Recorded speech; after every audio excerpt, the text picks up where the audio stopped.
Hey, what's going on, y'all? Yeah, this is Sunday Chill. Yeah, back here. Got my little razor going, but a lot of things is going on. Yeah, I had an excitement today. Yeah, there's a little drama going on at ANT. Shouts out to ANT for letting me on the panel. Appreciate it, brother. Yeah, I want to talk about a stream I saw yesterday. Shouts out to Islam for sharing that stream with what's his name? Ask was it Ask Anthony or something like that? Or is it Ask? No, Ask Nathaniel. Ask Nathaniel. I think Ask Nathaniel would be another good one because I think he's touched on something about dating coaches and things like that. And I always thought that was one of the things that was the playlist that I got Sunday chills, and that's done. Save that. It's already in the playlist. But yeah, I just want to expound on what he said. He said something very valuable about, like, the game. If you have game, you're born with it, right? He made a very specific comment in that hour video, and I think Ism was trying to talk to him about what game was, and then the ordinary person. He said just get dating apps and things like that because you got dudes complaining about getting the vagina and things like that, right? They said dating apps will help them, right? He tried to say the average dude, the ordinary dude, doesn't need game because it's not even required. And the way he said it, man, when I saw that stream, I appreciate Islam for sharing that stream. And I felt like that makes sense. The part of the ecosystem. It's kind of like what me and Justin Andre was saying. It's part of the ecosystem. And I think that's it. What's going on, Degenerate? Salute to you, man. Yeah, and I felt like his streams, I watched a couple of his streams, and he had some great points about what he used to do. And most of his subscribers are average people. So he cannot use his lifestyle to help them. It didn't work. And he mentioned his homeboy for 30 some years. He said he gave him all the pretty women and things like that, right? But here's the secret.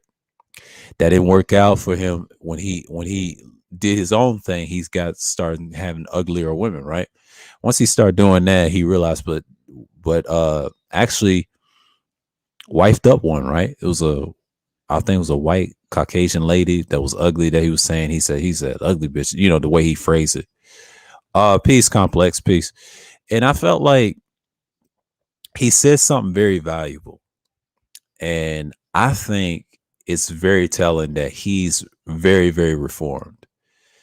I appreciate that he said that, and I'm glad he broke it down. And I felt like, man, this is a point that we should be focused on instead of teaching real manhood stuff. And then the way he got away from it was pretty simple. And then he tried to differentiate his audience. And I was looking at that and I was like, wait a minute. He says only 20%, 1% people, players want the game. And what he broke down was the players want the game, right? He want the game so bad, and he tried to force it on his friend, but it didn't work because a lot of people kept coming to him. The average people kept coming to him. They had problems, and he said that's not the way to go. So, and I thought that was very interesting. What's going on, antisocial salute? And I'm just saying, like, and he broke that down. I think Ism mentioned that on the conservatism stream too, and I appreciate him for coming through because we all had some good points. I brought up Barry Goldwater. I brought up the little politics and things like that. I may do a series on the liberal and then libertarian. I'm gonna break that down. The liberal series I may make a part two to it, and it's good. What's going on, go peace, salute.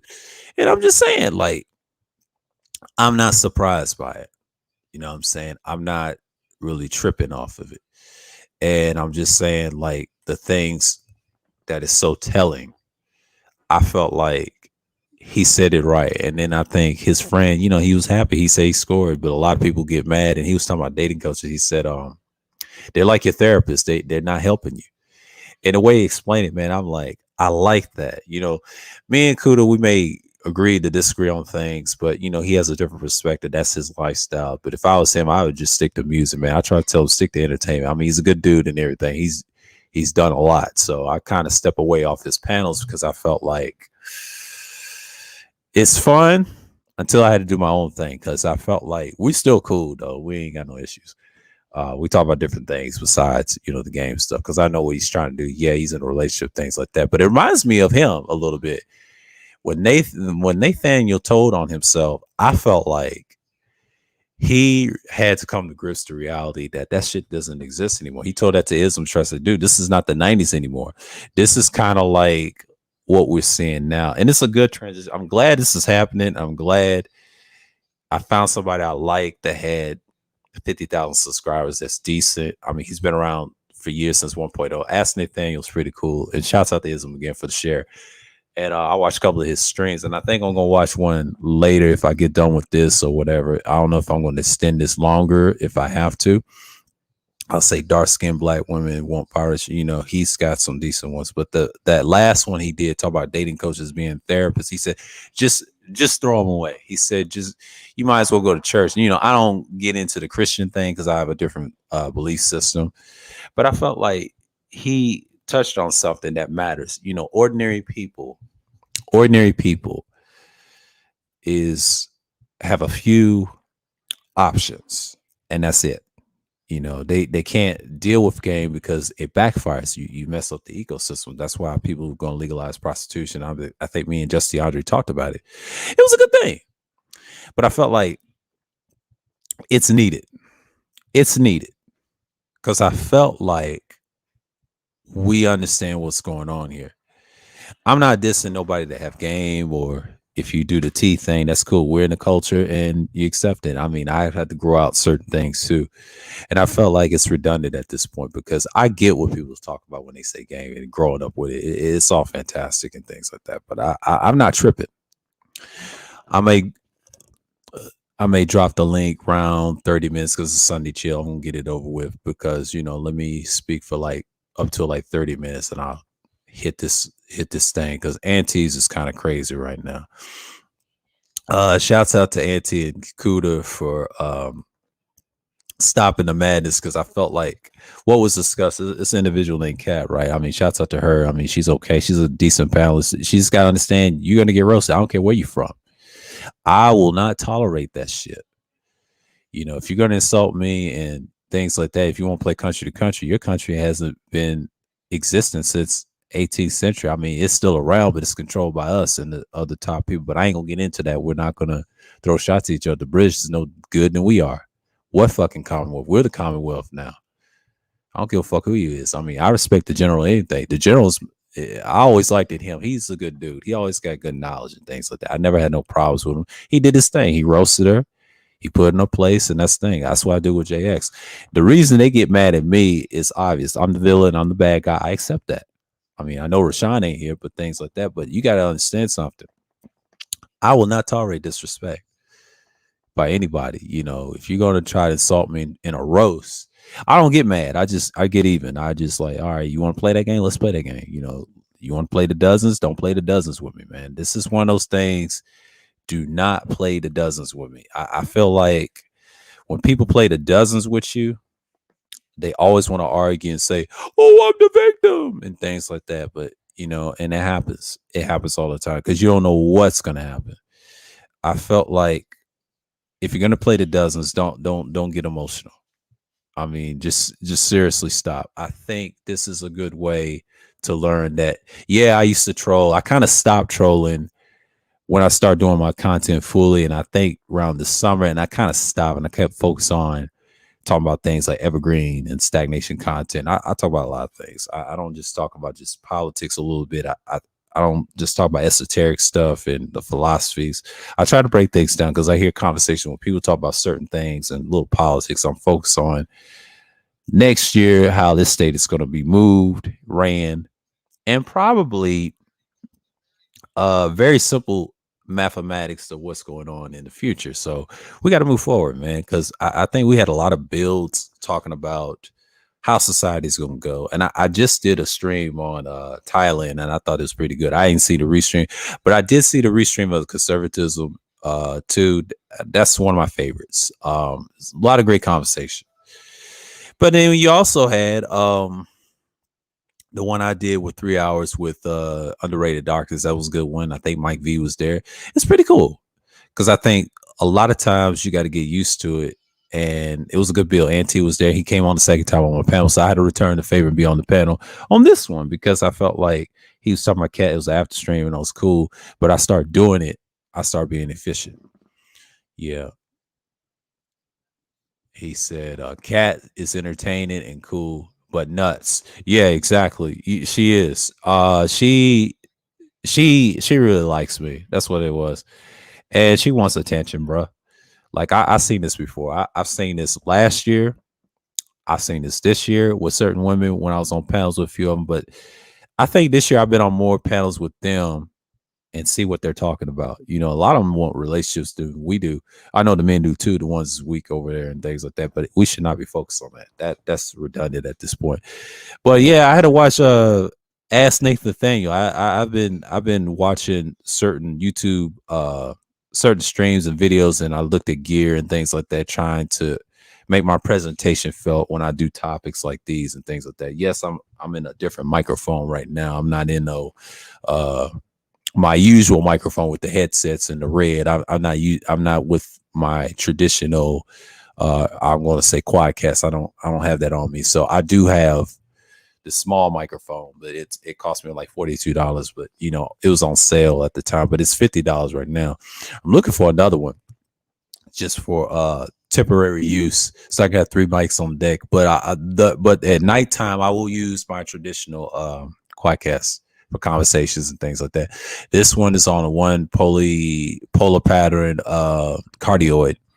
I mean, super cardioid, by the way, but I don't see how this sounds during the day. The reason I did this in the daytime, Sunday chills, because the last one I did it, I think night around 7 something. The reason I did it, I felt like I want to get this discussion out of the way. We can talk about various things. We can talk about the history of the space, and I think Nagone did a great job breaking it down to Justy Andre, a few other people, right? And I'm surprised Ism came. You know, he's funny as hell. He's got his own thing. And then I'm glad Ask Nathaniel told him when he first came in, he just came in the door kicking doors, and which he did. I saw that last year. Saw it this year. He improved and he got 1,000. But Nathaniel was saying like that lifestyle is dead, man. You know, they all saying the same thing, which is kind of funny. It's these are people that actually live the lifestyle, and they said they're done. You know what I'm saying? They're done. And then when I was watching the rest of his videos, and it makes sense. And it's the culture. I didn't watch the Fat Joe versus Ja Rule. I didn't watch that. The reason I didn't really care. They said Ja Rule won, so it's not that much of a difference, but it's nonetheless on that. I've been chilled lately, so you know I've been on certain panels. I was on. Was it last night with 1G's? Shouts out to him. That was a good panel, and I kind of fell asleep afterwards. And it was a good panel. Was it one? No, it was the other night. It was Friday night. My fault. Shouts to 1G's with that excellent panel. But Saturday night or Saturday, I was watching Ask Nathaniel stream and things like that. I was watching a lot of people's stream. Shouts out to Third Ward, the Forward the Record TV. That was a great fucking stream that they had. I appreciate them. They talk about various different things like that. I was watching my build with Soul and Black. I was watching my builds with certain other individuals and things like that, and we just kept it a buck. We kept it real, and we did our thing. So 9 out of 10, I'm going to be consistent with it, but you know, I'm going to see how long this will go and people will show up. I'm just going to put it in here. You know what I'm saying? I'm not having the issues with anybody at this point. I'm just focused on me right now, doing content, doing things like that, and I think Kuda did the right thing.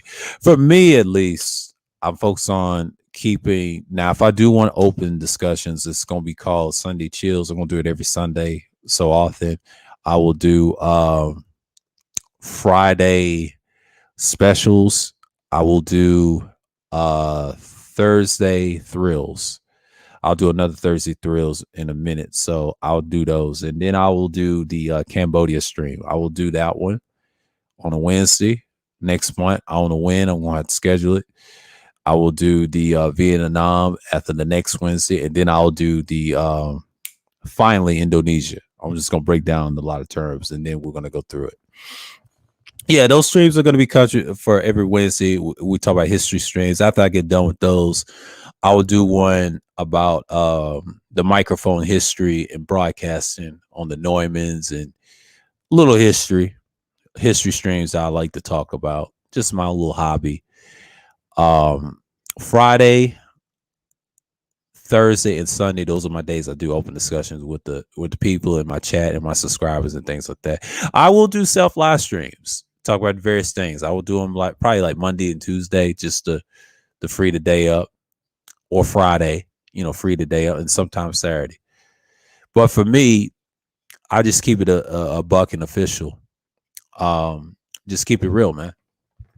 Yeah, I've been doing good. So, me, I'm just not trying to be a panelist no more because I'm learning how to deal with this and just be mobile with it. You know what I'm saying? And I'm not trying to hold no one's hand over here. So, you know what I'm saying? And I appreciate it. I appreciate people came through. You know what I'm saying? I'm not having no beef with anybody. I'm just not gonna be reckless about it. You know what I'm saying? People being drunk on panels, they said, and he's, oh, you drunk on panel. And people tripping about that, okay. If he wants to get drunk on panel, that's his business. I just look at it like this. Don't come here with that bullshit. But that's what people do. I mean, if you like doing that, that's your thing. I got to the point I stopped caring, man. Like, I'm gonna focus on my subject matter and just keep it a buck and just say, hey, this is me. I do what the hell I want. And I have that power, man. You got to control yourself. I know people like to argue and be on panels all day, but I'm not gonna be on there. And yeah, I guess who's up there trying to derail stuff. So we already know. And yeah. But speaking on dudes with that lifestyle, I appreciate him for being honest, and I'm glad he gave Islam advice. You need to go in on those, and what he say, bozos. He should. He should. He should. And I want to see that. That may be coming soon than you think.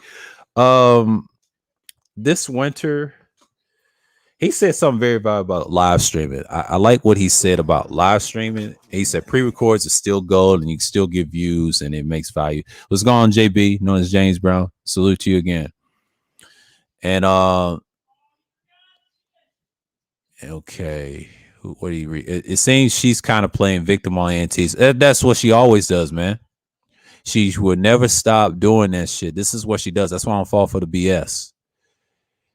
She's chasing something on here. So I ain't gonna say the word. She's chasing the D, man. But yeah, I'll open it up later and things like that. So you know what I'm saying? Like you just keep it a buck, man. Because some people they just fake on here, man. Like that's what they do on here. So I'm not trying to persuade anybody. You know what I'm saying?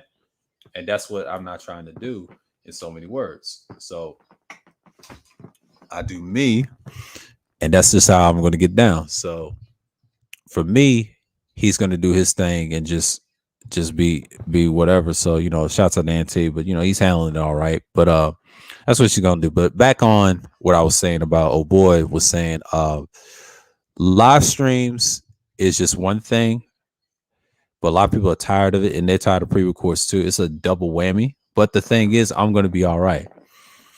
And that's just how I'm gonna look at it like this. He said it's gonna be they're gonna be tired when they open the things back up about COVID. And I said I agree with him. It depends on what job you're gonna get.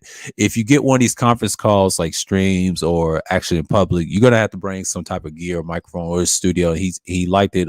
Gilly the Kid. And that's shouts out to him about Gilly the King on the $1 Million Worth of Game podcast. All they need is lighting. But he forgot one thing. The Devin Wade Show. The Devin Wade Show don't talk about game as much. They talk about podcasts and different topics and health, diet, and all that other stuff. I watched a couple of those. But that's the thing with people. You pick and choose who you want to watch. You know what I'm saying? But that's the future. You got your television, you got your thing, and you're not really impressed with anything. You know what I'm saying? Like that's the thing about me. I'm not worried about the next person. So it's not that hard to figure out. And it's just what it is, man. Like you figure your way out. So for me, I'm not worried. I'm not worried. He said, "What's going on?" Sexy Red is laying the law down. Yeah, yeah. Red don't play. I said Aquarius coming out of. She ain't starting out. They both air signs. You got a Libra and Aquarius going at it. Man, yeah. Oh, it's going, Mike V. Salute, man. Salute, salute. You've been enjoying you on Sir's panel lately. Oh, appreciate it to you, man. Yeah, it's always been a good pill. But yeah, that's what I was saying. He was saying something about podcasting. He said some of it you just gonna have to do it and cam up stuff. I heard that little rumor before. That ain't gonna happen. Depends on what your taste, what you like. But he had a point about jobs opening up and tech is the future and things like that. And it is gonna be. It's gonna be. It depends on who you are. But the entertainment value is kind of dying off. They know how to maneuver and move around. They just want the money aspect. But that's just the thing. But you know, hold on for a second.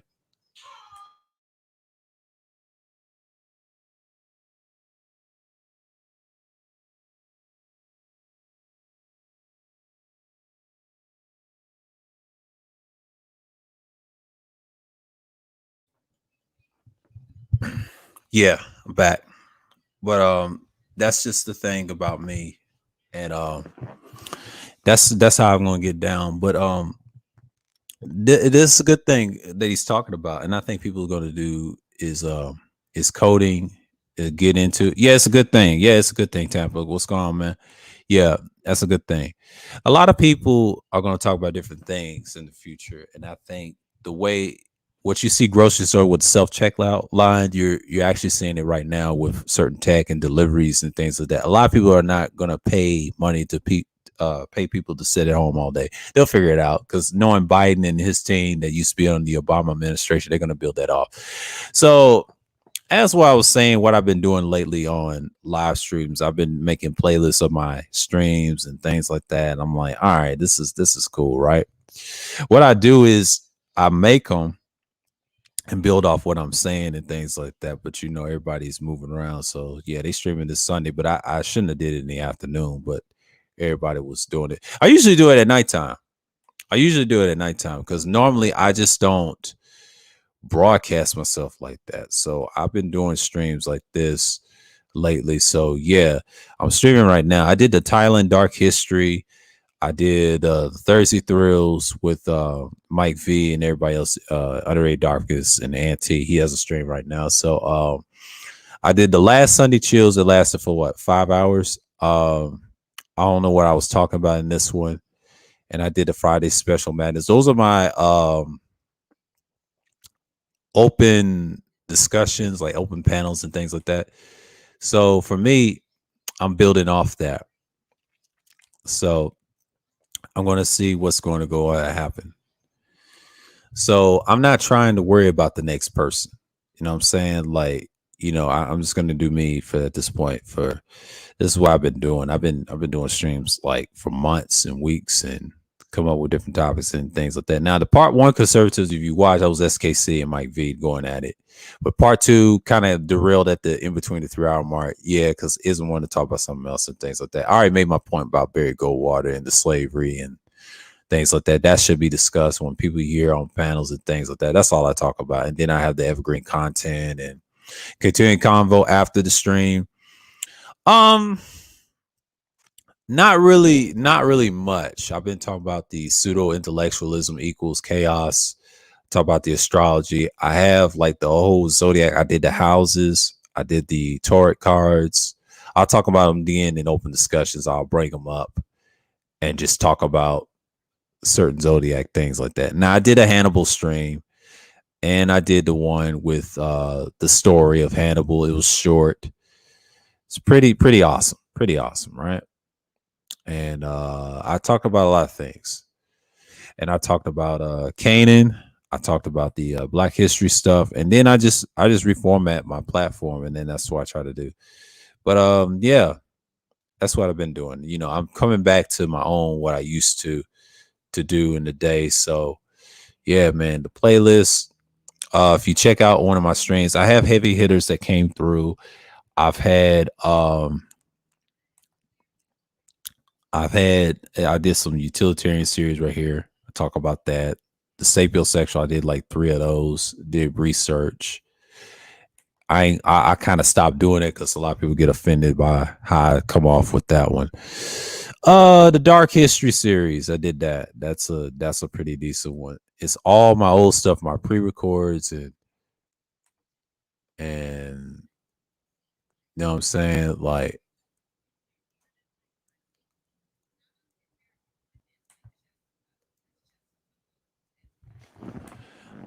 yeah, full playlist. Yeah, right here.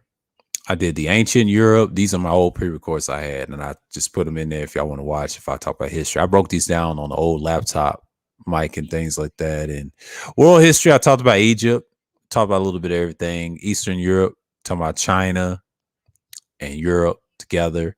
Black civilization, more Egypt and all the other stuff. And I talk about Sumer.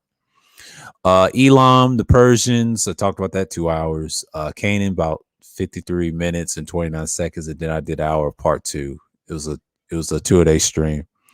Indus Valley, that's like, Afghanistan, Pakistan, and India.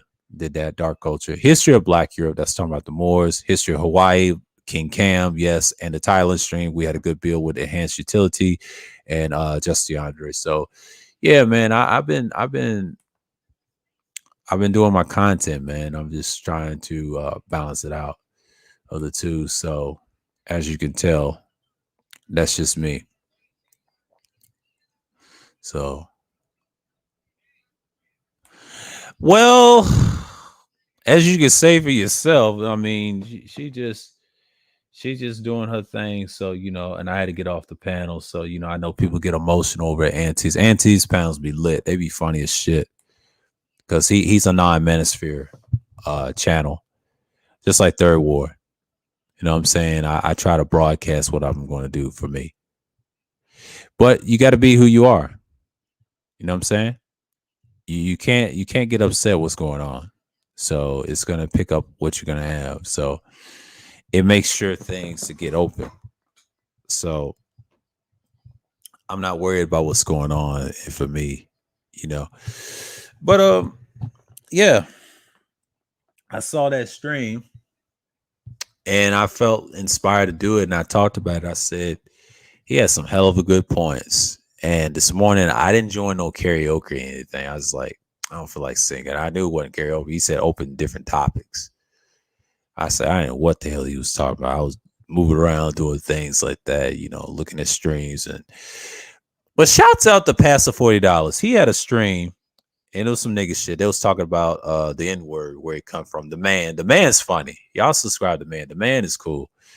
He comes off as he's a little contrarian, but he's also a pure. I don't know if he's a novice or anything, but that dude he has some great solutions. It reminds me of Irv. They're very similar, but they have some great points. Structured things like that. I always like Irv Gotti. I remember him over at Roger. He's a good dude.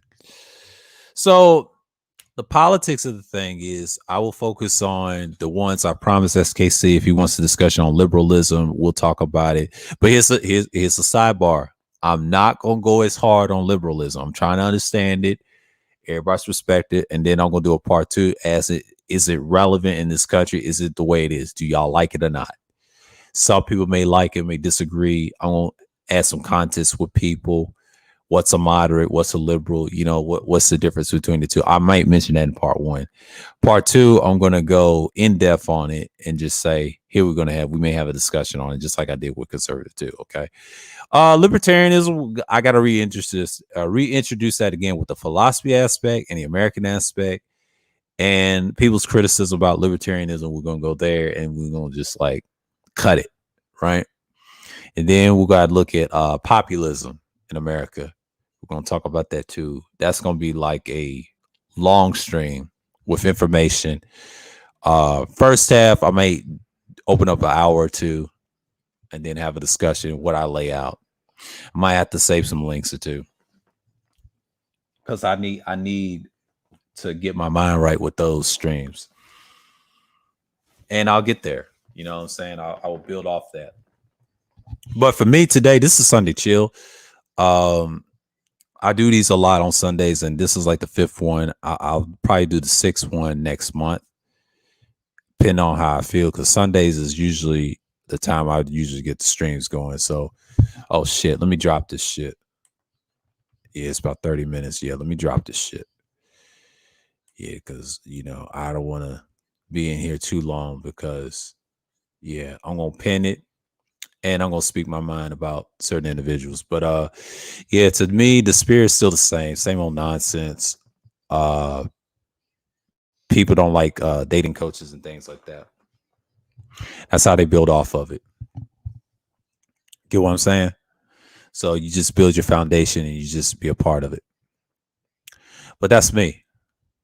I'm not one of these individuals just stop going anywhere. So when you build that foundation, you build yourself. You know what I'm saying? But that's just how we get down with it. But that's the whole thing. So, oh, Justin Andre, what's going on, bro? What's going on? What's going on? What's going on, brother? What's going Great on? Guild. I was trying to give the Geneva Convention, the wars of know, the rules of Oh engagement. man, she's fucking up. Hey, Red went Yeah. up there to lay waste to her to set her straight. Yeah, you have to. I And mean, then you she have went to. on, called her a pick me, called her all this, told her you the type of bitch that'll allow your kid to get molested, accident. Like she just went off the real quick with it. Like I was like, whoo. Yeah, I mean, Cat wants me. She's over there tripping. The reason she attacked me, it's like I've been on a few pounds where I tell people she does this shit all the time. What she does, she's like a typical female that I don't argue with. The last time I had my ex, she's the same sign as she is, but I get it from their perspective.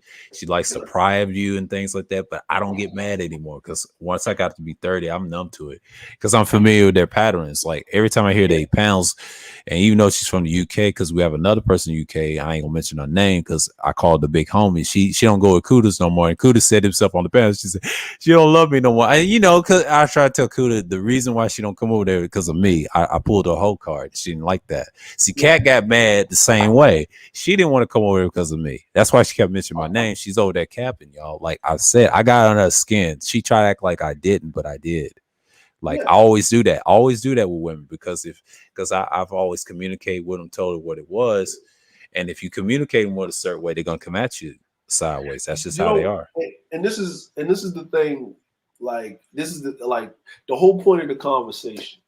When we was getting to a point, of course, Gotti was there, so he was trying to Yeah, derail the conversation. He yeah. thought He tried to escalate it. Yeah, he was trying to like shift it and bring it on him. And actually, at certain points, it actually was good because it gave her a chance before she could throw up a defense mechanism. right, She could right. see in real time how black people deal with each other, Yeah, right? And she yeah, saw how cousin Tay took care of herself. It didn't matter if it was man or woman, whoever's funny, they win the crowd. yeah, You want to pop off and you want to pop shit. It's a roasting session with us now. So yeah. you better hold your own because that's how we is, right? And once she saw that and Tay and Gotti going back and forth and they finally stopped, I said, now, Cat, this is your real introduction in how black men and black women deal with each other. This is how we deal with each other. I can explain it, but you see a living example of you not in the fray, but watching and observing. She said, I can't do that. Then don't. Then don't pop off Yeah. because this is what's going to happen. We didn't come to take cousin Tay Tay's defense. We didn't come to Gotti's defense. He popped off at her. She defended herself, and she could do whatever she want after that because it's off. It's whatever it is. And he kept going back and forth. Right? She gave him a couple of salvos, and then he really wanted the attention, and she roasted him. And me and Aunt T didn't say a word. We didn't windmill or nothing. And she's like, well, I didn't mean to start crying and bring up my abuse on purpose. No, but it's a defense mechanism. You did it subconsciously. You didn't do it consciously. I know that you didn't do it consciously. You did it subconsciously. It's a reflex, right? But you still did it. Can we say that? She said, yeah, we can say I did X, Y, and Z. I said, exactly. But our problem is you want to talk about us, but we don't know nothing about you. You don't live in our country. What Facts. is the There you black go. people over there? How do y'all deal? You can only talk from your perspective. Now if you actually come and say, look, the black men in our country treat us this way, but we're not like that. See, you thought your men were bad and fucked up, but then you hear the trauma bonding or the trauma stories from someone else, right? And then you think, oh, wow, y'all men are way worse. Maybe my men ain't that bad. That's why y'all don't talk about your men, right? But here's the problem. Look at how our women defend themselves. But it's not defending themselves against us, it's defending themselves against society. So what do you think black men have to do all the time? Because women do have a female privilege to a certain degree, but we don't. I said, black men and black women in America are no different than anywhere else, but there's cultural nuances. And if you're going to talk about certain things, you can only talk about it from your perspective. That's it. You're not in our culture. We don't know your culture. Most people don't give a fuck. And then she kind of listened more when I said, my father-in-law is Scottish. Y'all are nice, nasty. Right? And what nice, nasty means is y'all are like white to us. Even the black folk that's over there, because that's how white people treat us, because this is, or y'all, or they'll get in their emotional carrying bag and start crying, and we ain't trying to hear that. We ain't trying to hear that, right? Because when we were growing up, our mother would say, "What you crying for? I give you something to cry for."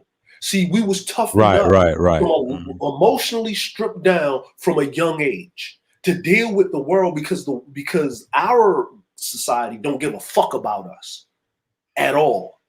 You don't understand that nuance, because you get it a little bit in tenets, and y'all get it. I know y'all have y'all racism, but you're first or second generation immigrated in. You know where your culture comes from. You know that you're newbie. We don't know exactly where we come from, but we are American. See, that's the difference between us and you. So we are always at war. We're always at war. We're at constant war. You have a country of people that look like you that run it, and it's a class system to a degree. But our class system is everybody can point out the minority, which is the black folk, and everybody that comes over, they get a leg up on us, even though we've been building the country and we having a problem. Now you're watching a family conversation. You're the front of the family. That's why I told her like that. So you understand that you're an outsider. You're the front of the family.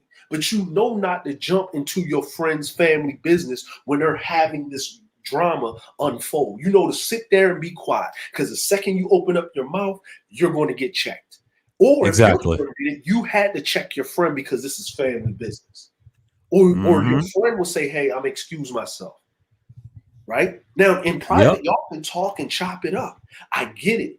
But you can't be talking about Black American men if you never had the actual experience of Black American men, right? From a small minority group of men that you meet online that you haven't met in person. You can't talk about it. Now, these Black women can say whatever they want because they deal with them every day. And these Black men can say whatever they want. But that's not the total amount of Black society. It's a loud minority, very minority. Because most Black people are just going around and living their life however way they need to live their life. And they don't even want to talk about shit. Right. Openly and publicly. We ain't in our emotions, because being in your emotions as a Black person will get you in a world of hurt and leave your ass dead. We don't have that luxury to cry and do all of that crazy shit. See, that's the thing that you don't know about us. And if you're going to be around us, you need to understand how we get down. That's all I told her. I said, and the floor is yours. You know what I'm saying? This is it. And then the women start going back, but see, this is the other thing about women. They start calling each other bitches, this, that, and the other, and then they came to an understanding. Women can do that. Men can't do that. No, they can't. No. You know what I'm saying? Like, you get what I'm saying? You know, and Auntie, he actually did it right. He pulled all the men down and let the women have at it. Yeah, I saw that. You know, because we don't need to be up there. Because then it'll look like that we gaslighting them and doing the whole back and forth. Now, you know, Bayou Bunny got herself up there and Yeah, wanted she to wanted to try be to seen. and She one wanted to be seen. nigga, go over there. You know what I mean? But I She don't know the noticed, situation. She just want to be seen. but I did notice that, you know, when I was talking, you know, and I was telling cousin Tay Tay or whatever I was saying, well, I said, no, you're right. That's why I said I agree with you. But I knew where she was going with it. Just because she's dragging on black men, y'all, no. But y'all ain't chin checking her. Y'all ain't putting her in her place. I'm like, you know what I mean? Just like y'all wanted us to put Jessica X, but we have put Jessica X in her X place. in her place. She's over there with them niggas over there. Yeah, exactly. And she want to pick sides off. And Third World had to put her in her place and told her, don't do that. Like, we've been checking her. Yeah. I don't know where she been at. I mean, she's under a rock. Yeah. No, she knows better. She's just on that THMC thing. She's on bullshit. Yeah. She's on the whoever's going. I get it. I understand. That's her thing. You know what I'm saying? We just answered the degenerate. It's a little biased. I mean, this happens all the time. It don't always have to be. It's a lot of them. They're hypocritical. That's why I don't really like his chat like that. I like some of the people in his chat. It's just that's why I don't be on his panels like that, because it's a lot of nuttiness and lit. You know, yeah, Angerman comes through and the champ come through there every now and then David Johnson. David Johnson's a whole troll, you know, but he got his whole car. He get his whole car pulled by Taz a lot, so I don't really care. Yeah, but you know what I mean, but Taz was, but you know, Taz and them, that was their favorite troll because he was giving them money. Once he stopped giving them money after they doxed his ass, then that was a problem. You know what I mean? Like, see, all of these motherfuckers is messy. You know what I mean? Niggas, that's why I say niggas have goldfish memory. Yeah. Right? I don't listen. If the shit ain't got shit to do with me, I'm not like Gotti. I know what the nigga done did, right? You know what I'm saying? Like, it was amazing how he was going to Trinity, but he was, you know what I mean? I know what Gotti's about. So I don't trip, right? I don't trip. I just deal with motherfuckers. You know what I'm saying? You deal with motherfuckers because they in the space. It's like co-workers and shit. That's how I treat shit. Right. It's like, nigga, I'm just here to have a conversation. I don't have to deal with you directly, right? Yeah. And what I wanted to do, really, by being over there so long, sir, is I wanted to point a spotlight on: is it really their fault, or is it you niggas' fault for letting them in and not chin checking them in? It's a combination of their fault for not checking it. It's really Auntie's fault. You know, I'm not hating on Auntie, but I'm just saying from a looks of it, and I'll tell you a secret. Angerman and what's his name? I will say David Johnson and Rude try to check Auntie about that when he did that stream about the troll and stuff. Try to tell him you need to quit being this passive aggressive type person. And the sad part about it is they told him about it. But Auntie, I get where he's come from. Yeah, everybody's with the shits, but sometimes when you have females on your panel, like co-ed panels, last time he was on my panel, we talked about that. Is it worth it? And it wasn't. It got like less views, but he was on the panel for the first time. But the last one we did was I think it was a Friday special. No, Thursday Thrills. Yeah. And we did it. It's because it was a good stream. And then Underrated, they said a piece, and I told them about it. I said, yeah, you know, that was classic when Angerman and Big J went at it and talked about their history with Cynthia G. And the reason why Big J don't go after Cynthia G is because if he say her name, she makes money, and which is smart by him, by the way, because he done did what he did to her, and him and Angerman, yeah, they roasted and did some things. He went at her intellectually, but he played a smart round. He said, what did Angerman say? I'm Thanos, and you know what Big J said? He said, I'm Fabius. And I said, oh, okay. We're gonna play that game now. And it's a funny shit how he broke it down over at Auntie's. Auntie said, Big J, you can't be doing this. Why have you not checked 50G? And see, this is what you're going to on DeAndre. They did not check the women like Big J did, because Big J ain't got time to check them because it costs money to do it, because he ain't got time to argue with a female be checking, because that's his. But I get what you're saying. I'm gonna say this with Big J, he you know, that time I did the stream, yeah, and he was bringing up the great Faulkner thing, talking about all this other crazy shit. Yeah. And I asked this nigga, yo, well, you can come up here and defend yourself. And I sent the nigga several emails, right? Yeah. And then when I realized what the nigga was doing, he ain't checking Cynthia G because he's in their camp. Yeah. That's why. Yeah. That's why. He's not going to talk, because if you look, if you go through the line of the THMC and you go where they sit at, and then you look at it, it's just a control mechanism. Right? For Nyla Taz and Cynthia G. Because if you look at him, he's in there. So what he want is the spot that Amiri had and Gad Talk had before that. You get what I'm saying? So, I get what you're saying. Yeah, so and he ain't even go at her. Yeah, and I'll tell you this: he's still mad at Reg. He'll use Reg as a cover, and I'm not mad at him joining TMC because I know they never attacked him. I think it was what's her name, Verbal, and those one he'll say it, and he said it too. He said they haven't attacked me. See, he don't care for let's not yet. But if they do attack him, he'll flip. I've seen him going after Sin G once, but after that they said what happened? Well, they must have paid him or something, because it's like Angerman was curious about it. And he told me, he said, why he ain't gone after her? Well, see, the reason if he goes after her, she's gonna make money regardless. Now he cared about his money. That's what the real reason why he's on their team, because they want that, he want that money, and I don't blame him. I mean, if you want to get your money, go ahead. But he admitted that on Auntie's panel, and I get it, and I know why. Ain't no hate on him or anything. It's just Angerman caught him, like what you just said, man. And that's why people look at him side-eyed. At this point. What the other thing is Big J is isolated, right? So it's kind of like when Obsidian was over there, right? With Ren. Remember that? Yeah, I remember that. Right? Yeah. He was isolated, so he had no choice but to join the quote-unquote enemy, right? He had to be over there, right? For protection, like Sin-G. Sin-G's got to be over there, right? Because she, quote-unquote, made a mix-step. She was isolated. You know what I'm saying? She think about it. Sin-G, as far as the women was concerned, when you're talking about the war back and forth, Sin-G platform was bigger than Nyla and Taz. We didn't even know who Nyla was up until she showed up, right? Yeah. You know, and then she got sucked into it, and then that indiscretion, she had a Jimmy Swagger moment. I have sinned, right?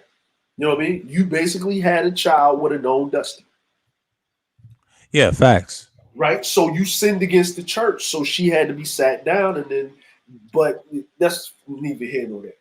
Yeah. My thing is, and I'm not talking about Aunt T, because Aunt T got the business model from Bomb Cherry.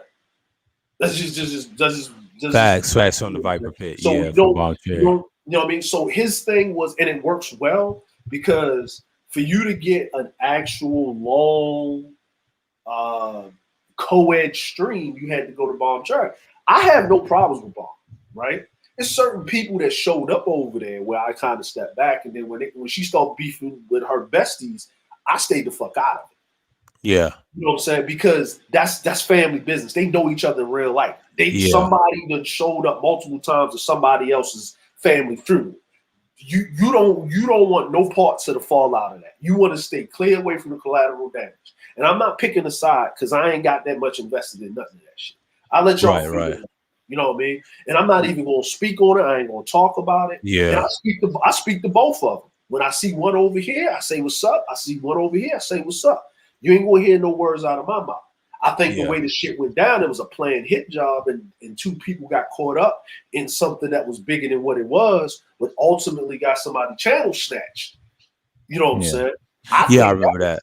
Yeah, I think that was a fucking planned thing. I think that was a planned thing. They wanted her gone. And even the Kuda interview, that's what led up to it. And Kuda made a prediction he shouldn't have, but typical Kuda stuff with his crystal ball, and I get what he was saying. And we was all cool at one time on a panel when she was on the panel with us, and when I brought the history stuff right here, and then AC Star got emotional, of course, and it was Kiki and haha and talking about saying kept saying Kevin gay, I told you he was gay, all that shit, and then the interview went straight left, and he told her she couldn't interview, because she got so hot-headed and things like that. I never had a problem to probably since that panel I was on the panel, but my issue with her, she is a little biased on certain things, but I get it. But typical bomb, right? And then I understand her.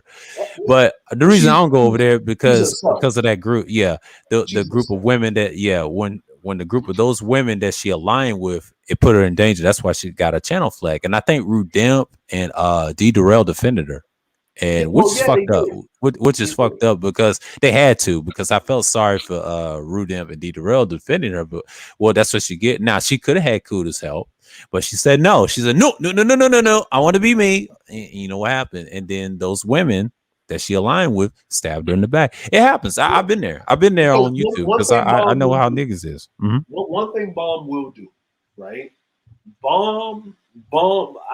I get it because, like, if any, okay, what Bomb is, she's the second wave. She's a second wave feminist to the core, right? Right, And right. what I mean is, where she come from, where women didn't have a say in shit, where they was oppressed, especially from the deep south. And if she didn't look the way she was looking, where would she would have turned up? You know, you get what I'm saying. So she Right, used right. everything that she had in her arsenal, right, to get to where she needed to get to in life. So I understand why there's a need for feminism to a degree, right? It's like conservative and liberal, right? With Right. you got to be moderate. You got to be moderate on both ends of the spectrum, right? Like you got to be balanced. I'm a balanced individual. But the one thing I respect about Bomb is she's herself. She ain't, and Bomb will go into any space and be herself. She ain't gonna switch up, right? And but the other thing is about Bomb is I have seen Bomb be fair than a motherfucker. She done chin checked them broads a lot of times, right? I done seen her do it. And you know why I understand why she does it? Because she has sons. Yeah. Right?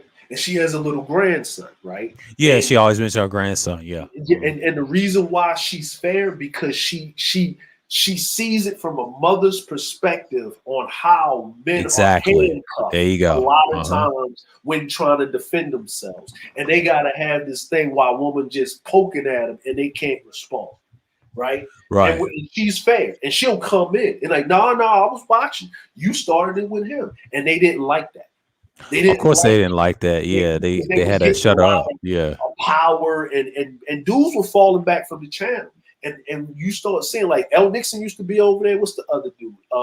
I used to chop it up with him a lot. It was L Nixon. It was another brother over there. I think he's from New York. He was cool as hell too. He was really with defending the women on a lot of shit, right? But then he had to take a stand like, yo, y'all doing too much now, right? Are He you talking pulled back. about books for Moses? Not Books for Moses, the other brother. I think he's a like a sous chef. He's a cook and stuff like that. Oh, I know who you're talking about. Yeah, Yeah, yeah. He that called back. brother, right? Yeah, You know yeah. what I'm saying? AC would come through, but it'd be when we talk about the pro black stuff and stuff like that. But when we would be up there, we would have those conversations, right? But I know the numbers would jump soon as niggatry would pop off, just like anything else, right? But it stopped being Hmm. a balance of conversation, and the niggatry would pop off over the actual issue of the title of the conversation. And it was just straight some fuck you niggas, y'all dusty, y'all ain't shit. And when that whole wave of that came, dudes started like, you know what, I'm gonna pull back. Right, because I see where this is going, and I'm not going. And I do salute the men that stayed around because they was there to support Bomb, like Cam 504 and all of those people, right? And then it got real messy with with Yeah. with the whole Viper Pit thing and the whole thing. And these are my new friends now, and all this, and people was really saying what they really was feeling, and that should have happened behind closed doors. Shit was getting out of pocket, and that's what happened. And it wasn't the men that took it down. It was her own women. It was the women that did it. I don't know if she Yeah. got the channel back up. I don't know if She's she got did. another channel. Okay, She's yeah. got a So yeah, she got if another she got channel. another channel, I'll go check for it and say what's up to her, see how she doing, and stop by and whatever. But Yeah, the, she's back. but the problem is, and this is my issue. The problem is when I mean is it's our fault, right? Because it's if the police come to your house and you let niggas in your house and and you didn't know they had a brick of cocaine, but they left the brick of cocaine in your house, and the police kick in the door, you going to jail. Uh-huh. Because it's your house. You know what I'm saying? You're in possession is 9 tenths of the law. The problem is that the men can't say that the women don't let them leave if you allow the Jessica X to come in and do this, and then the women are following your example by finding their version of Jessica X on their side of the spectrum. You show by example, right? You made the environment how it is. You know what I'm saying? So we gotta stop allowing that type of behavior. We have to, even if a woman speaks, well, you ever had it? No, well, talk about your men. How is it over there in England? We want to know. Let's have the real conversation. And we could never get to that conversation. You can't get that conversation with Jessica X. You can't get to that conversation with Kat. Can't. Yeah. The only conversation I saw with her was Big J, and he talked about the England. He made the attempt, and you know what she did? She paused for a minute, and she tried to derail it. She said, "I don't know nothing about England." I said, "Uh-oh." He pulled a whole card, and that's anytime you pull her whole card. So why do you? She won't respond, huh? Why does she sound British then? Well, that's a good question. We asked her the same thing when Big J tried to answer that question. They got in it with her, and this is before they was called TMHC at the time, and this is when they was mad at Jessica. You know, the apology thing with Mahogany. I was at the it was an old stream, it was like months ago, and then he answered that question. I think Bond was on the panel too that day too, and I'll never forget. This is why I even had the gear and everything, and I was like, oh yeah, he answered that. Yeah, and then he answered that, and she just fumbled, and that proves my point. Like, proves your point that's what happens when you try them, and they're not built like that. It's just like, and I get them all the time. And see, they get mad when I'm on to their shit too, because we know what they be doing. See, I don't be messing with them like that. Now she ain't got a channel, Kat, but Jessica does. She started out not having a channel, yeah, and she don't even cam up. I don't know if that's it or a white person. Listen, I still haven't seen it. I'm gonna say this. Somebody said, "Is disarray evergreen content?" No, it is not. It is not. It is not. That's why World Star exists.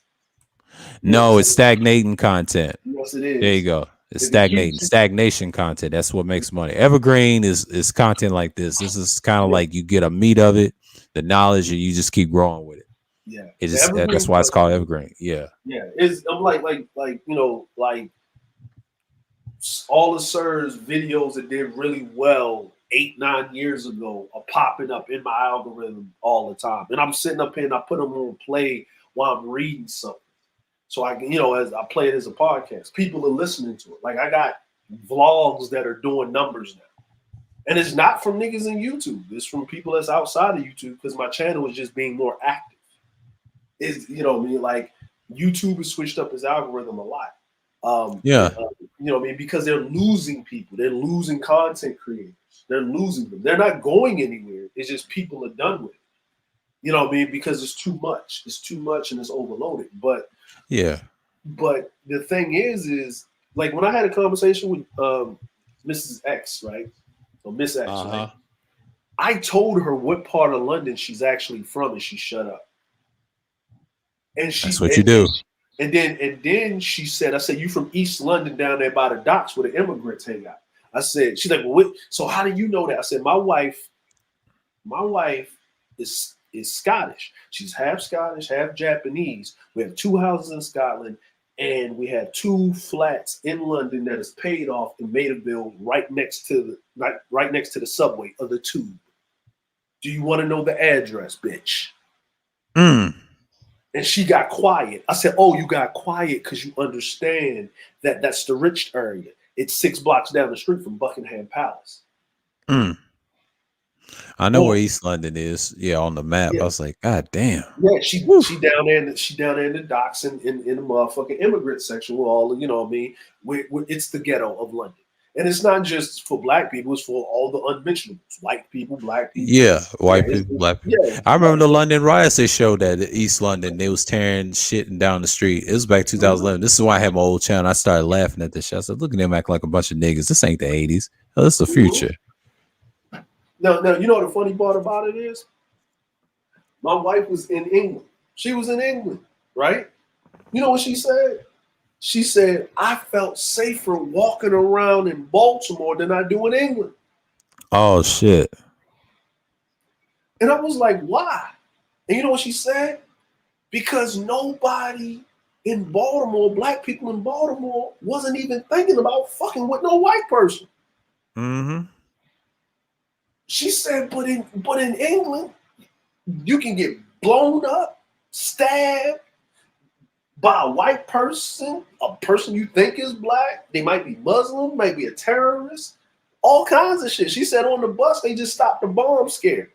Like she told me doing the thing. She said, I feel safer in America walking around. I said, wow, that says a lot. And that's her country. That's her passport says she's British. That's her country. So, but they don't want to talk about that, right? They don't like, and this is why. But everybody wants to trauma bond, and this is why I say is this half of this 2.0, 3.0 rhetoric. And you know, and I know Mike V was kind of or we were talking about it was the disagreement there, but it's the trauma bonding thing now. You're going to have to do a lot to push that out the way and stop ragging on the females. Right. He said that over conservatism strain number 2. He mentioned that and talked about the policies and things like that, how we move forward, and talking about women is bad thing. He said that in Thursday Thrills, I believe. I was on that stream, and that's not the way in the future. And I think we all was in agreement on it. But the thing is, like you told Sir Anthony, it is trauma bonded. I don't think he understands. If you've been in the space longer than I have, I've heard the talking points. It's ridiculous. Like at this point, people are tired. That's why a lot of people ain't watching that content no more. They'd rather watch Sergeant Willie Peace content versus the BGS content. And he's got some good old videos too. Everything else is esoteric, but a lot of other shit is just redundant. They done heard it. That's why a lot of dating coaches like Melly Monaco laugh at dudes in the manosphere, and even Alba and Peach and things like that. I've been looking around, and I think Ask Nathaniel said the same thing. He's cool with ism. And then I saw Zab was in the chat, Mike Matrove over there. You know, I know they subscribe to him. And then Indian Aura, what's her name? I said, Indian, you over there too? Wrenched up? I said, okay. But this dude's got a bigger channel. He's got 50 some thousand subscribers. But you know what he said? He said, this trick culture, he said, that's part of the ecosystem. But you know what? One thing I love what he called them. He said, ordinary people. He said, the average man only has 2 options. Yep. You're going to have to pay off it because you don't see the average Instagram models that are the top 1%. He said, you're not getting that. Nobody can, because you got to be that dude. It's for players. It's not for ordinary people. And the way he said it's kind of like what you said in Japan. It's the same thing. He says everywhere they're coming to you in America. Yeah, it's easy because when the dating pool went up, what he was saying, he traveled to and came back and realized that he said it's like the same everywhere, but the difference what he got from over there is they do things different. He's from New York, right? But what he was saying, so many words, you can get that here versus overseas, because if you can't get it over here, you have failed in some way. But he was right. But one thing he mentioned about ordinary people, they don't need to have game to get it. Once you get it, you already scored. That's for players. That's for players. He said players understand that they're gonna finesse regardless, just like the parent. He told it Ism. He said, me and Ism, we're gonna talk our shit regardless. Now everybody else can do that. He says only 20% to 1%. That it's not that many of us. He said 80% the world is average. What he was trying to say is ordinary people.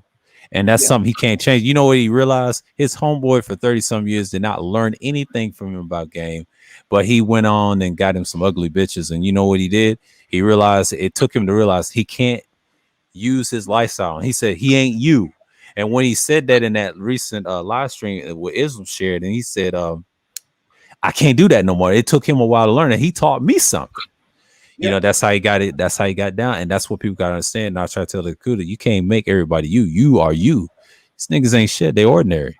And that's why I tell that be complaining a lot. They're ordinary men. They're not built for that. You have to be born with it. And the way he said it, like I said before, you got to, if you have it, if you don't, you got to be born for it. You got to be born with it, and you got to be built with it. It's how you were made up. It's how you was raised. And if you have it in, they can tell.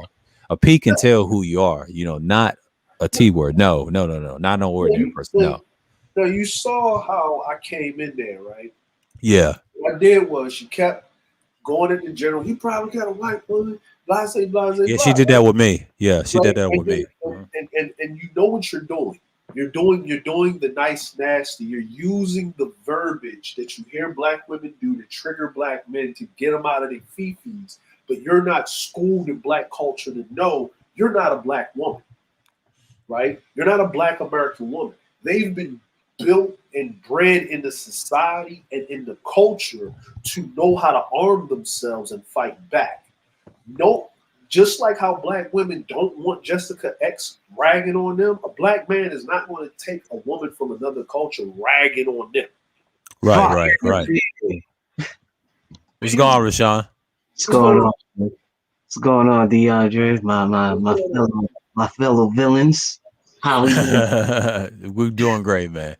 We're doing great, man. Like it was a thing, man, where I'm like, that's why I came in. I said, hold on, let me say this. The only person that's with a quote unquote non-black woman or a white woman is me. She got quiet. Right. Now I disarmed you. I took one of your weapons out. You're not going to trigger me. That's how I do it. Because everybody knows it. Right. Everybody knows it. Bam. Throw that over the shoulder. Right? So she didn't have anything to say. Like, who is you? I'm not talking to you. You ain't nobody. Okay, cool. Because you want your weapon back. Because you want to keep it on the general. So I said, you know what? Let's take it a step further. Let me talk about her. Right? Not in a derogatory term. Right? But I'm not even going to talk about her, but I'm going to talk to Aunt T, the person that runs the panel, and let's come up with these actual declarations or these rules that you niggas forgot. See, when I say, no, man, everything's no. What is the rules of engagement?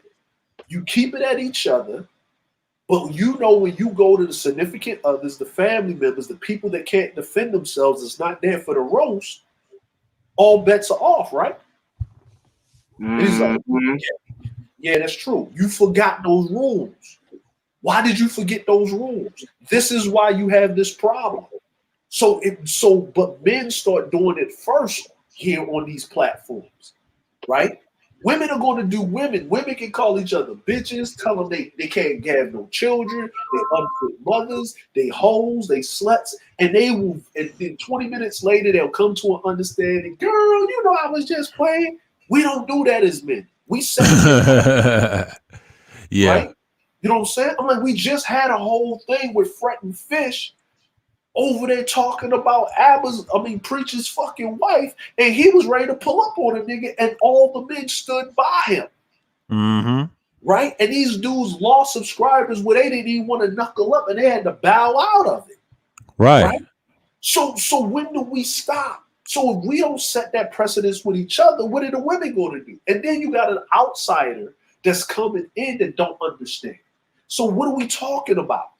I went around the panel and I said, "And do you concur?" He said, "Yes, I concur." I went around the whole panel. I concur too. Yeah. Yeah, I said, so we Bullets. Yeah, you asked Bullets. Yeah. And Bullets had to concur, right? I asked Cousin Tay. She had to concur, right? Because we all know what it is.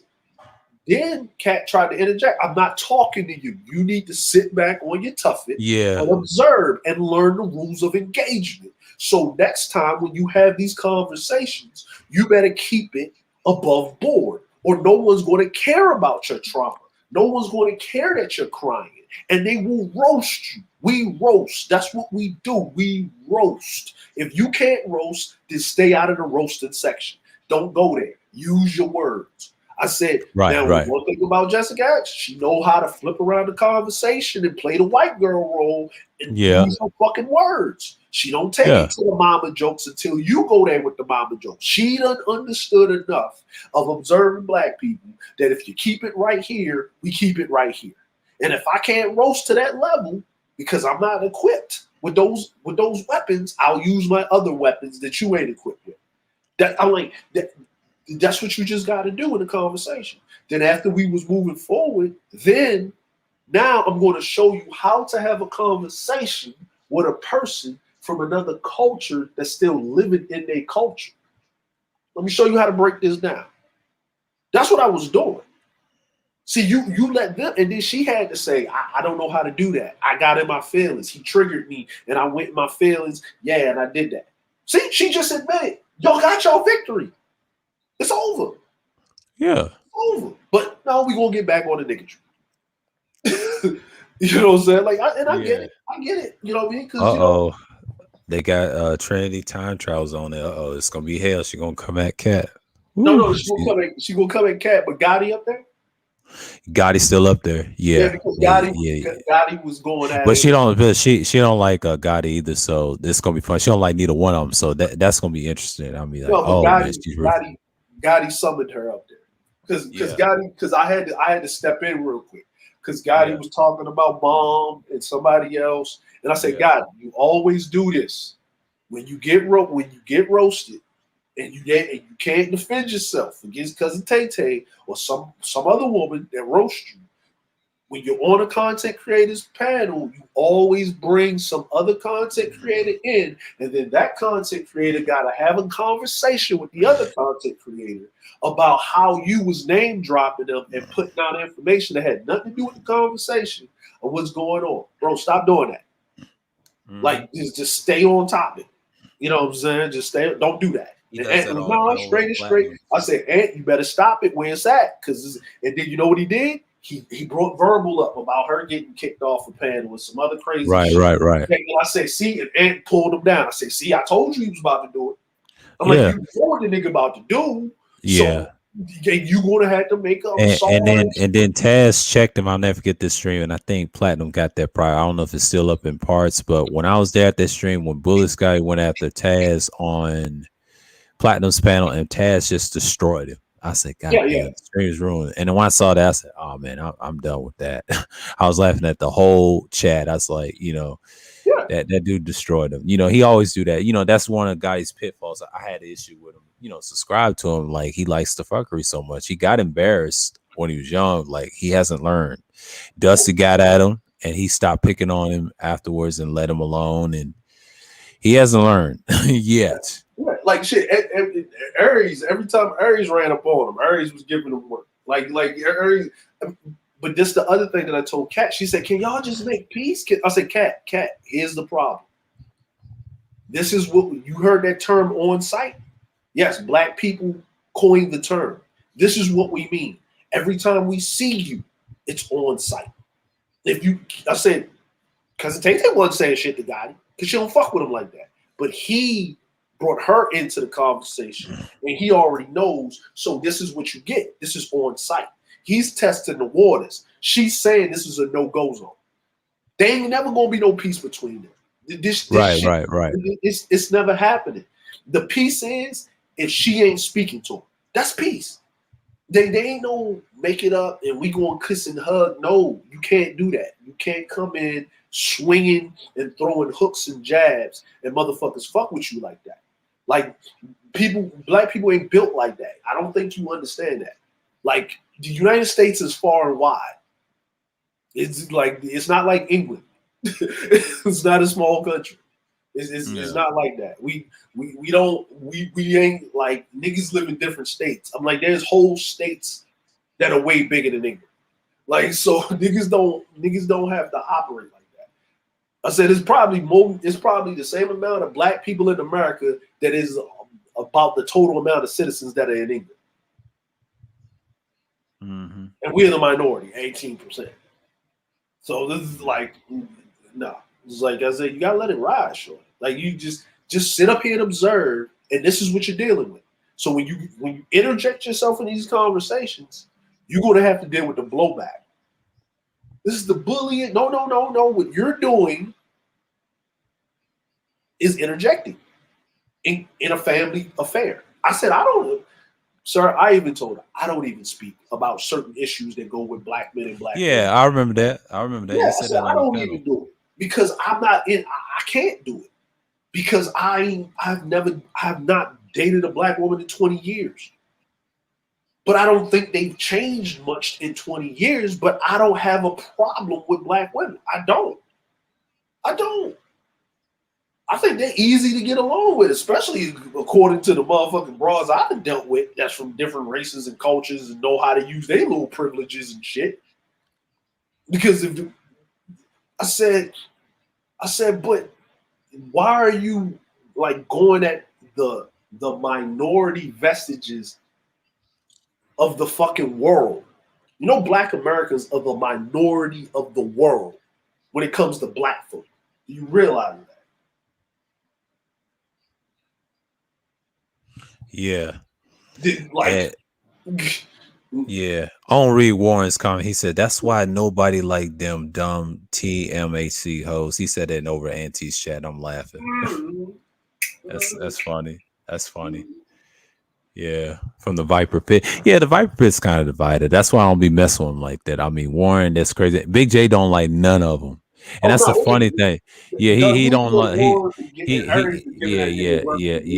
he don't like none of them. The only people now I know he's cool with Cynthia. Now he's cool with Black Woman Spirit. That's why the reason he's cool with her. She comes at his chat. I don't mess with her either. I mean, she's weird like that. But she was over at. I did see you cam up. I was there at that stream when you cammed up. You was trying to talk to that girl Annalisa. Man, I just couldn't deal with her. I know she's a feminist, but you told that chat room turned on her. I was there. I did that on purpose. Yeah. I said, wow. No. I know you did. I know you did it on purpose. I know what you was trying to do, and I said, "What are you talking about?" But then I look back at it now. I'm like, he was right. Yeah. No. I did it on purpose because you know what she was there for. Mm-hmm. She was actually Black Woman Sphere's plan to insert herself into the manosphere, right? And because she was easy on the eyes, right? You know what I'm saying? She thought that she would basically be the honey trap, right? Like, look, Kat can get away with a lot of shit because she cams up in the way she looks. Right? And I'm not saying like if she was ugly, ain't nobody taking no shit off of her. Mm-hmm. Like, you know what I'm saying? But she ain't ugly, right? Yeah. She's not ugly. Then she's got the triple threat. Here's the triple threat. She's not ugly. She's got a British accent, and she's from Africa. See how that worked? Yeah. Mm-hmm. Yeah. I knew Africa. that. Yeah, Right? she's what she say? She's Sudanese. Yeah. And she was liking me the whole time because when I laughed her and insulted her on each panel I was on with her, I told her, I say the same because she couldn't get me rattled. That's what she really got upset. Because see, a lot of women, what they try to do, if you're a calm dude on panels, they get frustrated. If you ignore them in conversation, that's usually what it is. Jessica tried to do that shit with me, and it didn't work. She tried to pull my whole card in March 2nd, but that shit didn't work. I threw it right back on. She don't know about the whole situation. She looks stupid for saying what she be saying. She be instigating little shit. See, I caught her and Jerome Whiteside be on that dumb shit, but that's what they do. Then he said, I'm stop being on panels. I think Third Ward checked him for that. Like, stop being drunk on panels. Well, your boy, Mr. Three Syllables, man. Come on, man. I just can't take them niggas seriously. It's like, this is why DS1 said, you ain't safe, Jerome. He's told him that no, he ain't, because nobody likes his ass. They're gonna get tired of him too. Kuda was tired of him when he insulted Angerman's dead grandmother. And that's what it is. Yeah. But guess what Fasten said to him when he came on the panel? Then what you call it, Fantastic tried to roast me, his dumb ass, but it backfired because Fasten said, is your beard real? He got off that panel real quick and I started dying. I said, oh man, the beard. No, not the beard. And I said, Fasten, come on, man. Then this is when Fasten, me and him was cammed up and he rubbed his face and his beard. I said, "Oh shit, fasting, you low down." Hey man, fasting. See, this is what I said. Is being fasting cool? Like we came to an understanding, right? And that's why I said is like, yo, I don't tolerate too much capping on black people from outside of you're not a part of it. Now I gave fasting more of a pass, but he's honest. So me and him came to an understanding because he actually's in America. Right? Yeah, he actually comes here and then he goes yeah. back to his country. See, he's And what you call it? honest. He's a real traveler, you know, Yeah. and that's consistent. But he out of one side he's capping, but out the other side he tells you why he's capping. So you gotta respect it. He tells you the truth, right? He tells you the thing that the rest of them don't tell you, that they actually want to beat you. He basically says it. We know he says it all the time. Them Africans slip up all the time. I used to go to school with the Sudanese. They tell me all the time they be slipping up. Him, those I ain't gonna say Nigerians because they could be mixed with other cultures because certain Africans don't look at them as African, which is interesting to me. I found that out. I didn't know that at one time. They don't. Man, it's deep. And Faston said that to me. Faston said it to me. He said he know who's who and know who is not really from the West like that. He know black people are Semitic. Now he does study the scriptures in Sanskrit, but see his people know anyway. They know all the secrets. The sad part about it is he heard what white people said and other cultures said, and he and this is why he's important because I want information out of him because I want to know what he knows. And then I'm like, oh, okay, Faston. So you telling me this? See, it's good to talk to people outside and get information. What they say. Was it a fake beard? Yeah, and all that shit. That fake beard. Talking about Jerome. Yeah, that was funny. Know, and Faston got him. No, he got him. He jumped off the panel. He said, "Oh, he's a coot. I gotta go." I'm like, what the hell? Yeah, and I'll never get that stream, man. I think it was that black community stream he did. Are they that violent? Something. It's a long hour stream, so you know. Yeah, but go ahead. Was you there for the I think Char did a stream on her panel last Friday. And I think I forgot it was on the Black Liberators. They was talking about it was a continuation of that about did Pookie destroy the black community? You know, selling drugs, all that other stuff, blah blah blah. Is Pookie's fault for destroying the black community, selling drugs? I came in on the tail end because I was listening from the clouds. I think I seen that stream on someone else's feed on the share. I think it was BGS and things like that. Yeah, so they was. I didn't see that, but you know, so they was having a conversation back and forth, and it was pretty much, you know, Cerrone was up there, he was having a conversation, they was doing and whatever, right? And I was listening, and I was getting agitated. So you know, I jumped on the last tail in it, and then we, you know, Char, she doesn't keep it more than. Actually 2 hours and 30 minutes. So the only reason it went to 2 hours and 45 minutes because she let me have the floor for like 10, 15 minutes, right? But she's doing a continuation of that stream this Friday coming, right? So me personally, I went up there and I said, look, man, who cares at this point? Oh yeah, that's right, DeJean. I was in that stream. Appreciate you. That was good stream. That was demonic. Yeah, that's a great stream. So I said, who cares at this point? Because we're pointing at all of these policies, but the last couple of policies that actually was supposed to do anything for black people to a degree to get us at board, not above it, but just at board, was the Civil Rights Act and affirmative action, 65 and 80 something. Ain't no other policies niggas done put in place collectively, coming together as a union, has happened in how many fucking years? In 40 fucking years. Because I'm gonna be 40 years old. So almost in 40 years, the last policy that helped black folk out really was in the 80s, right? And you really can't say that was a good enough policy because, of course, you know, once again, you know, white women hijacked that shit, right? So why in the fuck are niggas, we talking about some shit that happened in the 90s that we are affected by? I'm talking about, you know, the millennials, the late Gen Xers, the early millennials or the Zennials, you know, the in-between people. You know what I'm Right. saying? Like we don't talk about us. We don't talk about us that was between 78 and fucking 85 or 86. We don't talk about that because we remember when technology was non-existent and technology came like that, right? So Right. we were the beginning of the latchkey child, really and truly, right? The two parents had to work, and when I mean black people, two parents always had to work in a black household. But we're talking about across America, across the board on the north. Two-parent working household, right? It was a normal factor, right? You know what I mean? And if that wasn't the case, look at goddamn shit. Look at television, right? The mom Right. stayed home, and then you started saying the mom had a job, the father had a job, the kids was at home. You look at Roseanne, you look at all of these other fucking sitcoms they had. Everybody worked, right?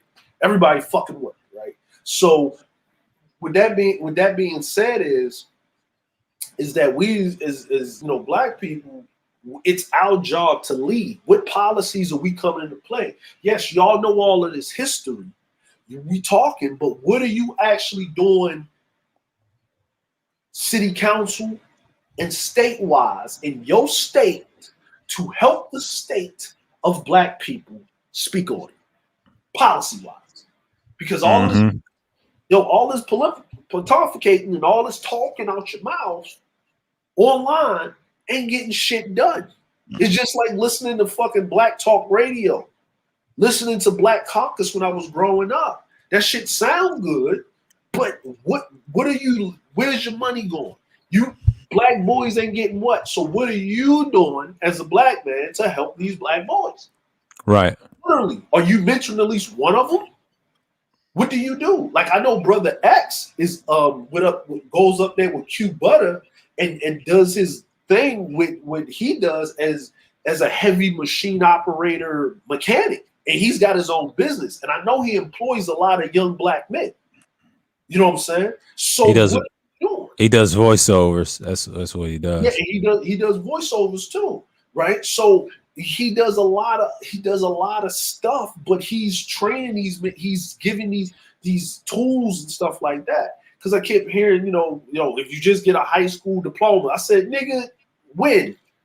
You know, when the brother was up there, he 50 years old. I said, nigga, and the United Negro College Fund is a terrible thing to waste. And Biden just bailed out billions of dollars of student loan debt because it became a bane on the fucking economy. Kill that shit. It's niggas in McDonald's and fucking working as managers in low-paying jobs with bachelor's and master's degree. Mean absolutely fucking nothing, right? Because when the pandemic hit, everybody that had them infrastructure skills, them niggas still had a job. Right. You know what I'm saying? So all of that, I got a degree in this, that, and the third. Yeah, IT's had a job. Yeah, but your pipe layers.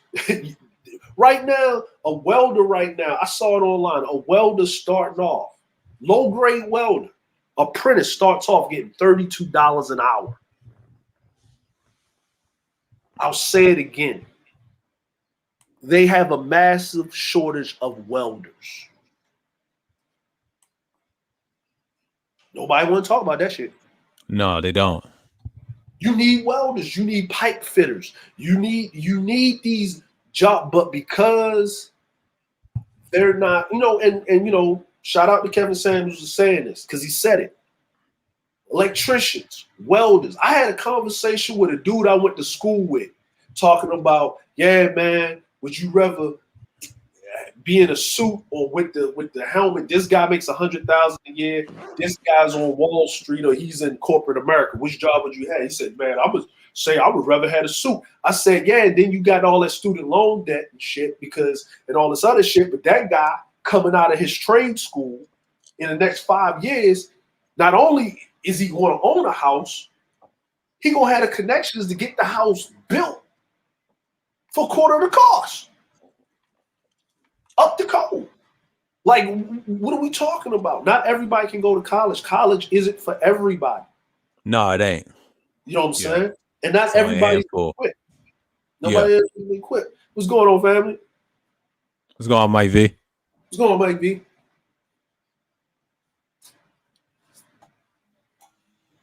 Shalom, man. Shalom. Thank you for having me up, man. What's going on?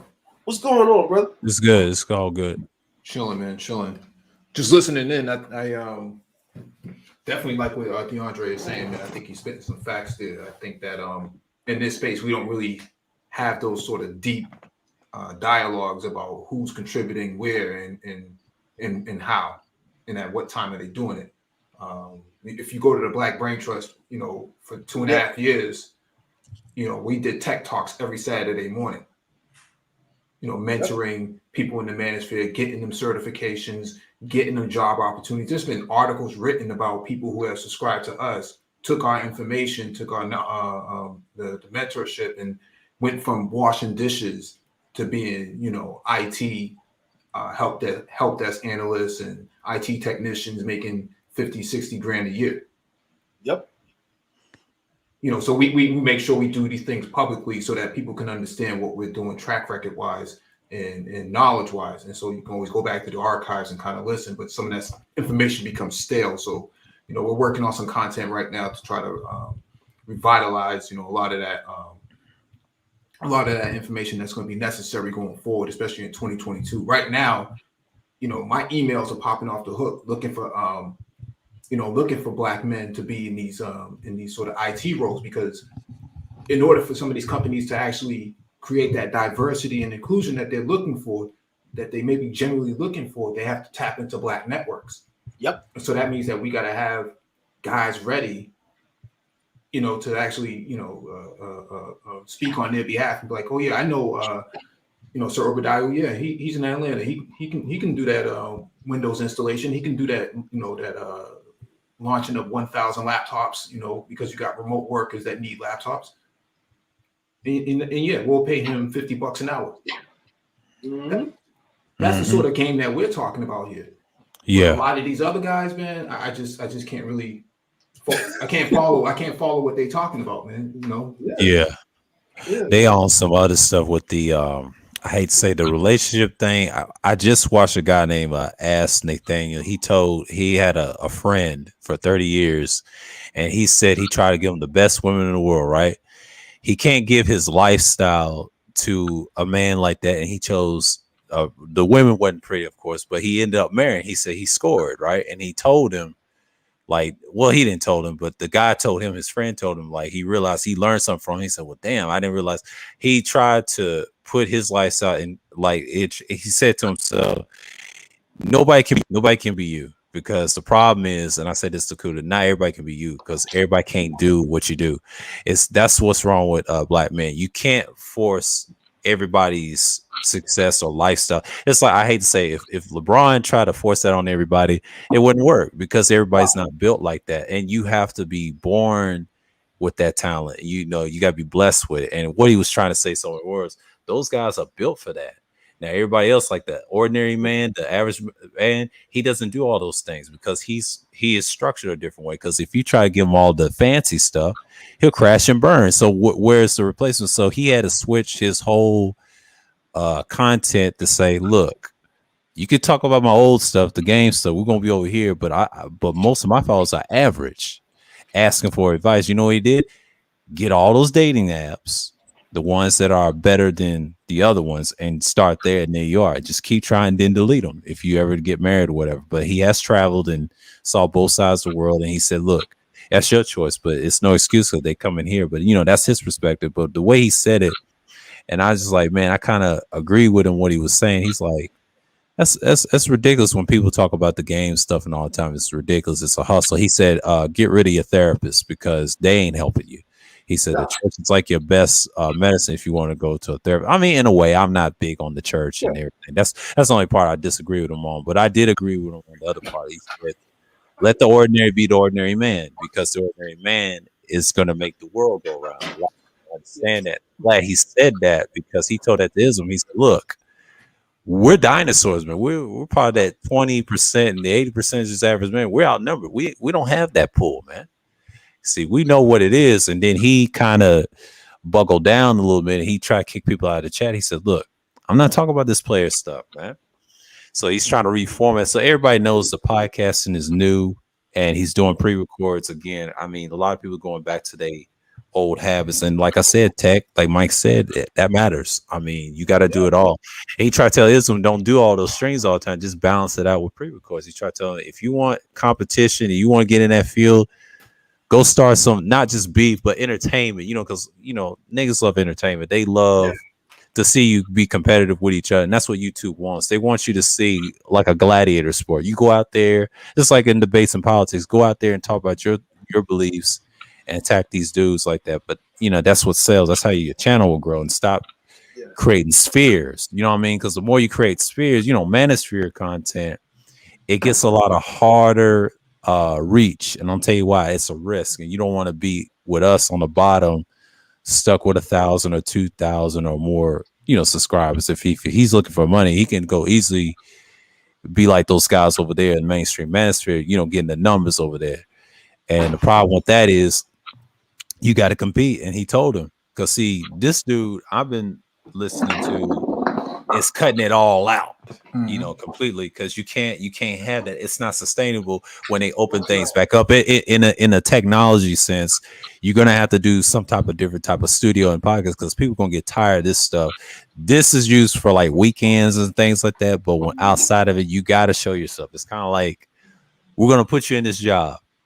You got to work radio. You got to talk to people. It's like with the job I used to have, and you have to communicate, because at this point, this is just a test to see how you're going to be out here in the field and how you deal with people on panels, if you're on meetings. And I think Zero said this too.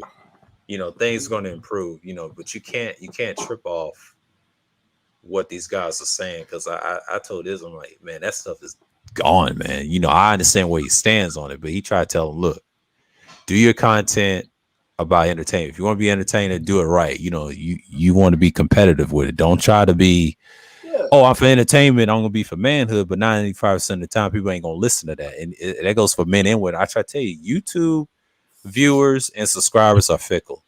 And I said this before many times, they can't help that. That's people in general.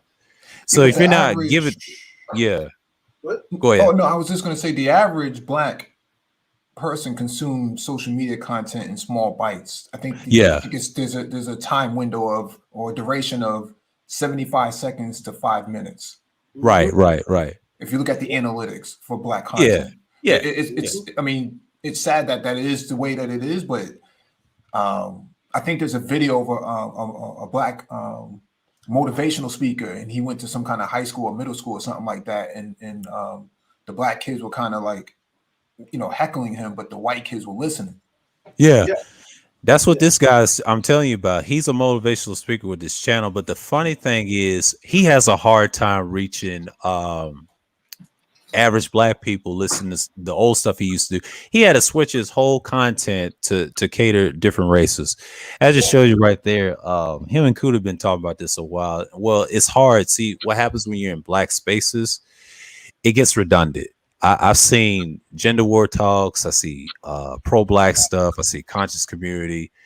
I see a little bit of politics. I mean, politics is not bad. We should be talking about that for a structural, like business in the future, because we ain't got no options in those political parties. But we should be focused on building what's going on there if we want to go to Africa or anywhere to build business or bring it back here to stabilize the economy, whatever. But what he's saying is, if you ever do that podcast and stuff, you're going to have a proper studio and a proper lighting or anything. As a motivational speaker, you're going to have to communicate with people. It don't have to be your race, because your race ain't going to determine it. Only a handful is going to listen, like you said, that nanoseconds. Like I said, that's all the social media. They can be very fickle. And I had to learn that from Twitter, Instagram, and the studies, and I did research, and YouTube. But YouTube is so big because everybody does different things. You got to be like a Marquise Brownlee. You got to be a PewDiePie. You got to be those guys. If you don't have their numbers, you're not going to survive. But here's my pushback on that. You're going to have to do different things. You can't just be one dimensional. He told that to Islam. He said, you can't do that. You can't do that. If you're going to be successful, you're going to have to be competitive with someone. Because people gonna get tired of these strings, and like, are you gonna do something constructive? It's no hate or anything. I mean, they had a good back and forth, but that's how they talk. But you're gonna have to have all right, Pastor Boy Dawes.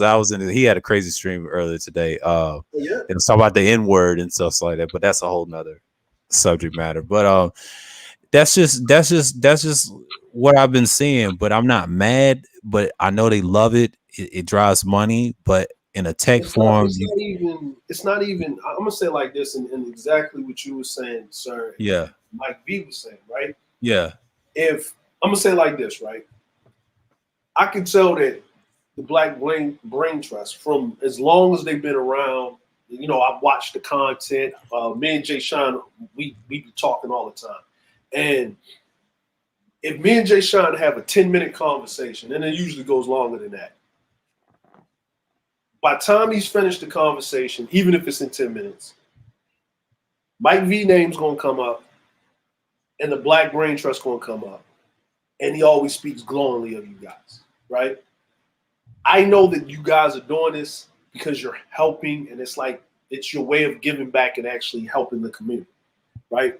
So when I look at channels that are strictly about the help on a specific demographic and doing that, I know what they're there for. Now, Mike V and everybody over there knows, and Nagone and everybody knows, if they wanted to make money, they wouldn't be focused on Black folk. They just make the content just the content. It wouldn't be to a specific group, right? It wouldn't be, because they're businessmen. They understand how business works. They understand who's the majority. Yeah. You got to make the content overflowing and whatever, right? Right, like, you know what I mean? Like my content, you know what I'm saying? I know niggas is not going to subscribe to my content to that degree. Matter of fact, here's the crazy part. When I do go live and I do talk, and I'm just talking in particulars, and I stop even aiming things on a racial tinge, but on a more of a geopolitical thing like the news or something like that. It's actually more women in my chat than men. Not surprised. Yeah. Not surprised. And I'm just talking about information that people need to look at and the overall spectrum that leads to a subject matter after the fact, right? And people get it. I piece it together and I let you make your decisions. Kind of like Phil DeFranco used to do, but not as liberal as him and not as far right as Alex Jones, right? Just keep it in the middle, let you figure it out. Don't be too subverted. Get your information from different sources and see it how it is. But I know where that's going. Now, when I do my vlog shit, guess what? My vlog shit does well, but it doesn't well with niggas in the States. Doesn't do well with niggas, period. It does well with everybody else. And when I mean niggas in the States. It does well with everybody else. Blacks, whites, you know, Asians, all this other shit, right? It does well. But has it touched Black people? Yes. 2 or 3 Black brothers hit me up directly, came over, got them set up in Japan. Only one of them is still here. One of them is in Thailand. The other one is in Vietnam, and they got their own businesses. One of them is still here. He's enjoying his life. But do you know there's an article on Yahoo where they did a documentary of all of these Black people. They got it on YouTube about how Black Americans in Japan like feel way better than being in the States because of how they treat them. I didn't know that. It's an article on Yahoo. I'll drop it in a private chat. Y'all can look at it. If sir, if you want to pull it up or whatever y'all want to talk about. You can put it in the back check and I'll pull it up later. I won't read this question. Okay, is it making content for money is evergreen? No, it's stagnation content. I try to tell you that is not evergreen. Evergreen content is kind of like you're doing content based off what you love and your hobbies, or it could be about tech or anything, but you have to have pure content, actually getting something. Like I just watched that live stream by Ask Nick Thing. He broke it down about content, what he was trying to say about the not the tricking, but the dating coaches. He said, get rid of them. The therapists are worse because you're not getting nothing out of it. You're not learning nothing from me with his experiences, and he told this to his friend. He said, he asked him a question. He said he didn't learn from him. Now, when he started picking ugly women, that's when that changed. Now, when he had the pretty women, he was helping. He did that, and then he did his thing and whatever. Kind of like what you were saying about the whole the dating and the strip club thing and all that stuff. He want to go, but he finally scored with an ugly chick, right? But what he was trying to say was, he couldn't be him, and that's what he was trying to tell him. But he had to learn that, because most of dudes like them in the PUA community, they try to force average guys, ordinary people, to be them, and they can't. They're not built like that. It's for players. I realized that years ago, it was always been for players. I hate when people bring it up. They have to understand the PUA stuff doesn't work anymore, man. It's kind of died years ago. I'm gonna say it like this, sir, and and Mike V can chime in, and Rashad can chime in here. Here's the thing, right? The PUA guys know that it's not going to work for you, right? Because it's a motivation of, it's all theory until it's application. Get what you know what I mean? So the reason why your friend realized what it is, you can scroll down. That's an ugly ass picture, but you can scroll down. Oh God. Yeah, I'm sorry. Yeah, that's an ugly ass picture. When I saw that, man, it woke me up, man. I was halfway asleep when I but the whole thing with the PUA thing, right? This is the real PUA shit, right? This is what OGs used to tell you. You want that dime over there, son? You can't get that dime. Now, in reality, 2 nickels equal 10 cents, but they will never equal a dime. But it doesn't mean you ain't got 10 cents in your pocket. You just got some extra change. Okay, what does that mean? That means it's better to have 2 ugly bitches than to have no bitches. Do you get what I'm saying? And that's all that was. It was a confidence building, right? That's what we were told when we were young, if you were paying attention to the older heads, right? And most men don't understand that. Why, once you build your confidence up and you strip away, or they say this other thing, right? Take pussy off the table. If you can't talk to a woman and you're thinking with your dick and how beautiful she is and you're attracted to all of that, you can't get nowhere. Actually, by attacking her mind, you know how many pretty women look so ugly to me after I have a conversation with them? Did any of you brothers have that? What's that? Like, you talk to a woman, and she's pretty, and she start having a conversation with you, and you're like, "Oh, this bitch is so ugly," right? You started noticing other shit, like you start strategically looking for shit to make her look outwardly worse than what she is. And if she's done up too much, I wonder what this bitch look like without all that makeup on. Oh yeah. You know what I mean? Like, man, if my wife was here, she'd tell you what I did to her. Right? She was pretty, whatever, you spent the night, whatever, right? I threw water in her face. Y'all probably gonna laugh, like, what the fuck is wrong with this nigga? No, I threw water in her face, right? And she said, "What are you doing?" And she had to wipe her face, right? Because her makeup came off, right? I said, "Oh, you look almost the same without your makeup on. All right, you'll keep her." Right? Because these women are magicians when it comes to fucking makeup. Magicians, bro. Listen, y'all saw the memes where the Asian ugly chick was doing her makeup and she looked like a whole different person? Yeah.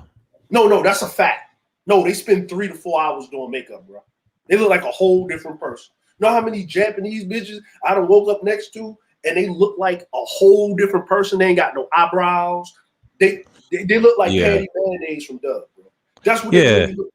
That's worse than the women here in America and overseas. Yes. Like, it's sad. Yeah, makeup's a big industry. Yeah, that chemicals and stuff. No, but I mean the way that I'm talking about, no, man. I'm like, they're artists. Like, listen, look, the average Asian woman could work in Hollywood as a top tier makeup artists. Mhm. The way that they do makeup, they take that shit off. They don't have no eyebrows, no facial expressions. It's just like a wall, like a blank canvas. Right? Woo. You know what I'm saying? Yeah. They don't, for real, you don't know. They can be mad at you, you wouldn't even know. You wouldn't even know. Everything's drawn on, the face, the cheeks, everything, right?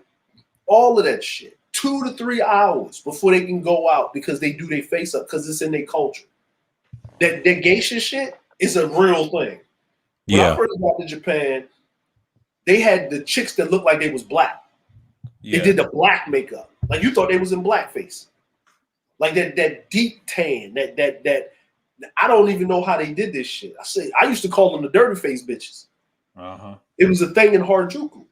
That's what they used to do. They used to do this. And then I was like, why are they doing this? Why they look like this? What's going on with this? And then I realized what was going on. That's when Jersey Shore came out. Yeah. So they was trying to mimic that. Snooki, I think. Yeah, right? Snooki. Yeah, that deep reddish bronze looking shit, but they just did it all wrong, right? But yeah, if you scroll down, I think. Hold on, let me find the actual Living YouTube While Black video. in Japan is a short documentary made filmmaker by Keith Bedford and Shio Okada. Okay. Yeah. Like if you read some of those, like you know what I mean, like if you read some of these, story continues. My fault. Yeah, like if you read some of those little things in there, and they start off the documentary because it was NPR that did it. Yeah, but we had I think James Baldwin. They had James Baldwin starting it off. Like wow. When he first went into it.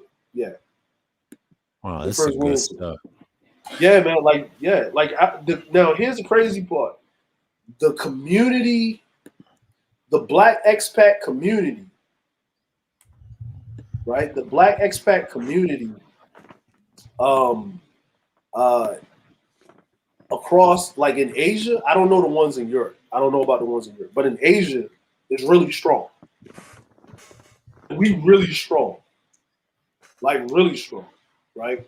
And like I'm cool with the ones we got. There's groups in Korea, there's groups in Thailand, Singapore, Malaysia. There's a lot of. It's just that we just keep it to ourselves. The thing that I don't like is that they have this elitist mentality with Black people back in the States. Right. That's the thing I can't stand. And I always got a nigga check. I'm sorry to say it, I gotta give them the nigga check. Right? Like we even have a term in Japan, right? Right?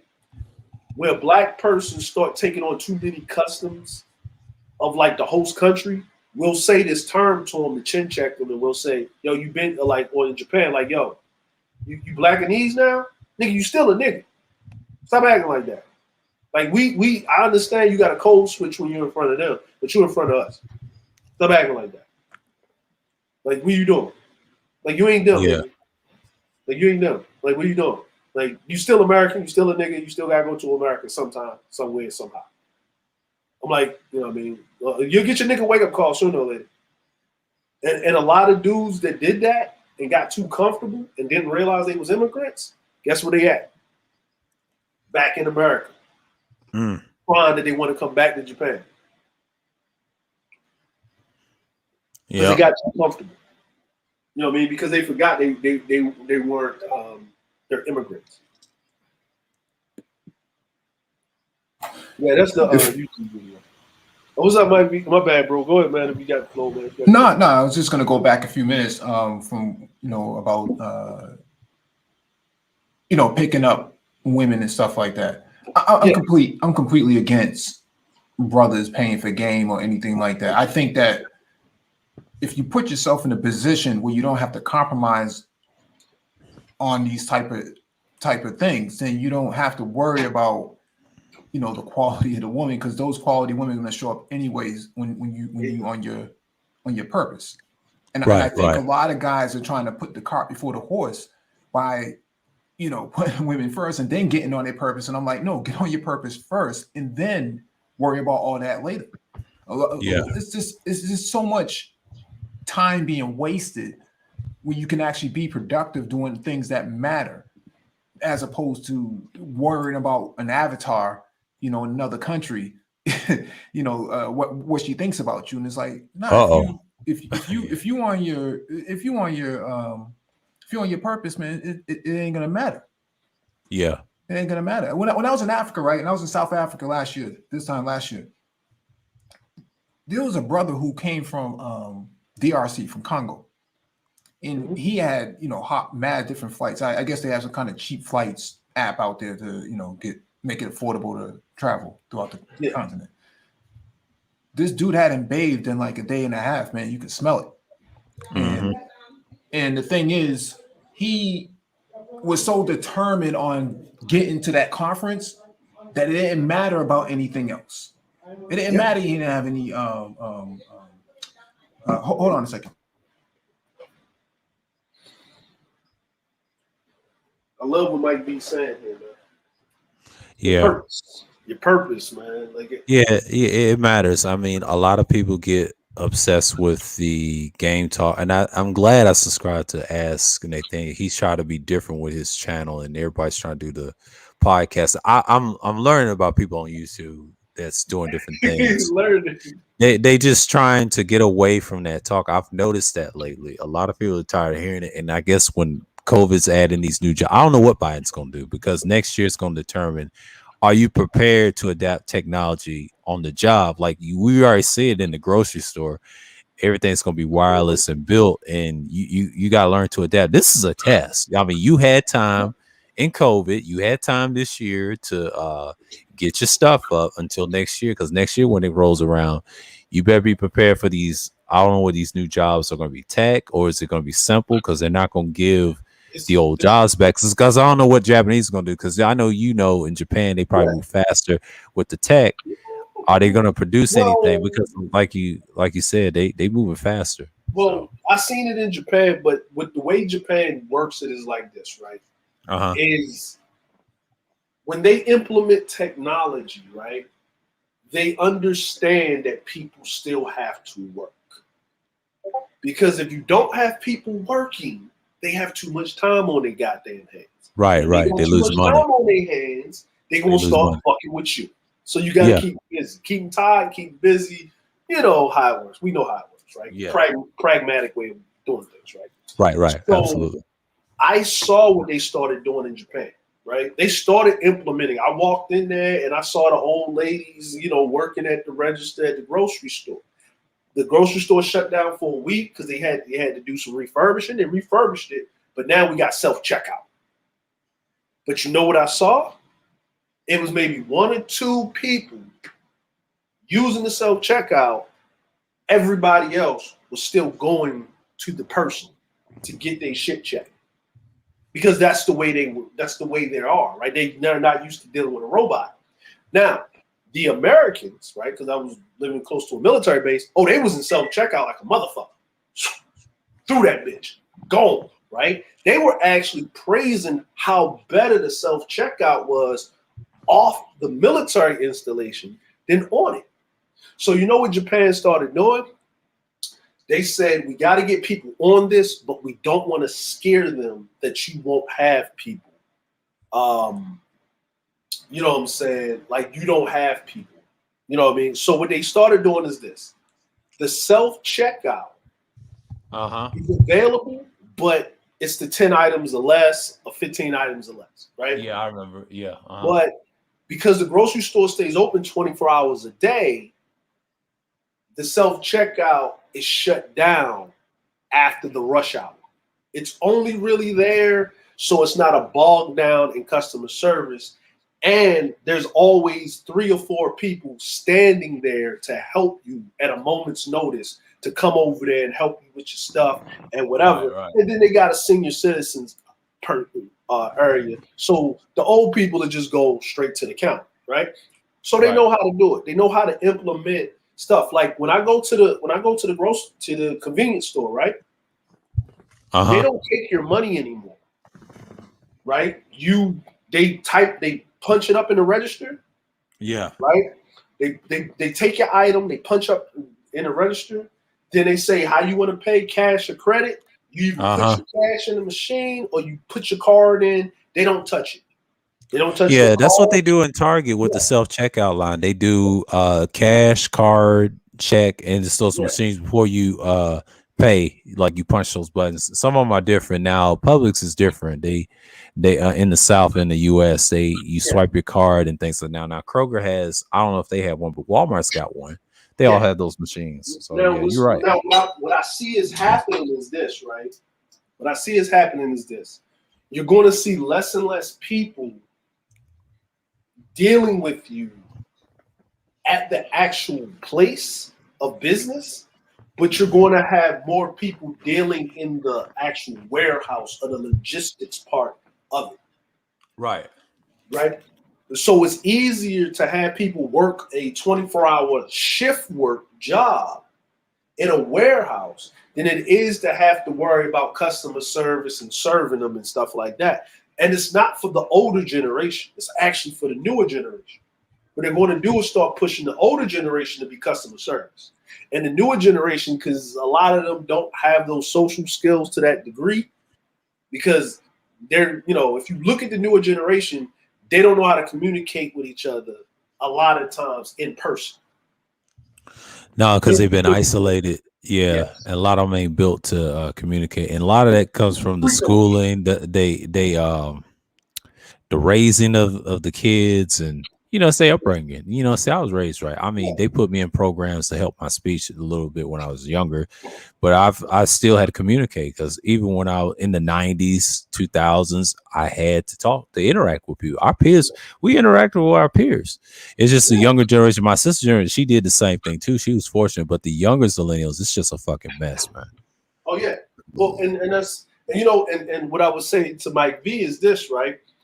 We can say that you don't need a dating coach. You don't need someone to help you. But anybody that was born like, I would say 92-ish, them niggas need it. We don't need it because guess what?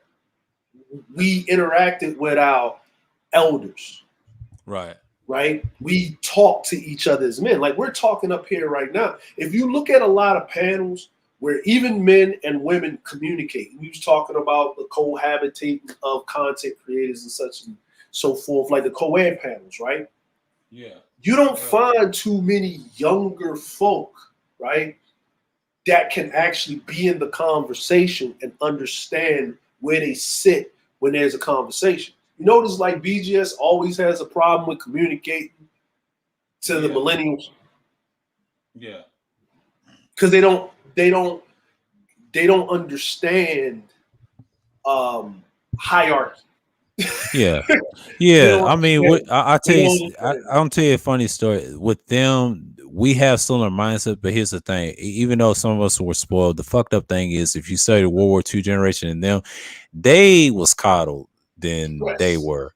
Yeah. Even though we were too, but we had to deal with more by ourselves. Now, Gen X, I know they ain't perfect because they're like the lost, unknown generation. They used to, I think the silent and the World War II generation call them the unknowns because they don't know what their future was until they did some great things in music. I give them all that, but as people wise, we're dysfunctional, and then they are too.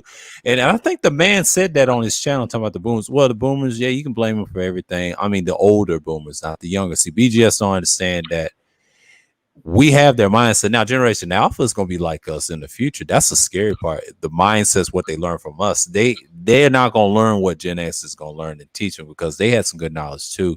Every generation is similar. If you study how they move economics and money, not just the sexual part, it's how they innovate stuff. And they're ruthless. We're ruthless against disease. I mean, we don't care for the boomers anyway because we're much alike. And the problem is you can't tell each other what to do. We don't listen to each other. We don't want to build together. Even we had elders like, I hate to say, certain Generation Y, known as millennials, they had a silent World War II generation, that grandparents.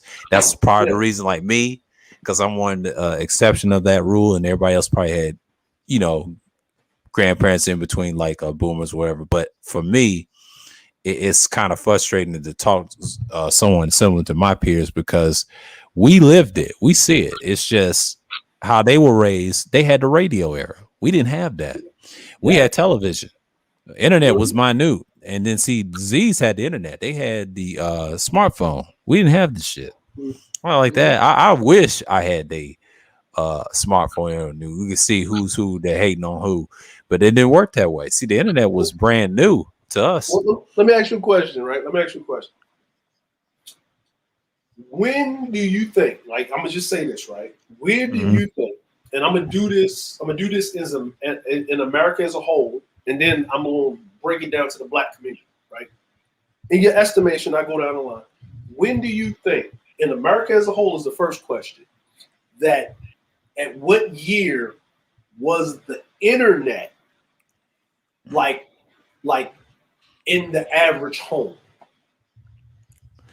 Oh man, I would say I'll say in the 2000s or 2000, something like that. Well, which 2000, like 5, 6? I would say 2003, the interface, because if you think about 2001, not much, but that interface, that Google search in 03, yeah, that's when they put it all in homes and stuff. Now, computers were around in the 90s. I mean, it wasn't much internet. I think Complex said this in the 80s, they had to pay for it, right? Where he comes from, right? But in the South, over the years in the 2000s, we didn't get it where I come from. I saw that in 03, and I said, God damn. Yeah, DSL rollout started going out about 2000, 2001. The technology was kind of at the cusp of around 99 to 2000. Then you started seeing mass rollouts because it's copper, right? Yeah. It's all copper and it needs to go a certain distance. But prior to that, you had coaxial cable from like Comcast, or not Comcast back then, but you had like RCN, AT&T, Sprint, and then it was expensive. That's what that was that AOL on America Online dial-up. Dial-up. I remember that. That was the digital divide, right? The 56K modem versus who had the broadband, right? And so a lot of cats did not have that. That's why Net Zero was so popular in the Black community, because you got fast internet, at least seemingly fast, for what you were paying for. And so what I'm saying here is that I think to DeAndre's point about the social interactions between millennials versus Gen X and boomers and stuff like that, we looked at an article a couple years ago about autism in the Black community, and it was really high, considered to be higher amongst Black people than it was amongst other groups of people. But we kind of looked at the manosphere and was like, you see a lot of those sort of indicative behaviors in the space. Yeah, I mean, it's common in I would say East Atlanta, Georgia. If you ever go to Emory, they had a program, and I think I volunteered that, and I think my sister has a touch of it too, but when she was young. But some of them are, what I would say the high function is the normal looking ones. Those are the ones that deem intelligence, kind of like an Elliot Rodger type. And then you got the low function, that they're the regulars. Those are ones being your businesses and doing tech. I think Zero mentioned this in an interview with Keep It Techie, and he's right. The smart ones in tech, they have a little touch of it. In Asperger's, those people is building your fucking machines and internet. And this is factual. This is what a guy told me in Emory. I didn't know that. Asian guys, like every race has it, but the Black people that have it the most is in suburban and low income areas. Now, the most is in low income areas. Now, you do have some in the suburbs that have money. I've seen this growing up, and I didn't understand it at the time, because when they had internet, they on that thing for like 2 to 3 hours. I mean, growing up, I understand that, but my sister be on it for like at least 5 hours, doing art and stuff and educational stuff. When she was in school, that's all she did. She did her work and everything, but that's what the millennials learned. But like you see in the space, it depends on what state you're from. But Georgia is king on that on every April, especially Emory University. They push it so hard, even though they think from the left. I know they vote for Biden and everything. I mean, of course. And I'm not mad, because I used to volunteer for them for like 2 years before I even got a job and learn about the spectrum. But they did have the oxytocin test. So, to check your brain and see there's a cure for it. But there's a cure for it. I think it's that colloic silver, but it's expensive. But nobody's not going to pay billions of dollars to get rid of it, because it's very environmental.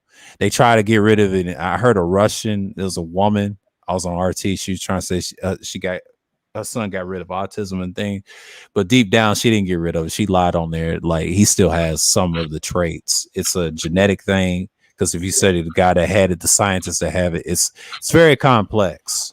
It costs a lot of money to get rid of because it's a disorder and a little bit of the disease at the same time. But it's very hard to treat it. A lot of people were saying, well, not saying a lot of people, but a lot of the research was pointing that in the Black community it was coming from lead. Yeah, it's a combination of that, and it's a combination of the air too. A lot of people try to say it's lead, but it's deeper than that. If you have genetic, yeah, that's what I'm saying. If you have genetic, I hate to say it, if you have genetic autism or any form of Asperger's and things like that, those sciences I mentioned, it's hard to get rid of because it's also in Australia, England, and which called the Americas. Yeah, it's worldwide, and it's in boys. I'll tell you why it's in boys. No matter just white boys or black boys, period. It's because when I went to Emory and they told me that, I said, really, but they tried to find a cure for it. They tried to do research on it. They're still researching, but when COVID came, it kind of stopped and put a cease to it because they're still working on it. So when COVID came, everything elevated. So Well, here's the other thing that people keep forgetting, right?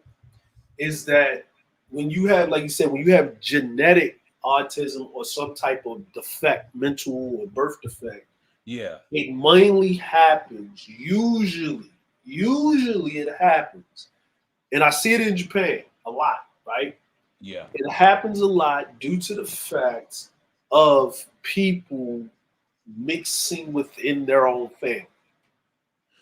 Yeah, it's a combination of that. It's a combination of that, and I forget the guy that had named after him in Australia. He had named Asperger or something like that. But that came from his genetics. And then when I saw that, and then the autism thing is deep too. But when Emory studied it, it's in your brain too, but it's mostly in males. They were showing the chromosome, the DNA, and stuff like that. That's hard to treat. Now you can treat the ones that had it through the shots or the lead, or whatever. That's true. That's the basic one. But if you have genetic or that's hard because I'm telling you, it costs like billions and trillions of dollars to get rid of. Because there's a doctor I know, his name is Dr. Kubels in Emory University, right? He's well known in that university. Talk about autism, right? He's a Jewish guy, right? He said it's frustrating. Try to get them into jobs and stuff, and that's why Biden was pushing the health stuff for them, because they get discriminated against with the lower people that have it. You know what I'm saying? It's a divide between class. If he's low functioning, a lot of people think so. No, he's normal like me. He just gets a job. He just went to school, did 4 years. That's it. But little do they know he has it. But now the high functioning ones, like a Elliot Rodger type, they smart though intellectually, but they don't have no common sense to drive and do things like that. That's the difference, because I know, because my sister has it, so I can tell you better than anybody. The reason I don't do those streams because there's so much information on there, because I know people from Emory personally, and that's a research we should focus on. But black folks don't want to talk about it because that deals with research, that deals with science, it deals with hard self-esteem, and self-research, and it teaches you how to not eat the wrong stuff too. They teach you about diet too. They'll tell me like don't eat certain things to trigger certain things. I'm like, oh, okay. Because in China and Singapore, and there's some documentaries. I was actually watching a CGTN. They were just talking about one of the women in China helped break through with research on this. I think in the Global Journal of Medicine or something like that. Right. And they learning how to use like apps on the iPad and I saw that. I saw that years ago. Yeah, I saw that years ago. 2015. This was last week that they did the news article on it. But they were there's different type of patterns that you can use on some of these apps that are focused on this that actually help speed up the development if you catch it at an early age. Back in the day, we used to have a game by Milton Bradley called Simon. I remember that. Simon. There you go. And that used to really help people speed up and kind of blend. This it relates to ADHD too, all on that spectrum. that also video games, chess games, and sports that kind of helped me. But I have low level Asperger's myself, even though I'm not the high functioning type. Because people told me, they said, "Why you volunteering with autism?" Well, my sister has it. It runs some of it in my family, genetic wise, and that's hard to cure because of research. I did took the oxytocin test. I did took the placebo. And it came back, and somebody got sick during my blood type, right? He was a Russian, right? And he got sick, but he survived though. Like the mixing and things like that. And but see, me, people don't know that. Well, you got a lot of people running around in space like that, but I'm more on the low side of it. See, high functioning, when you talk about that, you talking about the Elliot Rogers type. Those are the ones that you got to treat. And that's the ones you got to put on jobs that deal with the what you call the workhouse or workshops. And I think they got one with Bobby Dodd. They got one with it's in Atlanta. Then they got one with Tommy Nobis. Rest in peace to him. But he had like a center, and that was like the whole thing to treat them and things like that. So yeah, they had games, they had board games for them, and then they have like a driver's test with the video game in the car, teach them how to drive, and they got a lot of stuff for them down here. But it's big and down here in Georgia because they're trying to get that research in. It's worldwide, man, because Georgia is known for that. Besides the gays and the other people, right? Because the gays is kind of push for it and say, well, if their kid has it, well, we're gonna back them because they got the most money. Well, you gotta understand who controls the economy, not just I ain't gonna blame Israel and everybody else. I'm just saying those people should not be talked about because it's part of politics. Those are the people you protect. You protect them, the gays, the Jews, whatever. And I've noticed that in Emory, that's that university. If you go to Emory University, they protect them. They're well protected. They're well funded. I saw that years ago. I said, really? I said, wow. And it took me a minute to realize that, and they was telling me, no, it's business, and that's how they get their policies in. See, it's a lot of problems. A lot of black folks don't want to participate in these programs because it costs them a lot of money because they too busy be on frivolous stuff online and things like that. This is when the internet wasn't as huge as it is now today, because back then in 2015 nobody wasn't talking about this stuff. People was worrying about their kids not learning. I saw this when I was in Emory and they had games and stuff like that. I met a Jamaican guy that had it, and he said he learned the Japanese language. He loved Japan. That's why I referenced him. He's been in countries and traveled. I think he's been to Japan a few times, and then he told me it's a good country. I said, really? And he was telling me about the culture and everything. He loves anime and stuff like that. I've noticed they love anime. I do know that. And it's deep because, like Mike said about the video games, that's their bread and butter. They love math. Some of them do love language too. There's two types. One that likes math and one likes language. Language is huge because it overpowers the numbers. You know why? Because you need to learn how to read in numbers, read what you're writing, your handwriting. It takes you places. Versus numbers. Yeah. Please finish, please. Yeah, and it helps with the numbers so you can read better and things like that. But I don't pass it to you, Mike. But yeah, that's what basically you're trying to help in their development. Mm-hmm. Yeah, there's a spacing in their brain for one sort of really good skill set, and everything else is just like not really a priority for them. And right. It's a cognitive dissonance. Yeah. Because when you fill out a job application, you'll see inside the application, if you actually read, especially I'm talking about in reference to tech, they'll ask, do you have any of these disabilities, and Asperger's or autism will come up. But they target people with this condition because if you give them a programming language like C++ or Java or something like that, and that's all they're good at, that's all you need them to do, then they become really efficient at that, and that's your go-to guy. You don't need them from anything else. You stick them inside of a cubicle somewhere, or they work remotely, and that's all they do all day long, 12 hours a day, writing code, and you never have to worry about them. And so, to your point, what was that movie? The Office, right? Yeah, the fat guy, right? And he was asking about getting paid, right? And he wasn't tripping. Right? He was asking for a while. Stuck him in the basement. They did all of this stuff. It was a running joke. But he snapped off when he couldn't get his stapler. Right? And the reason he snapped off because he couldn't get his stapler, if you think about it, is that was a part of his process. Yeah. They follow directions very to the T.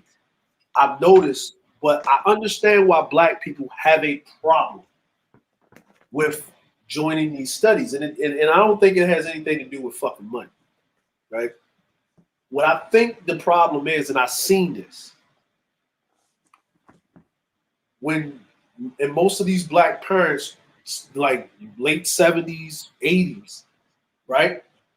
They roll you into special class. Once you get rolled into special class, it's hard for you to come out of the special class. Oh yeah, I know something about that. You know Yeah, it's hard. And even if you go, and it doesn't, and it's not there to help you. It's there to basically have you there. Now they probably got better with it. Then you got to talk about after we got out of high school or grade school. Now the kids that come after us, then they start shoving ADHD medicine down their throat, tranquilizer. Yeah. So, but the autistic kids didn't get the medicine. That's the fucked up thing about it. They give it to the ADHD people. They give it to them first. Autistic people, they got the Zoloft and shit like that for depression if you're depressed. And I saw that. That's like I shook my head. I said, man, that shit don't work. But they start shoving it down their throat, right? And then they started doing it. And I've seen Black boys that are grown men in the military, right? I've seen them and I've talked to them. And I said, man, why you acting like that? Man, my mom put me on ADHD, man. I said, that's for white kids. No, man, they put me on that shit. They put me in, I had a little speech impediment, ADHD, shove this shit down my throat, right? Like every time I heard that, so now people are wising up because that ADHD medicine got fentanyl in it. Yeah. Right? Now, here's another issue. Now, if you're doing all of these studies and it's the same government program, state-funded programs with different names, but in the same tinge, just saying, once you get information and you know they got a history of running trials and tribulations on niggas first, you're not going to prescribe to any type of program with that. You're just going to run in the other direction. It's just what it is. You know what I mean? I'm just, you know what I mean? Like, you can't blame people for whatever they're doing, right? You know what I mean? It's kind of like the vaccine thing. Now, I'm a scientific person. I understand how science works. I'm a moral pragmatist, right? You got to try shit out to find a constant, and you're going to break a lot of eggs. You're going to fuck shit up. You know what I mean? You know, fixing shit as an engineer, you try shit, you break some shit, you fix some shit, then you got to get a new part, and you switch it out, right? But the problem is that Black people ain't prescribing to it. And that's why I asked that question about the internet, right? Is because when it became a national thing for everybody else, right? Black people were still far behind. And we didn't realize how far we was behind. And the reason I realized how far we was behind, because I like how Mike V broke it down, right? Because that's his area of expertise more, right? Right. Is I was on a ship. Right? I mean, you know, the government, anything that's implemented is implemented in the U.S. by the military first. So test trial by the military, and then by the time it gets for consumer use, it's already been perfected because the government done thrown so much money into research. Is that correct, Mike V? DARPA. That's what DARPA is for. Huh? That's what DARPA is for. Yeah. Right. So now, I was on a 30-year-old motherfucking LSD. Bitch was old as fuck. It was around since the Guadalcanal shit, right? We was about to go on our first med cruise, right? Like, well, my first med cruise. The ship already been on a whole bunch of times. That's basically crossing the Atlantic, going into the Mediterranean, hitting all the European countries, all that wonderful shit. They had to put our ship in the dry dock for 2 months prior to going, because they needed to run internet throughout the ship. Because we didn't have internet. We was the only ship on the waterfront that didn't have internet. Because they was about to decom the ship, but they kept it in service. They sent all the Black folk, and I'm talking about officers and enlisted, to a workshop to teach us how to work an email account, how to log into Microsoft Outlook, what an email account is, what an IT is. We knew what they were on the ship, but they just handled like message traffic for the SuperNet and stuff. They even sent the IT guys that were black to these workshops in extra schools because they already knew they didn't know how to use the fucking internet. This was Navy-wide. Guess when this was? This was in 2000. Oh, that's the heart of it. Yeah. Now that's why I said it was. So that means that everybody else, the Asians, the white folk, right? They already knew somewhere how to use it. Some of them signed up because they came from rural places like West Virginia, or they was like out there, away from the internet and stuff like that. But for the most part, they already had it done. They already been to the school. They already knew. Now, about 03, 04, I start hearing my people that were pretty well to do. They got their houses paid off, kids in college, right? Hearing my cousins that's my age, about 03, 04, I'm in Japan. I've been telling them for a minute, yo, get you an email account. Now, my aunts and uncles, they had work emails. So I had to email them at work. They didn't have a home. They didn't have a private email address. They didn't have a Yahoo account. That means they didn't have internet in their house. So I had to literally, and my cousin, which was like the first person to graduate like from a real college, like he went to DeVry University. He worked for AT&T since like 89, and he was an IT since 89. Like he's right. Wow. Yeah. Right now, he's actually the first. I think he's the first black COO of an IT company that just went blue chip stock like 2 months ago, and his company's out of Tel Aviv, out of Israel. They just opened up. It's called Cell. I'll find a picture that he put up on Facebook. Right? Yeah, I'm not surprised. Yeah, it reminds me of Emory all over again because I think about the 2014, 15, why I volunteered and why those kids love tech like that. Well, that's always been like that. Even your people that build your computers that have it and they research, and there's famous people, musicians that are producers that build those equipment. I'm not surprised because I don't judge them because I know they have it and they can tell who has it or not automatically because they know who's high function, who's not. And then they show me a scale.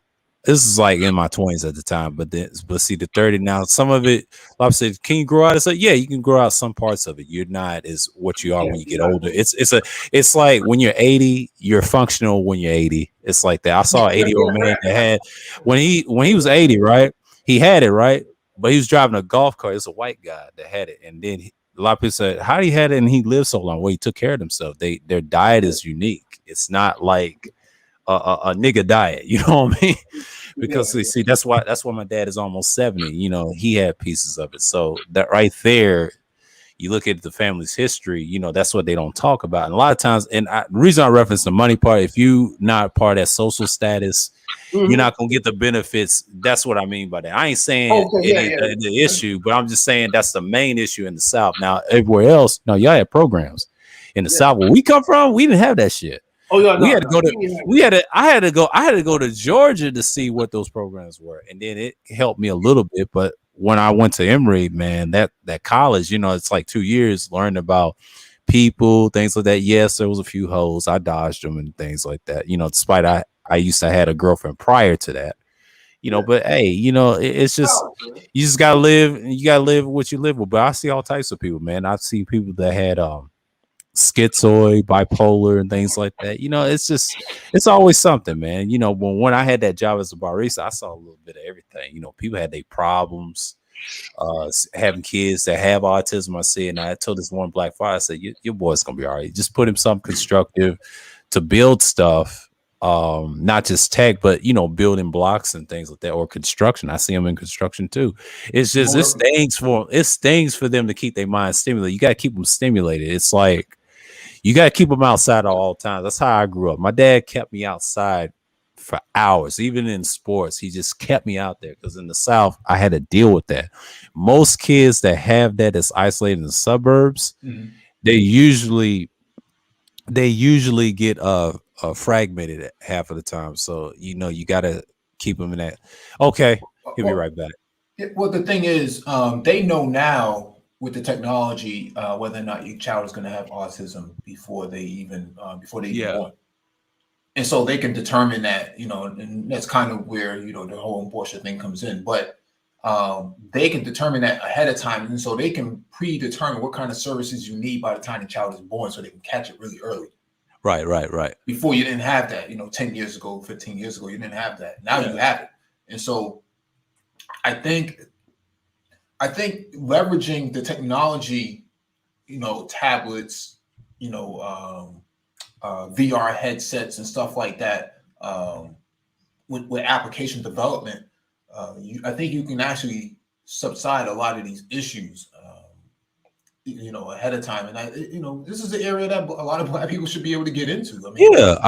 Emory University is the only university in Georgia that can help that. It's other programs in Georgia too. They're doing the same thing you're talking about. And I've been reading certain news, like you said, they got tech for them all the times and jobs, but it's a combination. They're trying to, I hope they don't try to integrate with regular people. Now, regular people know how to deal with them. I mean, there's people that's going to have these jobs. I see why Biden won, because he was looking at the healthcare, the combination of that tech, and people that's anti that is crazy. Don't you know people got a lot of problems in the world in America? The more I study about it, I'm like, they build half of your damn infrastructure. Yeah, especially Black people too. They have kids that have problems with autism and things like that, or ADHD. Those are your backbone. Now, in the military, that's a different story. I don't think all of them be in the military. Now, if you're low function, yeah, they'll accept you, make you a killing machine. But 9 out of 10, they control the drones. I didn't know that, and I was like, really? It was telling me that years ago, and I was like, wow.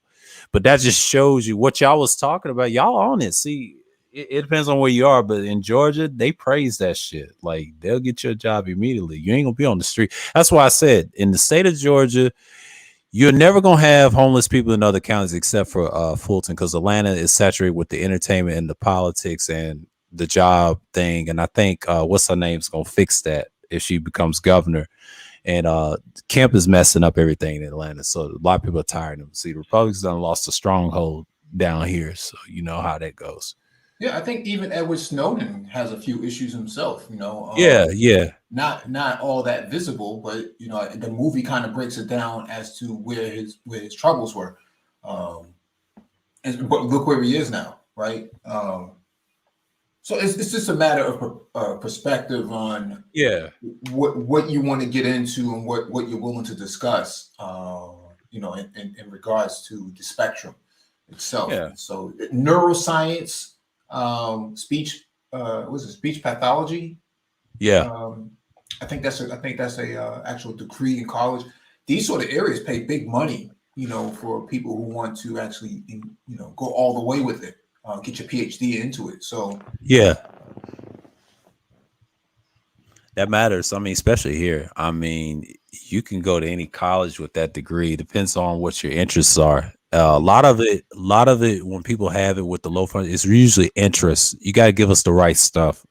And if you're interested in music or computer programming, or if you'd like to say any interest, like, you'll be on there. Now, podcasting is kind of different because you got to learn to talk to people. And I was helping those areas early on when I was younger. But see, a woman identified that years ago, but I learned to accept it. But eventually they know the difference between the two. And I think when you put them in these jobs, like you said, the cubicle earlier, a lot of them will be in your dealerships. And when I used to be a barista working for there, you had people with all types of problems. But the ones that didn't, they were normal. Then you got the ones that have it. They had the best higher positions. You barely see them. They're very introverted too. A lot of them are introverted too. That's why a lot of them grow up to be introverts. Not all introverts have autism, but the ones that usually super introverted is them. They always building stuff when they were children. You have to go by their childhood, what they used to do. You ask them a ton of questions. I know the therapist asked them like 1,000. And that's why I mentioned earlier. Now they should stay away from street stuff. I'll tell you that, because if you have a parent that grew up in that street life, I've seen that side of it. That's not good either.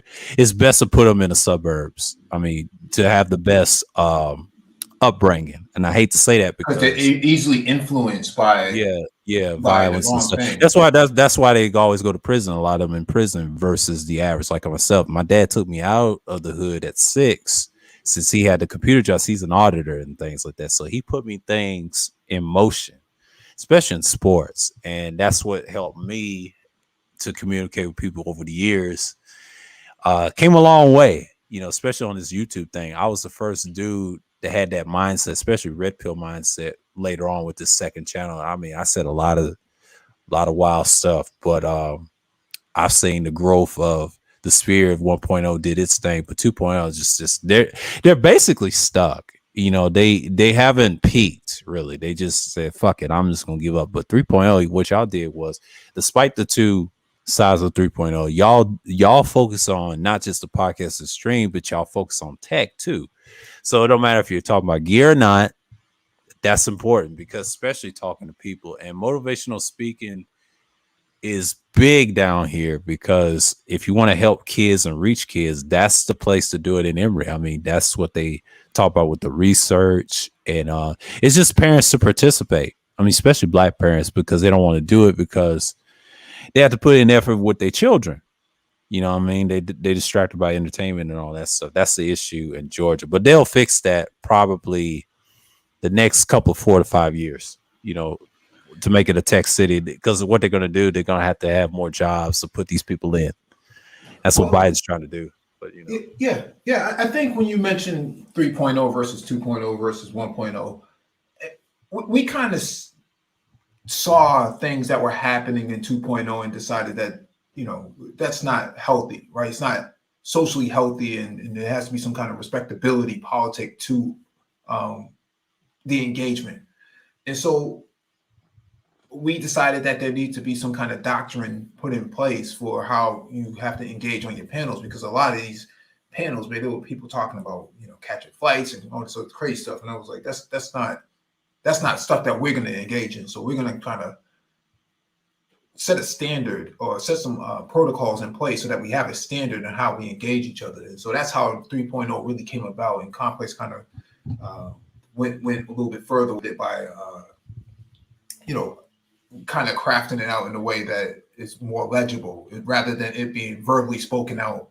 You can actually read it on the about page on the Brain Trust, but you can't really have a conversation if people are talking about, I'm gonna do this to you, and I'll torture you, kind of like Wu-Tang, I'll so your back hole closed and keep feeding you, and it's like, yeah, that's crazy. Yeah, you can't do that. Yeah. You can't have that kind of conversation. It's not going to go anywhere. And so there's been some celebrities, well, I shouldn't say celebrities, but some socialites who have come into the manosphere and listened to some of the content and said, you guys are kind of crazy. You got to tone some of that stuff down, that rhetoric down, because nobody else is going to want to come around here.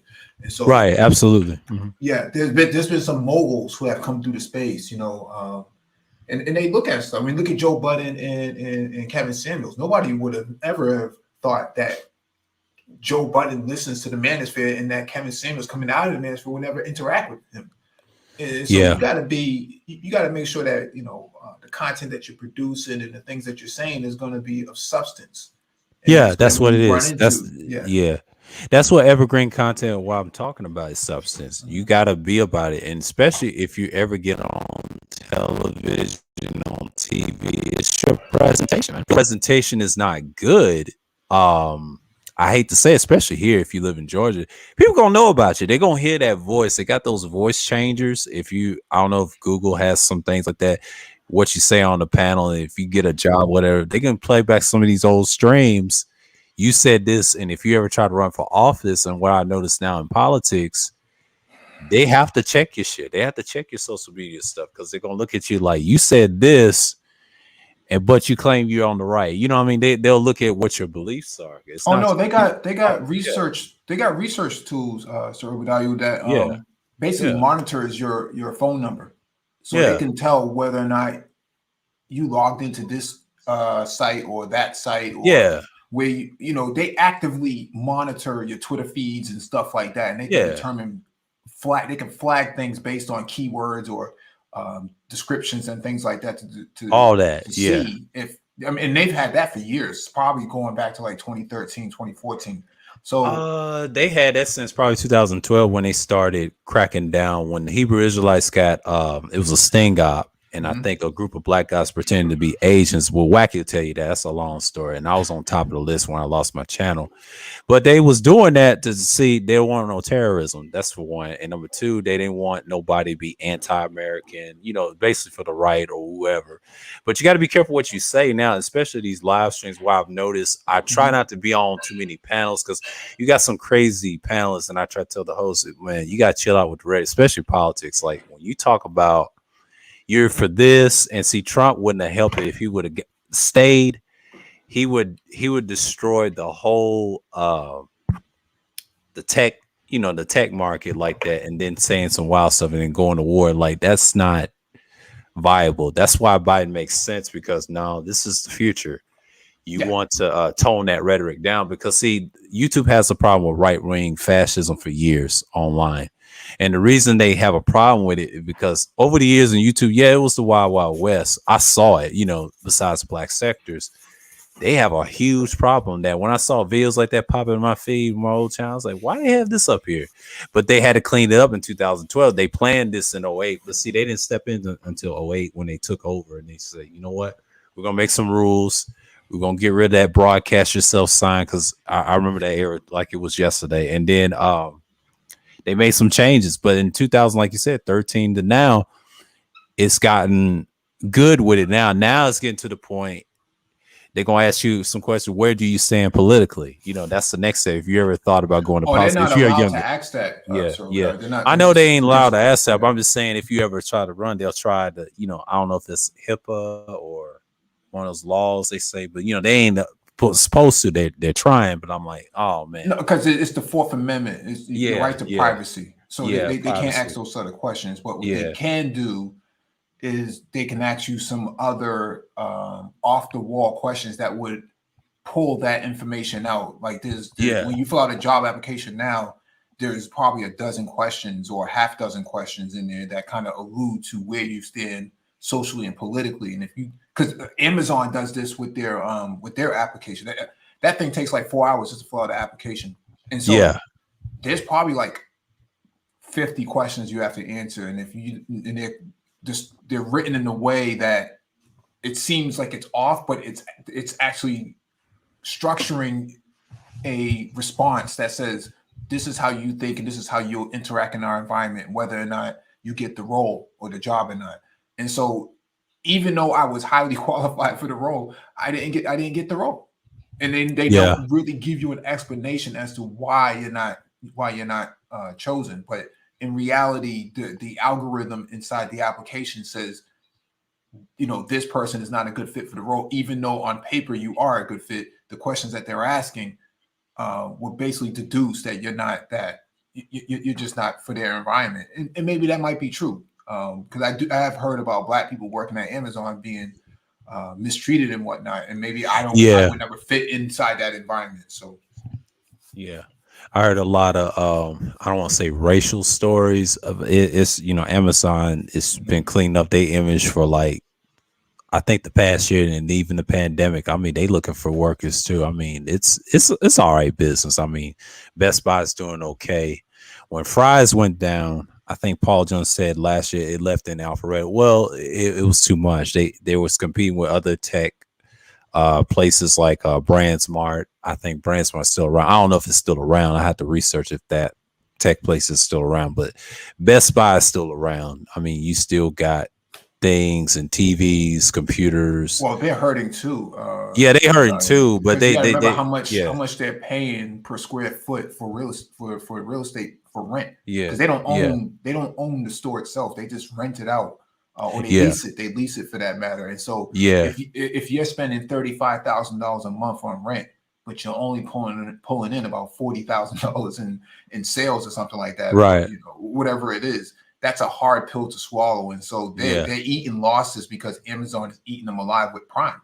have your stuff delivered in 1 to 2 days, man. You can't really compete with that. That's why if you go on Best Buy, they'll say, we'll price match whatever you find on the internet. Yeah, you have to, because that's the only way to compete. Yeah, and they sales, you can get it in well, actually the next day. I got a microphone I ordered, and that came the next day, and I'll never forget it. I was like, wow. But Amazon, they deliver you stuff fast. I do believe that they do it, and I think they got a drone thing that delivers your garage door. In the South, that's what my dad was telling me. I said, really? If you order like a furniture or things like that, they have like a drone carrier to deliver that stuff for you, man. I mean, Amazon's not playing. I mean, they using everything. They using people, they using drones. Eventually they want self-driving vehicles to deliver stuff for you. Now, Best Buy is having a hard time because, like you said, the deliveries, I would say certain tech they got, and the cell phone, what you call it, carriers, they're struggling there too. I see that in Costco's. Costco's got every cell phone carrier you got. T-Mobile from, I'll say, AT&T, Verizon. Oh, well, you know why they do that, right? Yeah. Well, because you have store credit. Yeah. Right? You have a credit card in the store, or Best Buy card, not Best Buy card, Target card, or Costco card, or wherever it is. Yeah, Costco wholesale card. I got one. Yeah. Right. So you can go in there and actually spend money on things that you typically wouldn't buy if you because you don't have the cash. And so that's the strategy, is to get that demographic of people. I think that bringing that up, I think that capitalism is on its last leg, man. You got to start. Yeah. You got to start loading people up with debt like that because they don't have any money. That's a sign that the writing's on the wall. That this is not survivable. Over the next 10 to 20 years, it's going to come to an end. I'll say the next 10 to 15 years it won't survive. Now 20 years, I agree with you right there. That will take a lot of changes. You see the self-checkout line me and just DeAndre talked about, because I know in Publix in the South, a grocery store in the South, Publix, right, has that already. Target has that. Walmart and Kroger has that already. Next step is items you can pick off they're doing something tech wise. Instead of you open the doors, it'll automatic. They're trying to get to that level. You won't touch the stuff as much. They have those things to deliver for you. But that's future tech. I've seen a lot of.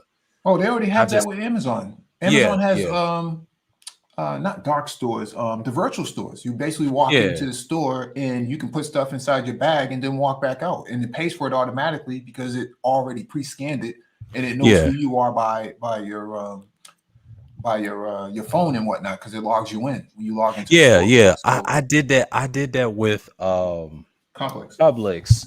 I did that with Publix when I got these what you call the daily probiotics, prebiotics, fortifieds, and I bought 2 of them, and the guy delivered me in the store in Publix. So it was on my phone and everything. I paid for it, purchased it on the Instacart, and Instacart's pretty good too, because them things be fast. And then you get your Gmail message, bam. Sorry, it's that simple. But they're doing that too. Even I heard Kuda said this about the Thanksgiving turkeys and stuff. They're delivering food like the restaurants. See, that tech is no joke, man.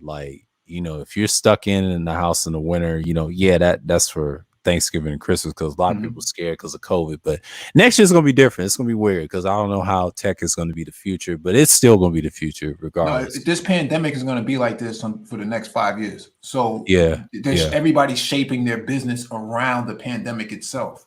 Because there is no trajectory as to when this is going to end. All you have to do is plan out for the next 3 to 5 years. That's all you can do. And so when it comes to the food and beverage industry and the dairy industry and whatnot, they can't stop, producing goods, right? Because you can't have all these cows on your farm and chickens on your farm and then say, well, because of the pandemic, we gotta slaughter all these animals. No, that's unacceptable to a farmer. That supply chain is going to be really important, and so it has to be designed around what's going on right now and not what it was before. And so these services like Instacart and some of these other ones, everything's being designed around touchlessness because touching is a bad thing now. You can't even shake anybody's hand anymore. You got to give them. Oh yeah, You got to yeah, give them the yeah. peace sign and whatnot, and then go about your business. Yeah, yeah. So that touch and go is that model doesn't work anymore. So now it's all about touchless, and so delivering Thanksgiving turkeys and stuff like that. Yeah, look at Ford. Ford has a pilot program going on right now in Detroit with the Ford Fusion being automated. and yeah, I think it might have been Domino's. Yeah, it might be Domino's. It's Domino's. It's Domino's has it. I saw that commercial. Yeah, that's true. That's happening right now. They've been working on that even prior to that. But look at McDonald's. Yeah. Now you can pull up to the drive-through or eat. I heard about McDonald's. Mm-hmm. Right, they use an artificial intelligence on the menu. So depending on who you are at the time of the day that you come, they collect all this data and then they put it on that screen based on what's trending right now. Is it McFlurries or chicken patties, whatever it is, and that way they can curate what kind of produce that they need to actually. Okay, so they have Big Macs. I know they £quarter-pound. The last time I had McDonald's, that was like 2010. Yeah. I don't eat that stuff no more since then. I was 22 at the time. So So what I'm saying here is everything is changing based on this. We haven't seen anything like this before. So now's the time to really have an understanding of coding. You don't need to be an expert. You just need to have an idea of what code is and how it actually works from a language standpoint. Just like you might know a few words in Spanish, like hola and I know a few, but you don't know the whole entire language. But if you heard something, you know that Buyang means good, right? So it's just about having this sort of perspective of, okay, what are we doing right now socially, and what does the environment really need? And so that's why everybody has to be tech literate, because all these businesses are going to be centered around tech because they have to be, because of the way the environment is working. You have no choice. I mean, if you're not tech savvy, it's like this. They'll ask you questions. Have you ever owned a laptop, a computer? Have you ever used, now video games don't count. That's just your leisure. They'll ask you what your leisure activities, but have you ever used any form of gear of podcasting? If you want to get into radio, they're going to ask you those things. Do you know how to put stuff together, in tech? Because my dad used to fix parts on computers with his friend named Larry years ago. They laughed at them, what they was doing, even though he had a job as an auditor and everything, but he did that as a hobby for years. Now he's got a lot of this new gadget stuff from Marquise Brownlee and everybody else, and Leo Laporte.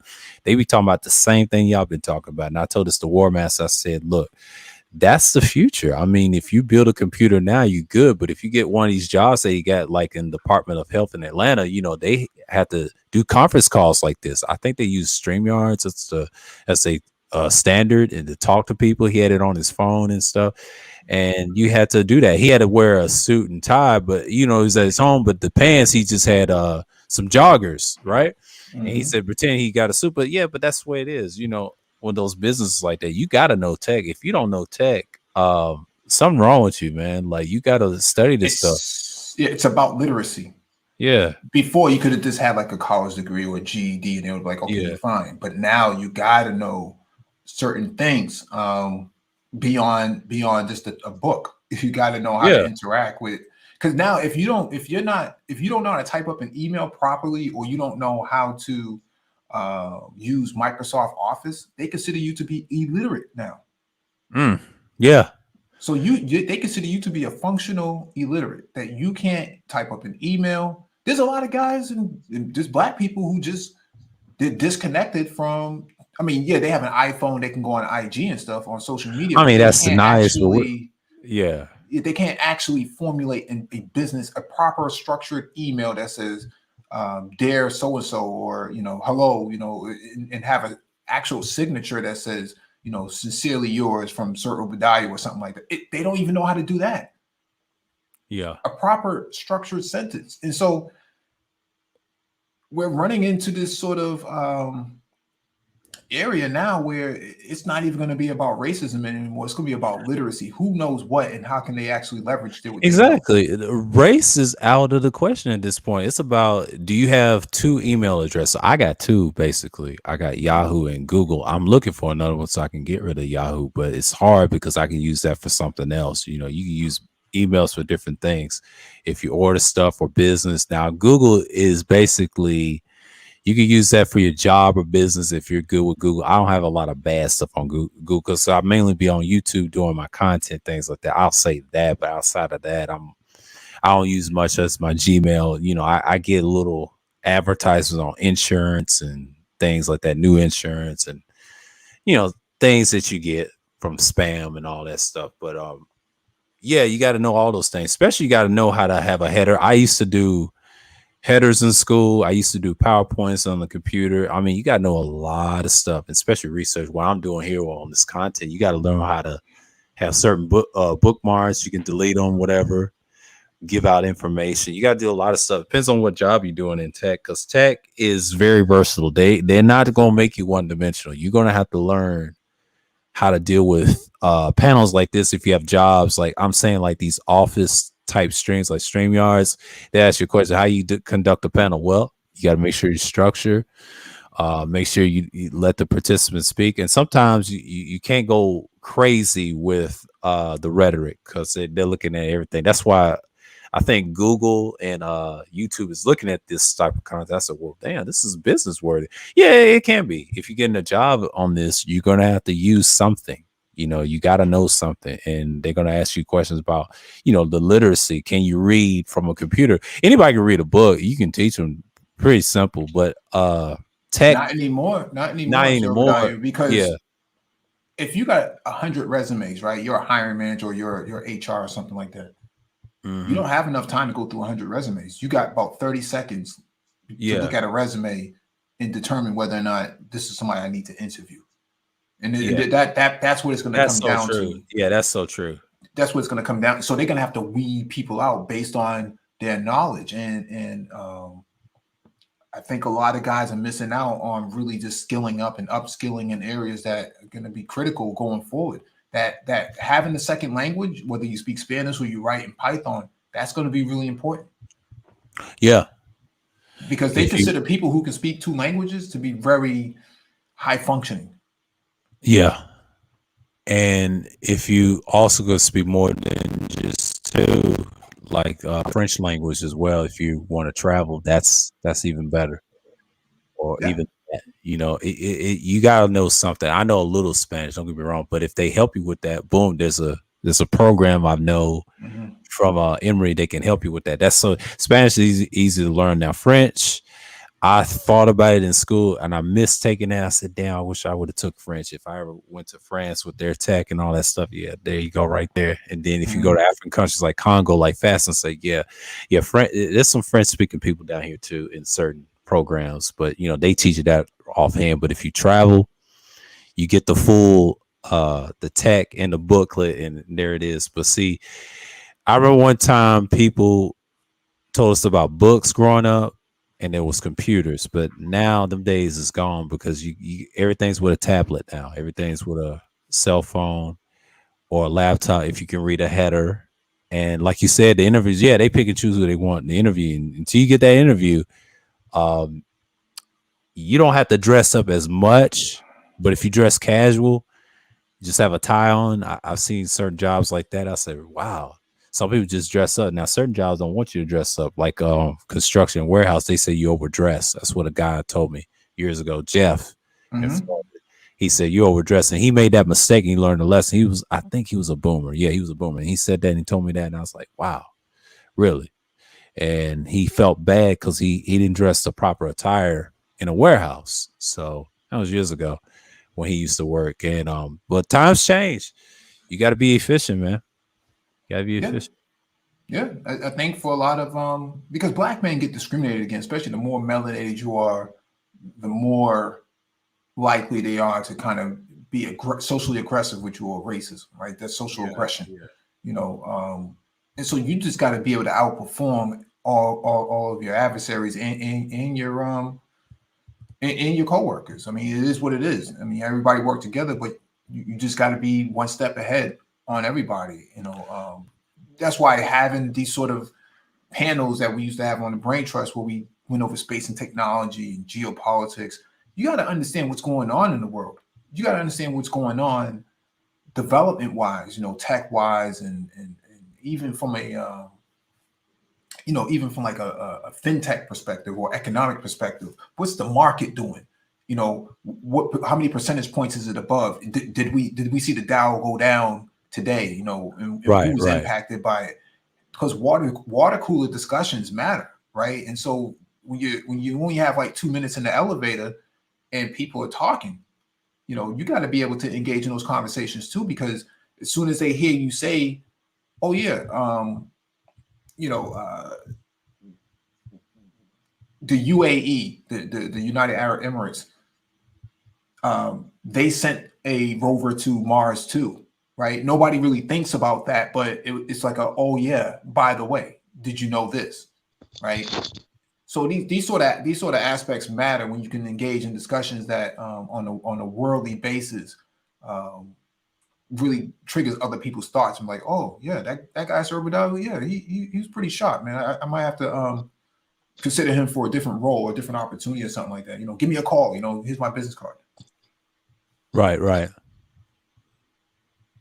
Yeah, man, that's usually how you get down in business, man. That's part of it. You know, I don't mind talking about things like that, but yeah, the Brain Trust, I learned a little bit on the tail end of last year, even though y'all was in politics, but I saw a lot of y'all stuff. Y'all was talking about the outcomes of the economy. You talk about those boys with those phones in Africa. I think this was a 14-year-old, and there's a 26-year-old. I forget their names y'all mentioned. I did see that live stream. Yeah, that was a good one, and y'all had some good ones too. And you broke all that down. That's like the future of the fourth industrial revolution. And I think I mentioned that too on this channel too on the stream. And I talked about that's the future in jobs. I had to put my spin on it and say, and did a little searches, and they had certain jobs that it's going to replace everything, but it's going to take time. COVID kind of sped it up, but now it's like, can you do it on the fly? You know, and that's a lot of people have a challenge in that. No, this is just get you to know, because once this thing gets over like 5 years, and that's the trajectory, but we don't know what it's going to be like next year. We don't know how 2024 is going to be, because I know Biden's not going to run again because of his age, and they ain't going to let Kamala in there, because we're going to see what type of parties are going to come out of this. But Georgia's going to be fine. I already know it's going to be blue all the way through and through. So, you know. Yeah, they'll be back later. Yeah, I got time. So,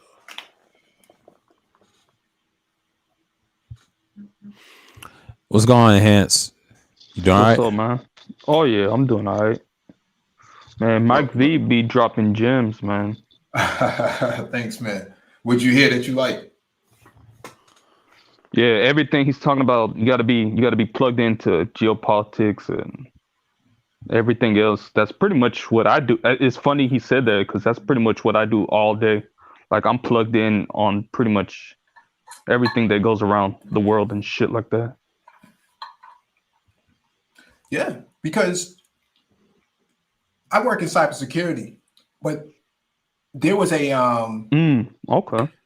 There was an event that happened a few years ago. This is like 2014 or something like that, 2013. Mm-hmm. And the Chinese were hacking the Japanese. Mm-hmm. And people in the office didn't really understand why this was happening. Oh, the Chinese are just bad, this is bad. I said, nah, you got to look at the fact that Japan never apologized for what they did to the Chinese during World War II, all that occupation. They treated them like they were African Americans. They ran experiments on them with vaccines and diseases, and mutilated them and stuff like that, lynched them. They did a lot of horrific things, and they never apologized for it to this very day. And every time the anniversary comes about, in China, the Chinese remind their people, the Chinese government reminds their people about the 100 years, the century of shame. Basically, the time that humiliation. Yeah, the humiliation and shame that they were mistreated in this way by their adversaries. And so even though they're not at war right now, there's still people on the ground that are like, you know what? No, F them Japanese, man. We're gonna go after their, their web servers and take all that stuff down. We're just gonna launch a cyber attack. But people in the office didn't understand that. They didn't understand the geopolitical, historic aspect behind why these type of things were happening. And so you see the same thing with South Korea, the Philippines. The Japanese did a lot of horrific things, man, in the last 120 years or so. And so people think that they're docile, and I'm pretty sure that Justin Andre will probably vouch for a lot of this type of stuff. They never apologized for anything, even though they started paying reparations to the South Koreans. They stopped paying reparations to them, and that's why they got a bit of a conflict now. And so you see a lot of cyber warfare happening. We see a lot of cyber warfare happening, and so the important aspect of why I'm saying this is that to know the history and understand what how it impacts people going forward and how it impacts nation states going forward, that's really critical. If I'm in the in the conference room or something like that, and I point out this part of the history, my security scientist, he basically confirms, like, yeah, you're right about that, Mike. Because he speaks Chinese, even though he's a white guy. He speaks Mandarin because even though he's a white guy, he understands when a cyber attack happens. He can look at the code and see that, oh, that's written in Mandarin or Cantonese, and so he's plugged in on all of this type of stuff. But when he hears a black person having the same conversation, he's like, oh. I had a different perspective about you. I thought you was just some yo-yo, some around the way cat that didn't know what he was talking about. Got in here through affirmative action. Like, no, I know my stuff, fam. I know my stuff. Yeah, there's a lot of misconceptions about us black folks, like a lot. I get that a lot too myself. So, but yeah, I love geopolitics. I love history. So that's why I said, damn. He's right up my alley. When you're talking about all that stuff, I'm like, yep, absolutely. Yeah, a lot of people will look at like Sir Obadiah and be like, oh man, he ain't got a lot of people over here. But if you look at his evergreen stuff, he's dropping some serious content. But when you're not involved in all that nigga shit, then they like that's when they don't really, they ain't trying to follow you. But if Sir Obadiah, you throw up a picture of like Nicki Minaj or something like that, you have 100 people coming here in the next 20 minutes. Right. It's usually the way it is.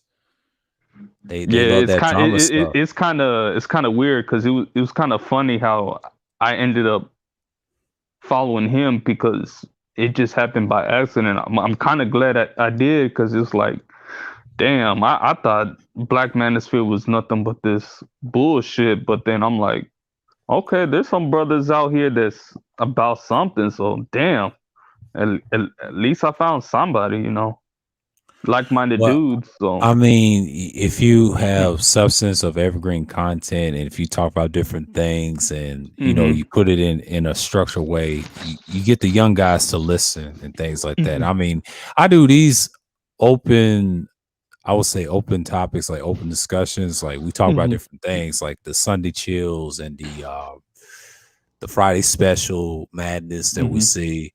And then the Thursday thrills, to talk about a lot of issues like politics. I don't talk it as much, but I put it in an open setting, because when I do the history stuff, like the world history and things like that, geopolitical and things like that, and then talk about different things. Wednesdays, like the history streams I do, they don't get that much viewage, but the replay value is what matters to me. And I don't really care, because then self live streams, I talk about different things, what's going on and how I'm doing, and because I don't mind camming up now, because that's easy. I can do that on here, but that's nothing. I ain't trying to have a proper setup, because it's basically audio, because it's like you're broadcasting, but and that's your information. But you got to have a nice presentation. I try to be different than everybody else. I mean, I did the panel thing last year because of COVID.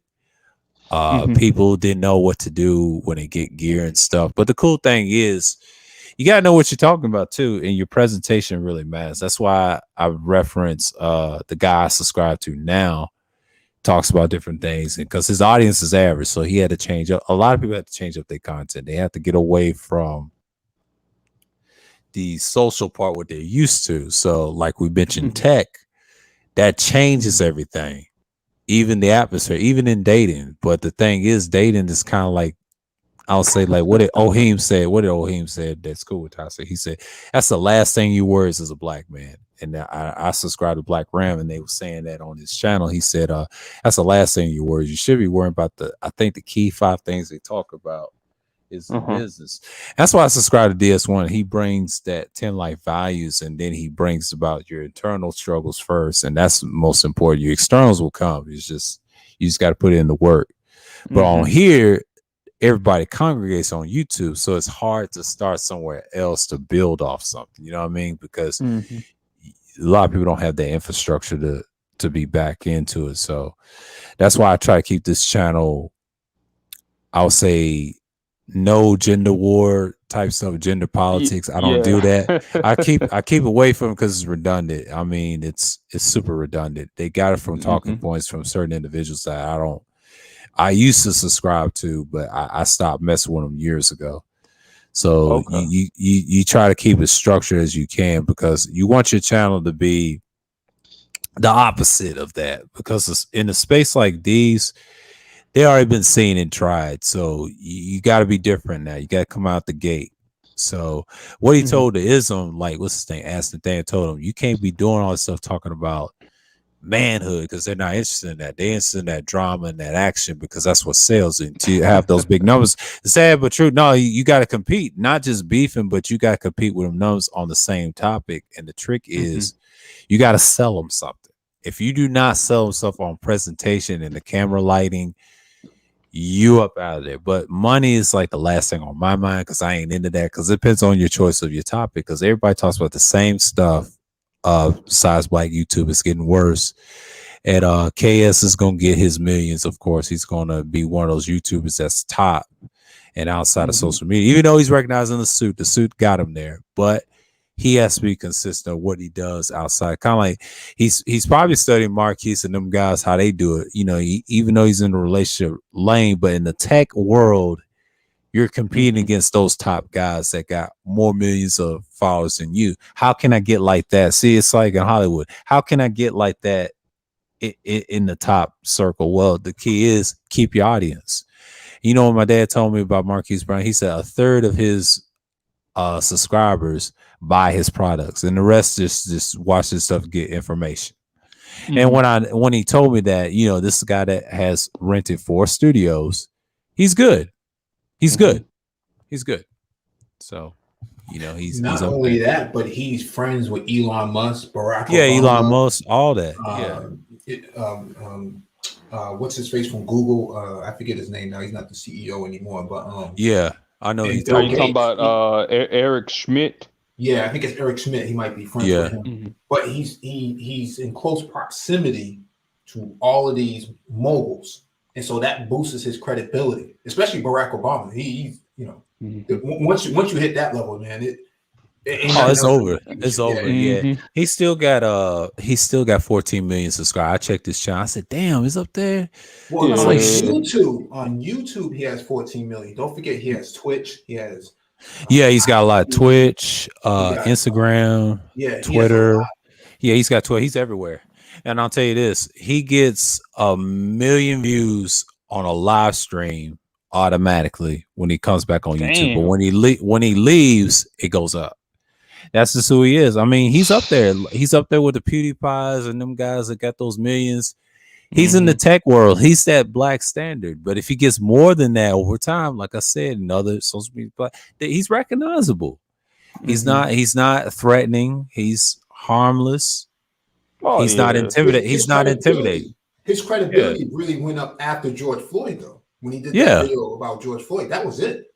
That was it after that. And I don't want to say he's threatening. He's neutral. I mean, he's a good dude. He's not the militant type, but I'm just saying that's the stand-up black man that you want in America. I hate to say, because most races won't like a guy like I don't want to say an angry man and those guys, because they don't want guys like that. But it's usually the way it is. I mean, black people do have to clean up their image, and I agree with Nathaniel was saying about the suit. A lot of people know how to dress. Well, a lot of people have been saying it for Black YouTube for years, but you know, appreciate you, Mike. Oh man, he dropped off. Yeah, he had to go. Yeah. Just DeAndre Rashawn may come back later because I don't know how long we're going to extend this. Gotcha. We'll see. But yeah, man, I like Marquise. Yeah, that's a good brother right there. He's someone to aspire to. Yeah, for the young man, you know, and that's what it is for basic reasons, so things like that. Let me switch up for a second. Let me go back to the let me go back to the purple. Yeah. Go back to the cardioid. Yeah. So yeah, man, it's just over here. You know, I just did this stream because I didn't realize this was like schedule 310 because I thought it was gonna be like the nighttime. And I said, you know what, let me do this. Because I don't know how long this is gonna take because they'll be back later. Because I think just DeAndre and Rashawn got to do something, but that's cool. So you know how it is. But yeah, man, I'm just talking about different things. I mean, I came from what happened over at Kuda's panel today, and it was just a mess. So I know what Cat and things like that. I mean, you know, it's just wild, man. But boy, NT getting them numbers, good for him, boy. Good for him. But you know, I had a few numbers there and there, so you know what I'm saying. But I'm doing good, so it don't really matter because people gonna come through anyway. Let me put this other link in here. It's open discussion. I don't know who wants to come up because I forget. Yeah, we're in the 3-hour mark, so I don't know because so are you in the tech space too? You work in IT also? No, I'm not an IT worker. I'm just focused on my little radio and things like that. I'm into some type of podcasting and things like that. I'm trying to be self-sufficient. Okay. Yeah. I'm not in no tech stuff. I mean, I deal with it, but I don't be in no business. Some people are in it. I'm not in that space. I don't have that. I don't have that pull. You know what I'm saying? Oh, what's going on, Lou? What's going on, man? Evening to you, man. But yeah, I know people that's in it, but I'm not in it currently. I'm just looking for another side job so I can get into during COVID or next year because I know certain things are open up here. I gotta see what's here first. Cause so you're looking for work also? Yeah, I am. I mean, this is nothing. You know, I'm just trying to build a certain platform. I mean, I work on the side, things like that, but mainly, you know, but if I ever do a podcast and radio, talk about different things, it's going to be, it may be tech, it may be a little entertainment, but we'll see. I'm trying to get away from this manosphere stuff. You know, I'll keep it on this channel, but that's something to look into because I've been looking at gear and podcasting gear that's the future and the presentation has to be right. So, we'll see if another channel is going to come to float, but we'll see. But it's just, I was listening to what Kuda was saying about that, you know, but everybody's doing it, but who has a proper presentation, you know? I mean, setups are nice. I mean, people are tired of looking at that.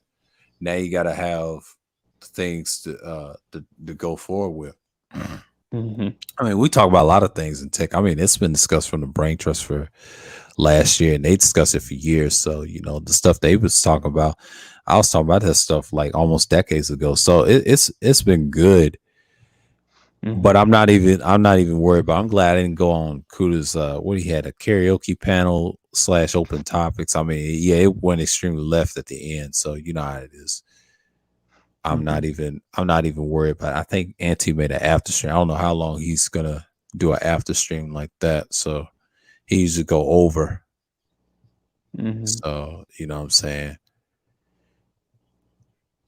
Yeah, I can keep. Man, the economy, like where I'm at, man, there's a bunch of jobs everywhere. You can literally just apply and get a job the next day. Yeah.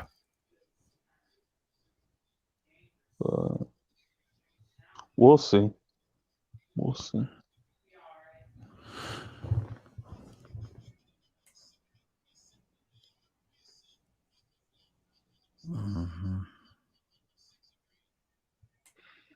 But that's what's up. You want to be a podcaster.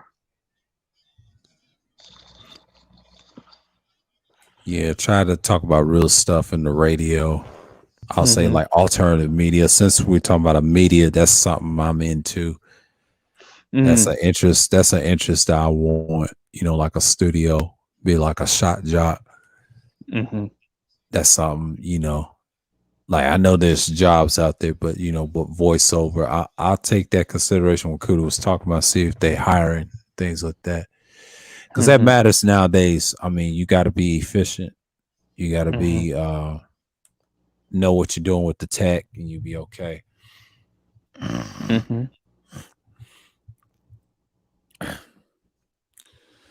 But yeah, I mean, this for me. I ain't did this type of content in years, but you know, on live stream it's just new to me. So it ain't nothing. It ain't nothing. That's what's up, bro. Yeah. I got one Thursday this Thursday. Oh damn, I got 70 views. Damn, that's a long shit. That's I gotta do more afternoon streams more often. Yeah. I got my little razor. Yeah. Normally I had the big boy with me, but I had to take a break for him. I may go on panels with that one tonight if whoever's streaming tonight, because you know, I'll see. I got 2 more hours. I can go 6 on this one. Yeah, I may go 6 on this one because if they don't come back, we'll see where this goes. I want to see where this goes. Yeah. When I was watching Nathaniel, man, like, I mean, Nathaniel asked Nathaniel, he had some good stuff. He talked about dudes that's average, you know, just stay average, man. That game stuff ain't for y'all. It's part of the ecosystem. I've been saying that the longest. I mean, that's the only thing I disagree with Kuda on. I mean, not everybody can be you, man. They're not players. They're not real players. It's like athletes. I was an athlete in my school and played the sport. So I know I can be extraordinary if I want to. Now, I do have an ordinary life outside, which is cool. I mean, you could do both. The trick is you got to see what's coming. But the average dude is not going to see that because he's programmed a certain way. You know what I'm saying? That's how he was raised. And you got to know who you are when you're like, what they say, 6 years old. And prior to that, yeah, even that. You're supposed to know when you're young. So I knew what I wanted to do outside of the hood that I grew up. It was sports or some type of radio or things like that. But, you know, you got your dreams and goals. But wherever it is, it was multiple things. So, and I fell into it, you know, but YouTube was so easy back then with the copyright. I went with that for like a couple of years and transitioned my content somewhere around 2010. And 11, I was on the Hebrew Israelite stuff. I just went crazy with it. Then kept this channel. This is my second channel, and then flourished. See, my first channel, I was going to do what Kuda did with the music and the entertainment and radio. I said, nah, try that shit. And then as soon as I went into this phase, cost me my channel. And then I got this one, kept it, and I had it in the works. Came back in April and start doing content. But when I got into the historical stuff, it's over.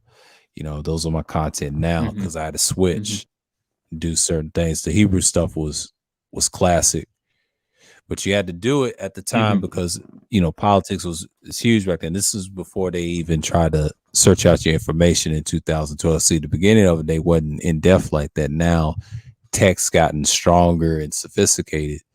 They can look at you now. So, not even worried about it. But yeah, man, I mean, I'm glad I didn't get on the panel and argue with no females today because I ain't got time. I think I was on Auntie's panel today. That's early today in that stream because he got a long stream. So we went in. It's really cool, man.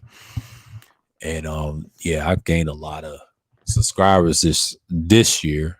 I should have did this last year. I didn't know what I was thinking, but that politics got the best of me, the domestic politics.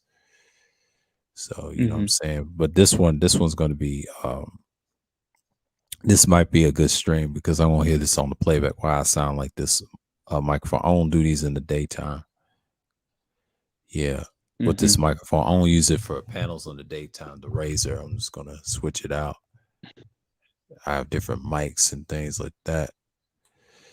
But it's good to have extra ones in case one happens to go out and things like that. But you know, I got options, so I'm gonna take care of these.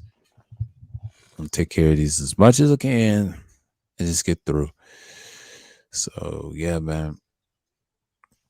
I've been looking at equipment and things like that. I'm not really doing much. I'm just, you know, just doing this Sunday chill and things like that. But that Thursday thrill I had, I'll say on the 16th, I believe it was supposed to be on the 16th. Yeah, Thursday thrills was cool. Yeah, it was all on the 16th. And Thailand, that was on the September 16th in the morning. It was on the 15th. So, you know what I'm saying? The Sunday chill, it was on the 12th. It went into the morning. It was 5 hours. It was pretty cool. This one's gonna be good. This one's gonna be good.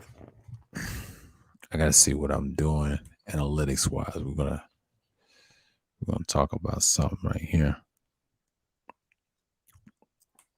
Not even worried about it. Yeah, Triple Black's been quiet. He's been quiet. That's the first time I've seen Shattered Games come on my panel like that. It's the first time. I've seen him over at Charles. But yeah, it depends on who you attract, man. Like me at this point. I don't know, man, because I'm looking at what people are into. What did Kuda say about the lead attorney? Nobody likes the lead attorney. I mean, he's straight, but I don't even listen to his content. Oh, so I got a Dennis Sperling audience watches him. Oh, I didn't know that. I don't even mess with Dennis Sperling like that. I know who it is. I mess with Charles. I don't care for I remember Dennis Sperling from back in the day because he did because I'm from Texas, and so I see his commercials now and then in the Dallas-Fort Worth market. Yeah.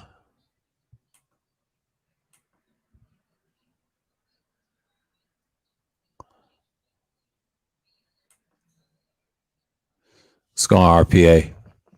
But yeah, because I think you got guys and doing their thing, so I don't see what's going on the tube for a minute because I don't see who's streaming right now because I know it's a mess. Yeah, Torian. Yeah, man.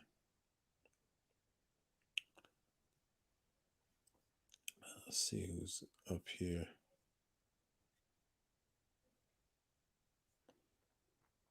Damn, you got Auntie and me streaming. Wow.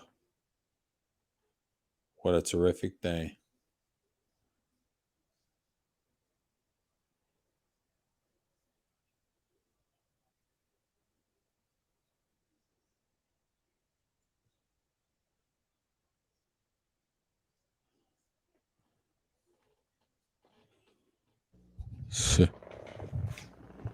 Big J, why you got a stream and you over there in Auntie's, man? God damn, Big J. That's just... I'll do anything on YouTube. Thank God I did this stream. Because I'll go over there, be Auntie's, be chilling on the stream.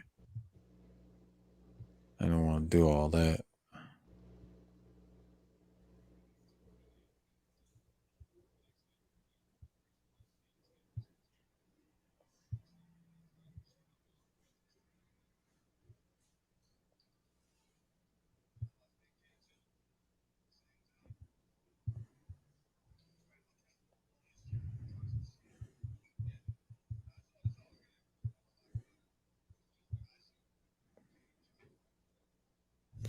Yeah, I'm glad Auntie did that after stream, man. He did a good job. So he had some heavy hitters because I don't know people just coming through. But yeah, man. Yeah, y'all, like we discussed today, man. I had to ask myself when I was watching. I mean, shouts out to Ask Nathaniel, man. He had a good stream about the dating coach and therapist is a waste of money. Just like, you know, a therapist, they're not helping the average person, which is a good thing. And I learned to figure that out over time. So you got to be, you know, a person can't be you, man. It don't work for everybody. So that kind of helped. That kind of helped. And I talked about that early in the stream, but you know, but Kat's got some issues. She needs to just get off the internet and just take care of the child. I know she was in the roasting and trolling the jokes. You can't bring that in these spaces, especially a woman. You know, you're gonna take the lot of hits. And that's just usually the way it is. So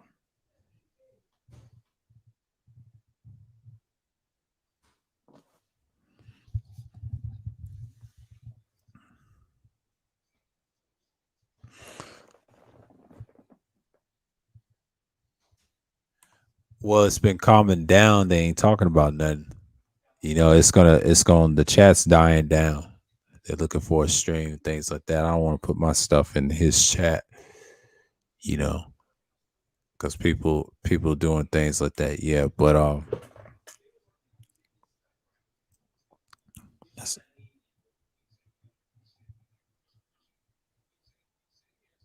you know, yeah, man.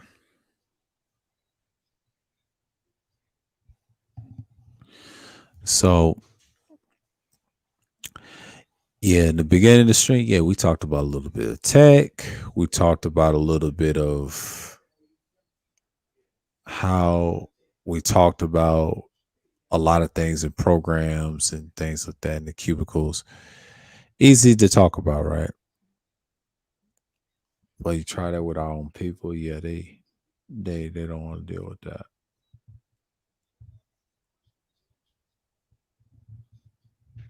I'm kind of still baffled that all this time that not you specifically, but like on the Black Manosphere space, what I've noticed that this entire time you guys never even set up a website or anything like that. I mean, we did. It was 1.0 had Gen X, and the problem with that, yeah, they did. That was years ago, and that didn't went out. And Mike V said it was money issues, and Wacky said that on this channel as well. You already had that before. Now it has to be a combination of that. Now 2.0 is supposed to produce what the sphere is supposed to be about, and then, you know, Kevin Samuels don't count. We're talking about the whole thing, the whole sphere. 3.0 is talking about tech, so they done fast forward and sidestep them. But Stream Team, what hurt them was ego. You know what I'm saying? And that's just one of the things you got to deal with in these spaces, because if you've been here longer than I have, they don't want to do the work. So you know what I'm saying? They just don't want to do the work. Yeah. That's the issue, and they don't like success. You know what I'm saying? And that's part of the problem right here. And I'm looking at it. What type of content you do determines how you go forward. And I'm glad he told us the ism too. He said, "You gotta be competitive."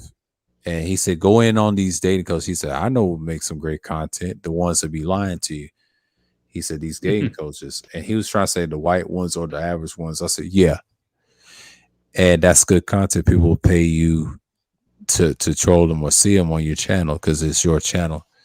So you got to be on those P's and Q's, because a lot of people are just not built for that. You know what I'm saying? They're not built for that type of success. So you know what I'm saying? Like, that's the thing. It's gone, Mace. Salute, man. And I just kind of find it weird because it's like, yeah, trademark. Okay.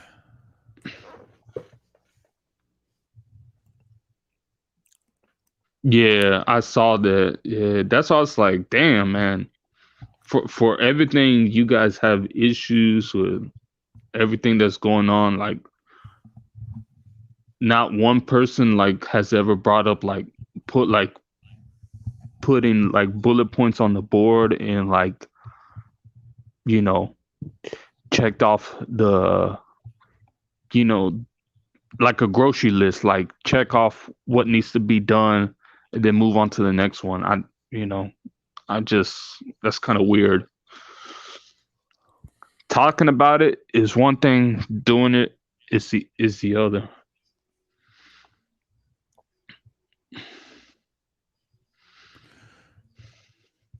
Yeah, I mean, you can have discussions all day, but actually doing it, a lot of people ain't into it. They in for themselves, and a lot of times it's a lot of egos involved. And the only thing with that is you got to work with certain people, you know, because the ones that's for it. Because I know who's for it and who's not, so we get it at this point. I'm just saying, just separate from the people that want to do the work, and then separate the ones that don't. Yeah.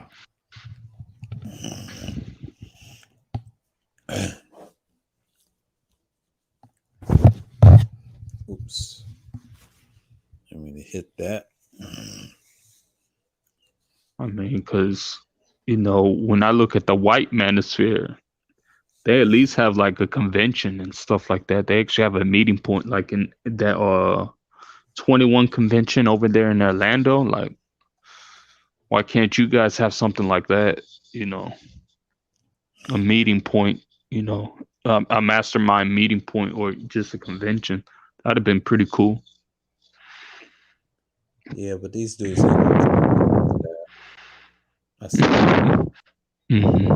It's sad, man, because I really feel like, because I know a lot of brothers are, you know, have the same issues. It's like, damn, all this could be fixed if y'all just combine resources and put y'all's heads together and find a solution and take care of this once and for all. But, you know, like I said, I'm new, and it's like, but I hear this stuff like day in and day out, and it's like, well, damn, that's depressing, man. Because I'm a dude that likes to plan things and get shit done. I can't talk about the same issue over and over and over.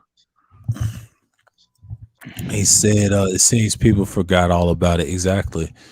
They'll forget it. I mean, the tensions there with certain camps and groups, but mainstream manosphere, a lot of people call it white manosphere. I don't really take those dudes seriously. I mean, they're not doing that politically. They're not in a grace period. They just they're gonna be stagnant. I mean, the only ones producing out of that is probably Coach Greg Adams and a few other guys, and Elliot Hulse, and they got a few other guys that's decent, but the rest of them, they're garbage, man. I don't even like their content like that. They're not producing anything. When Fresh and Fit won their embarrassments, they got a rebound for that. You know what I'm saying? O'Shea ain't gonna do nothing. The only person I say that can lead it is the A Gang group with the Black Master with the 10 Light Values. That's the only chance you got with the boys and stuff like that, because DS1 makes sense. You got a few other guys, but then you got guys that want to come together with Tech. That's good too. That's production right there. It's a combination of a lot of things we got to do. But like Mike said about the tech, you got to know, you got to be tech literate and tech savvy. That's the thing. I mean, that's part of the business model. He said, what happened? Okay. Dude's all about grifting and Joe. Yeah, exactly. That's what they're all about. It's sad, bro. Yeah. I mean, it's only a handful of brothers that you can trust that can do that, and we're gonna be fine. It's just gotta produce. I mean, you'll be all right. It's just you gotta be careful who you subscribe to or get on panels. I mean, you did a good job with Irv and Brownsburg. Brownsburg, yeah. Yeah. Hey, like I said, man. Yeah, I know. I try to build, as you say. So yeah, I mean that's cool, and I think the man want to do something too. I mean, keep doing your thing, man. He was talking about the boomers and things like that, talking about the money. I get it. I get the conversation.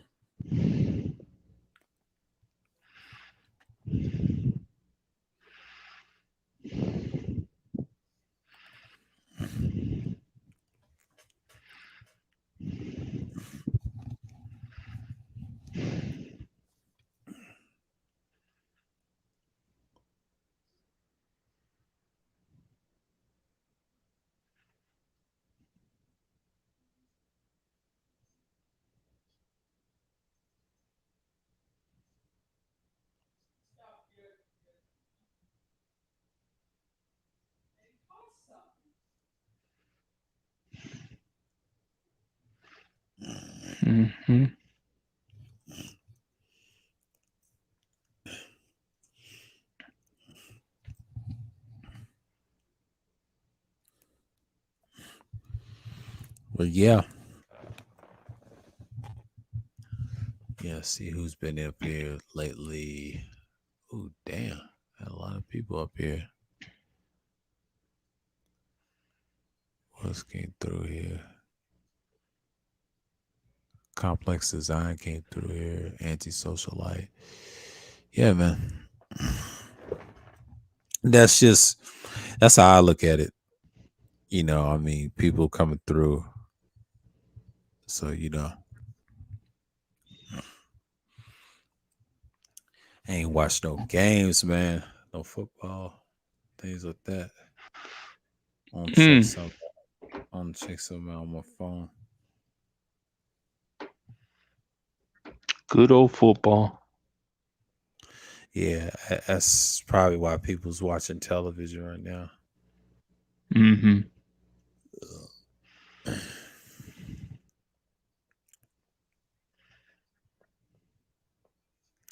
Oh, the Buccaneers killing the Falcons. I'm not surprised.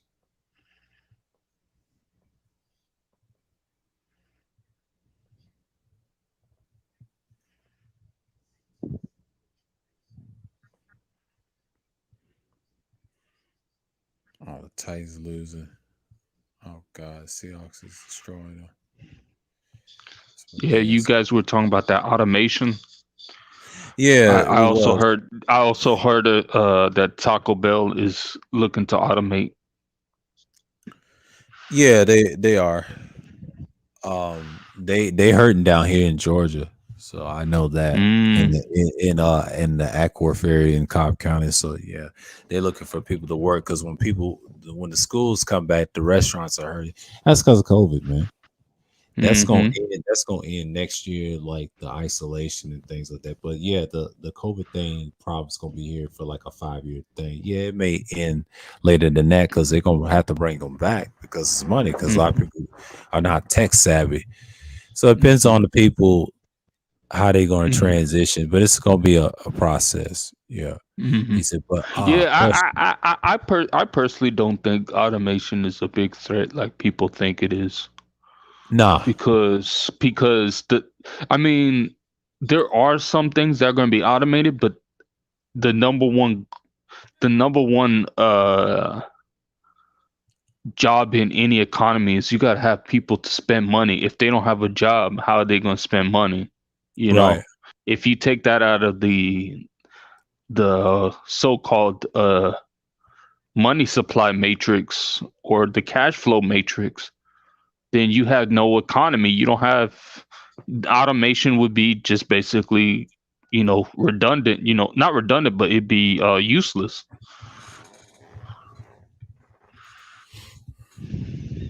Yeah. So I don't take it that much serious. I thought Trinity Chick was a part of that acronym group. Hell no, she's anti everything. Yeah, she's weird. She's OnlyFans. She lives overseas. That girl's not built like that.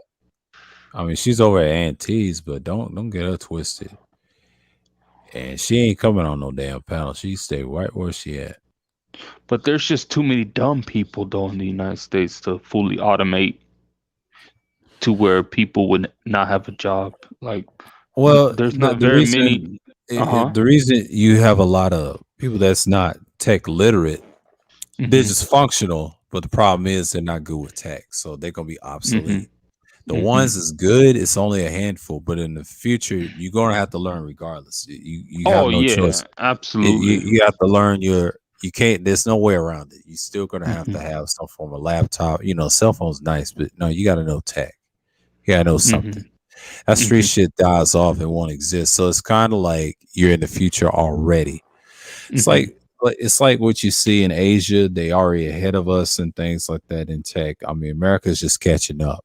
I mean, France Mhm. is already there, so we need to catch up. Mhm. Other countries is not advanced like that, no, because we'll be ahead of Mhm. them in so much in tech. What we're Mhm. gonna do now? So you know what I'm saying? I'm Well, not even worried about. because I was listening to NPR a couple of weeks ago, they said about 60% of the country, the United States primarily, 60% of the population doesn't even have a college degree. Yeah, that's true.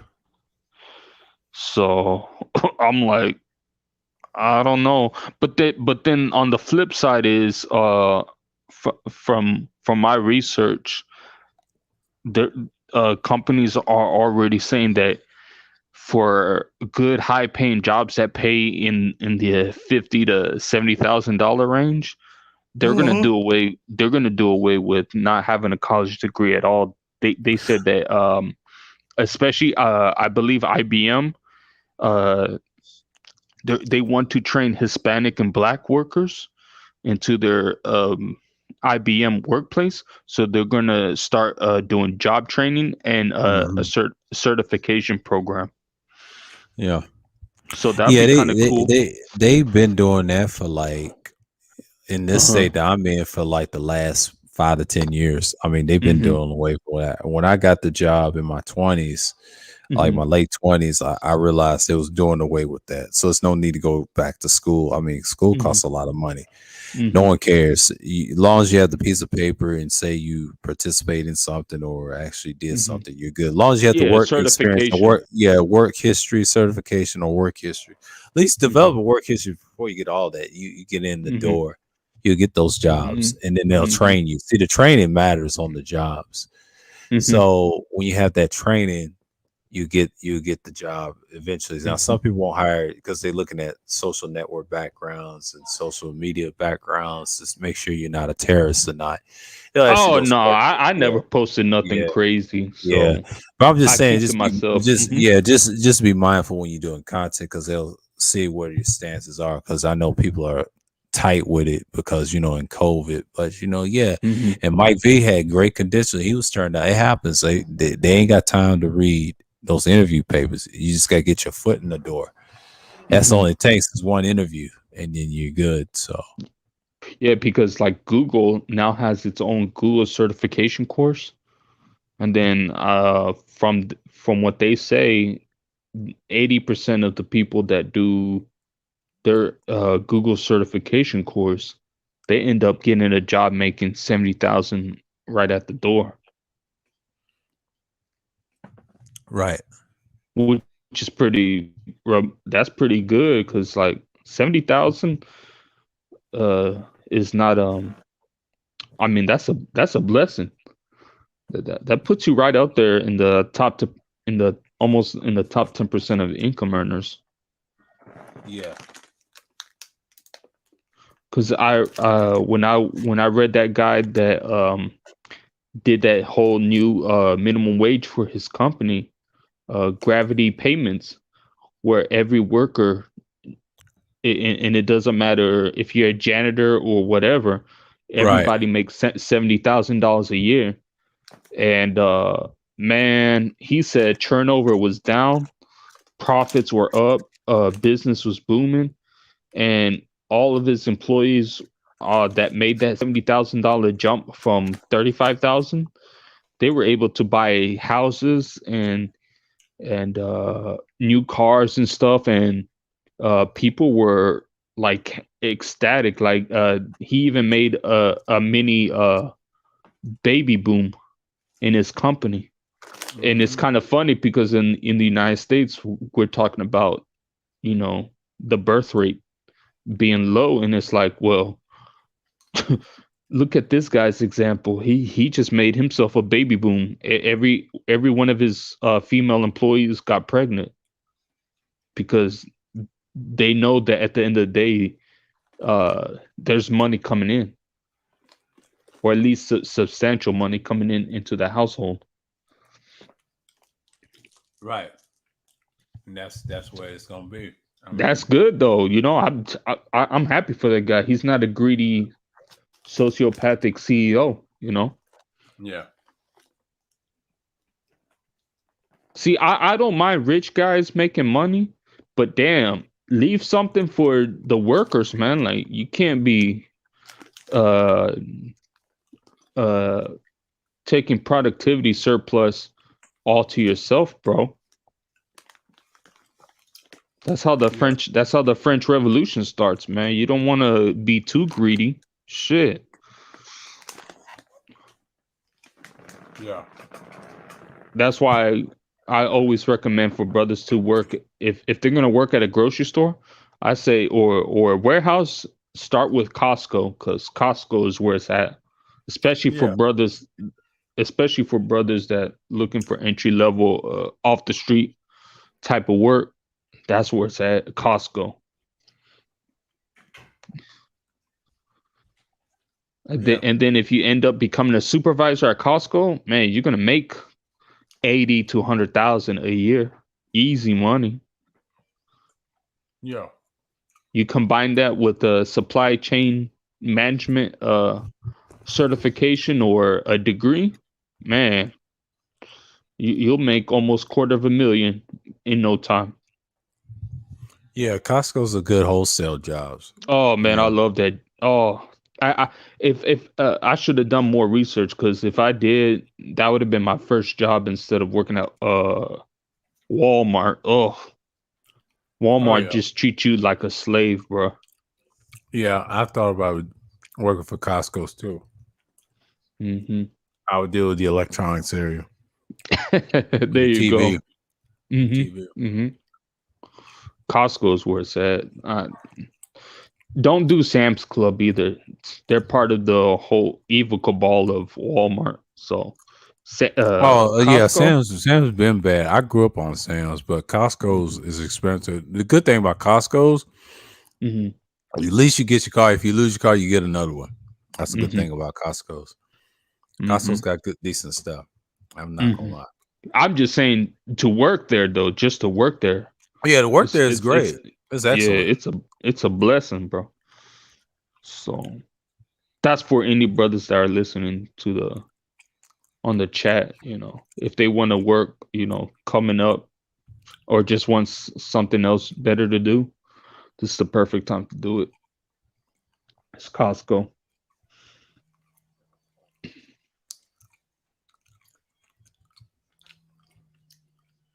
Yeah, but I'm gonna look into IT, man. It's interesting.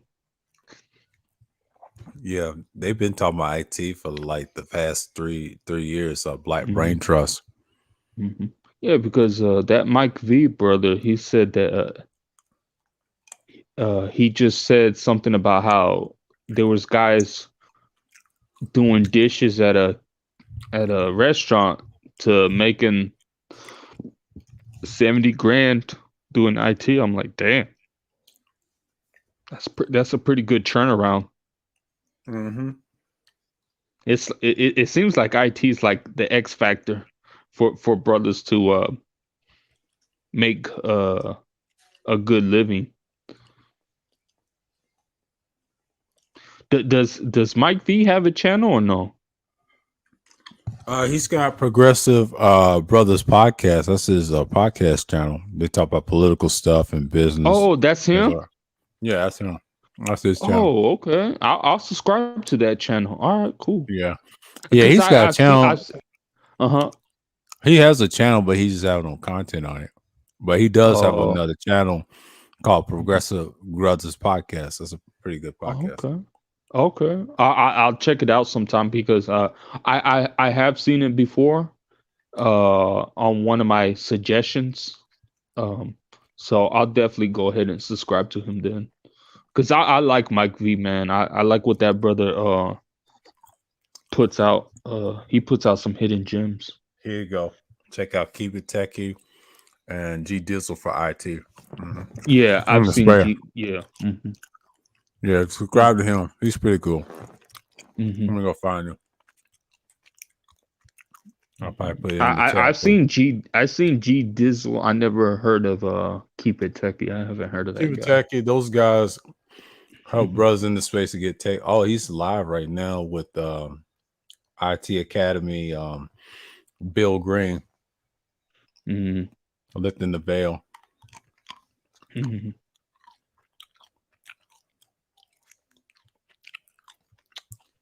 Mm-hmm. Yeah, man. I just want to see brothers doing good, man. Just want to see brothers doing good.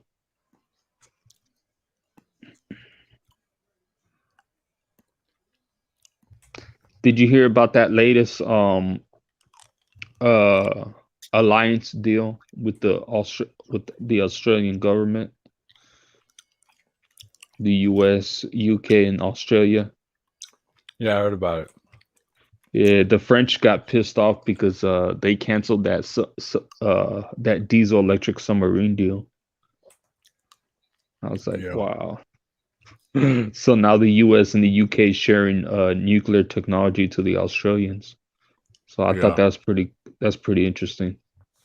Yeah, I put his channel in the chat.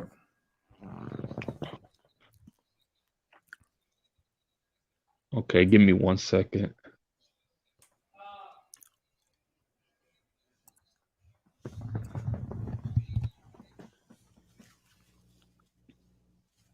Okay, I just subscribed. Yeah.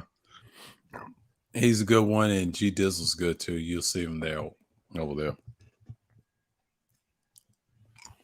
They hang out with Ramil sometimes. He talks about real estate. But he's also the timekeeper. Keep It Tech is also a timekeeper for Teapot and debates. Mm-hmm. Mm-hmm. So he's a great source. But G Dizzle helped more people outside the space with the tech. That's factual. He said it himself. Give him the school programming. I don't know.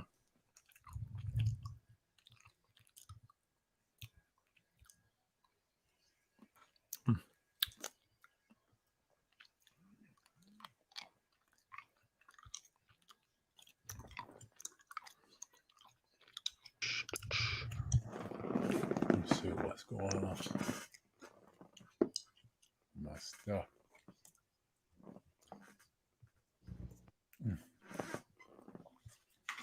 What's up with this? Oh.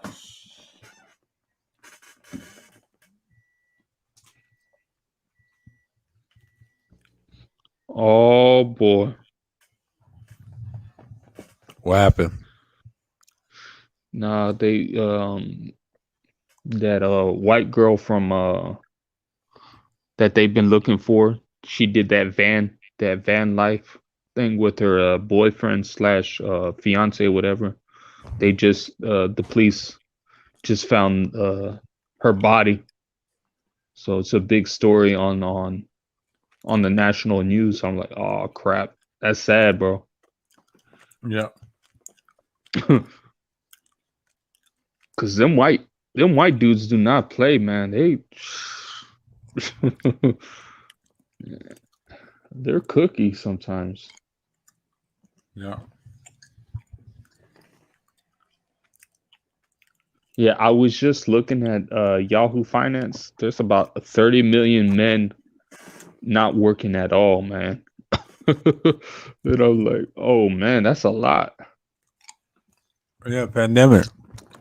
No. But this was before the pandemic. About 250,000, like what was it, 30 million, or like one quarter of the male workforce is not working at all, man. But that's prior to the pandemic. I've been reading that for like past 2 years. So this was like before the pandemic, and I'm like, what is these dudes doing? I'm like, what? You know, well, people's losing jobs since before the pandemic. Yeah, Mm-hmm. and people have been walking off and not getting paid. So that's common. Mm-hmm. No, it was just funny because like in the article they're saying that people are trying to explain away what's going on with the male workforce, and there's so many theories out here. So yeah, a lot of theories about I even saw one theory. They said that because women are in the workforce, they're taking men's jobs away. That's one I saw in the article. Then there's one that said these guys are hooked on drugs. Then there's some guys that just went ahead and did the FIRE movement, and they retired early. right. Which is kind of cool, or they do van life and they work intermittently. So it's interesting though, because it's like, wow. But the majority of those guys are not working in the workforce. Majority of them are white dudes. Right. Because when I looked at black male unemployment, it's only about 10% or 9% of the workforce. So I'm like, huh.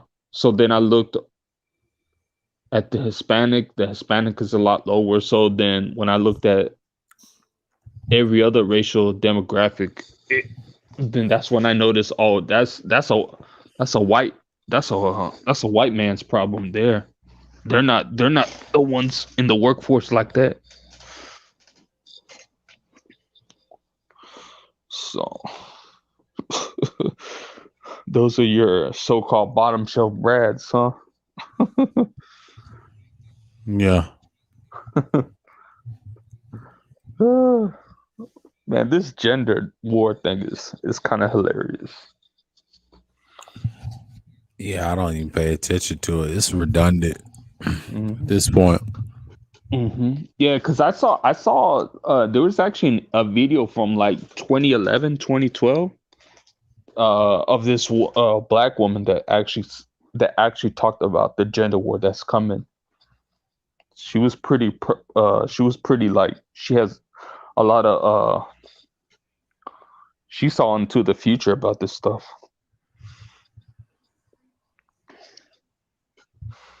That's why I was like, oh, that's interesting, but it wasn't even my fight to begin with. I just saw it pretty interesting, but like you said, it's redundant. But I was never in it to begin with. But right, it's kind of cool. It's kind of cool once in a while to troll. Yeah, but that's about I it. used to get into that stuff in my 20s, and I was watching Sergeant Ruler Pete and others talking about women all day and things like that. People used to clown people for that. Now it's gotten popular, saturated. That's why KS exists and everybody else exists. So it's not that worthwhile watching now. At a young age, I understand, but when you're like 30 and up, nah, not necessarily. I'm in my 30s, so I'm in my 30s, so that's why I'm like, man, I got bigger fish to fry than going after females or debating females.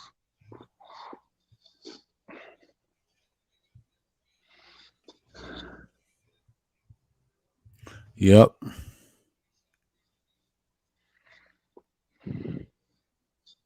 And to be fair, I don't even date black chicks to begin with on a serious level, so that's why I'm like, has nothing to do with me, because I don't even date black chicks to begin with.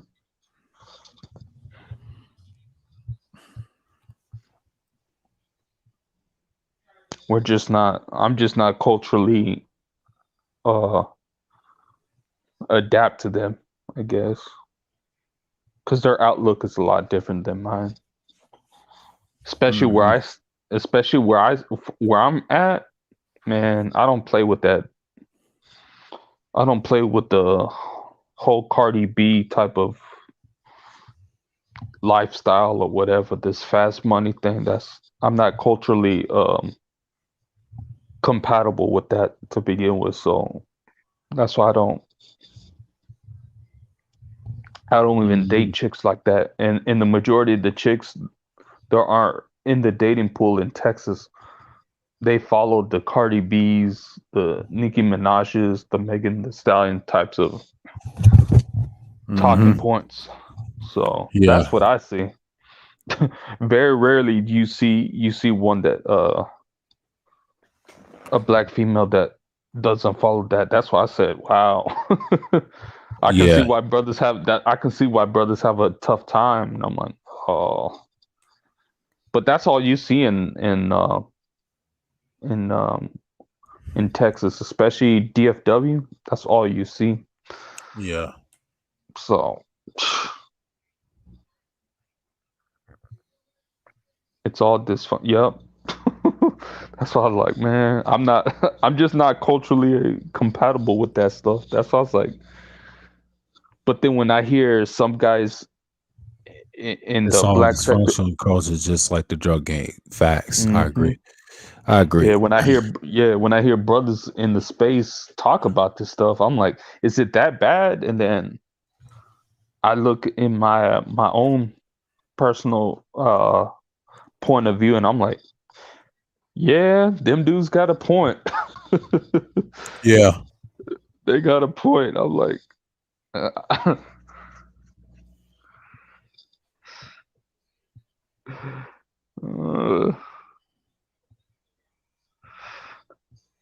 can see why brothers date out and stuff.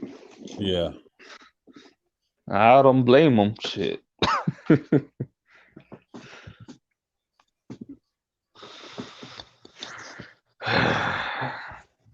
Plus, the whole ideology is just so contradictory.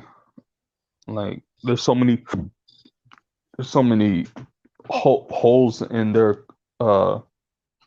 ideology. I can't keep up with it. Mm-hmm. Yeah, because how is it you go to your how is it that you're God-fearing, you go to church, but yet you don't practice what you preach after? You didn't know that, degenerate. She has an app, Chrissy. Oh, I ain't worried about that. Oh, Lord. Yeah, she has an app. Oh boy. Hey man, one thing you can say, man, these chicks, man, they actually get shit done. That's one thing I can say. Yeah, they have a presentation and a leg up, but they ain't as bright as you think. But they got the $10 billion for Goldman Sachs, but they gonna fuck it all up. Knowing them, I mean, they smart in certain areas, but the majority, I just don't. No. I don't see it, man. That's what you got to be careful with. I mean, yeah. Like I said, I just find the whole, especially the women, like in terms of like the ideology, I just find it kind of weird because it's like you guys go to church, but then you don't follow the teachings in their own Bible. No, they don't read the scriptures. That's why. Yeah, that's why I was like, what? They don't read Sanskrit and the Tetragrammaton, so they're blind followers. That's the majority of Americans in the church. And then what was another thing? And then when they do get this 6-figure guy, when they do land a guy like that, they end up divorcing him. Yeah, that too, or he ended up. Oh God, yeah, because I saw on CNBC when they're talking about childcare and the whole COVID thing. Yeah, this woman still ended up divorcing. She said in the interview, she even said that her husband was the breadwinner. He makes 6 figures. He paid all the bills, and it still wasn't good enough, and she still ended up divorcing him. But then on the same breath, she said that she was struggling with her job and her kids while being a single mother. Like, man, it's crazy. It's like, man, that to me, that's like they taking brothers for granted. Like that, come on, man. Even when the guy is doing what you say they want, they still throw that dude out into the wilderness. Like what? Right. God. Yeah, you should see that interview on CNBC, man. It was oh man, I should have saved that video because I was like, wow, man, are you serious? Even when the dude does everything right, it's still not good enough. Like it's like y'all not realize that only 10% of men make $100,000 or more. Like, come on, man, bro. Yeah. Still not. That's why I don't take those chicks seriously when they ask for the quote unquote high value. I don't take them chicks seriously. Like, stop playing games. Right. Just go find you a Pookie or whatever. Or find you one of these bums that you got, these dusties that you keep talking about. Because you're really wasting other men's time that are not even about being dusty and this and that. Because they keep on talking about these dusties. I'm like, they must be attracted to those type of guys because they keep on talking about them all the time. I wonder why.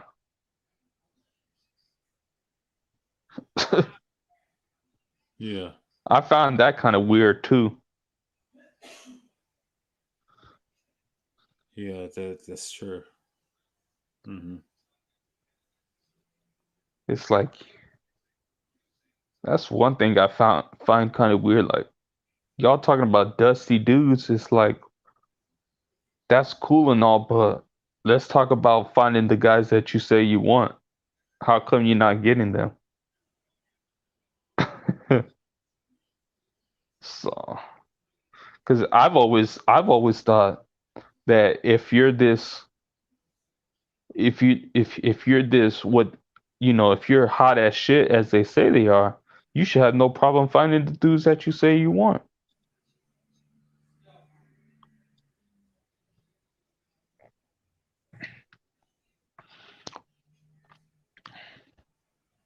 But yeah, man.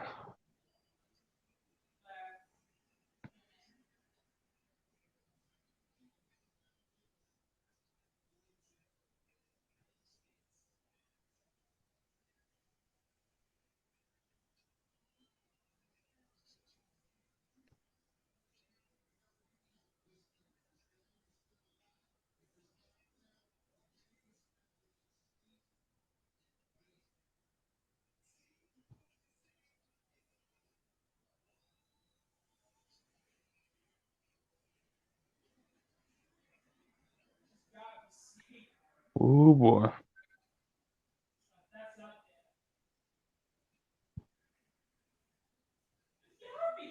Yeah. Yeah, but that's how you gotta be. Is you gotta be efficient with your content. Just keep it evergreen at this point. Mm-hmm. Yeah. Whew. Been long. Yeah, it's been 4 hours. Yeah.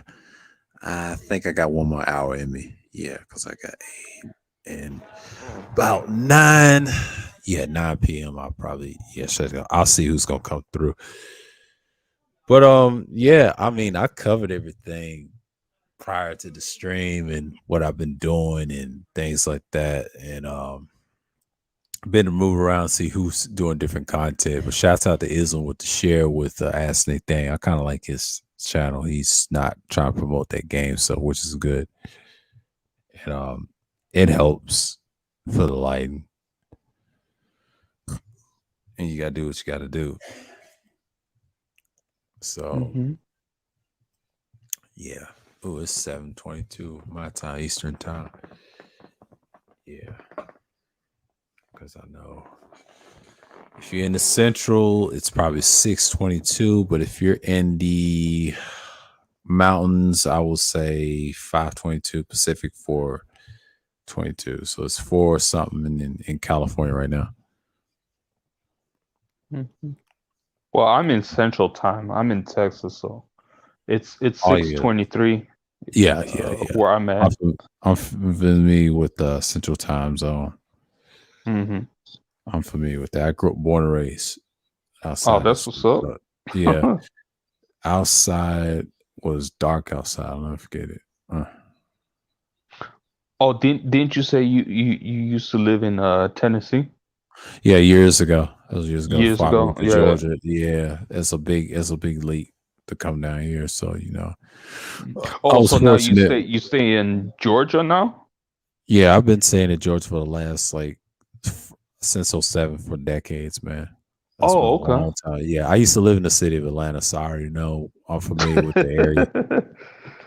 Oh Yeah. man, you stay with where all the big YouTubers are at, man, in Yeah, Atlanta. the big YouTubers and current manosphere dudes that's Uh-huh. on the black side, the common. Yeah. It's she. There's a guy named Smooth. Hmm. It's several people. Kane, Uh-huh. God, he lives out here. He's from New York. It's a couple of other dudes. They're well recognized. Yeah, the bigger mainstream manosphere and those guys. Yeah, I'm in that area. Mm-hmm. And Kevin Samuels, he lives in the city of Atlanta as well. So he has to show a picture of himself with that. Hmm. And I didn't know Atlanta was big like it is, man. I thought it was like one of those cities in the South. Like I never paid attention to Atlanta like that. I Yeah, thought Atlanta. I thought Dallas was where it's at. Dallas. Dallas is a top 5 market city, just like the Bay Area and just like Hmm. Atlanta, Chicago, and then you got New York, 5 Hmm. boroughs, and that's what it Hmm. is. But Atlanta's like its own capital in Hmm. Georgia because everybody goes there for the commercial and business and things like that. So Hmm. I'm not even worried. You can get a job down here. You just can't be lazy. They go to work. They don't have time to do crime. That's silly stuff. They still lock you up either way. But Hmm. when you're doing crime, they lock you up faster than in prison. Mm. Yeah, I still like Dallas. That's what's up. Cause I stay right around Dallas. Hmm. Houston is pretty badass. I like Houston also. Yeah.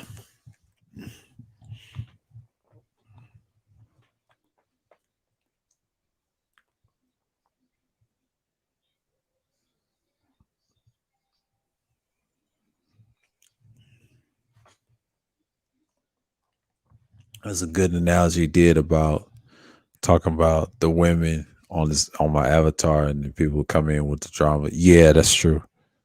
I know several channels like that.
He said Philly. Yeah, Philly's what's up. Yeah. Got 2 Philly people in here, Sir Anthony and he wore Dallas for a year.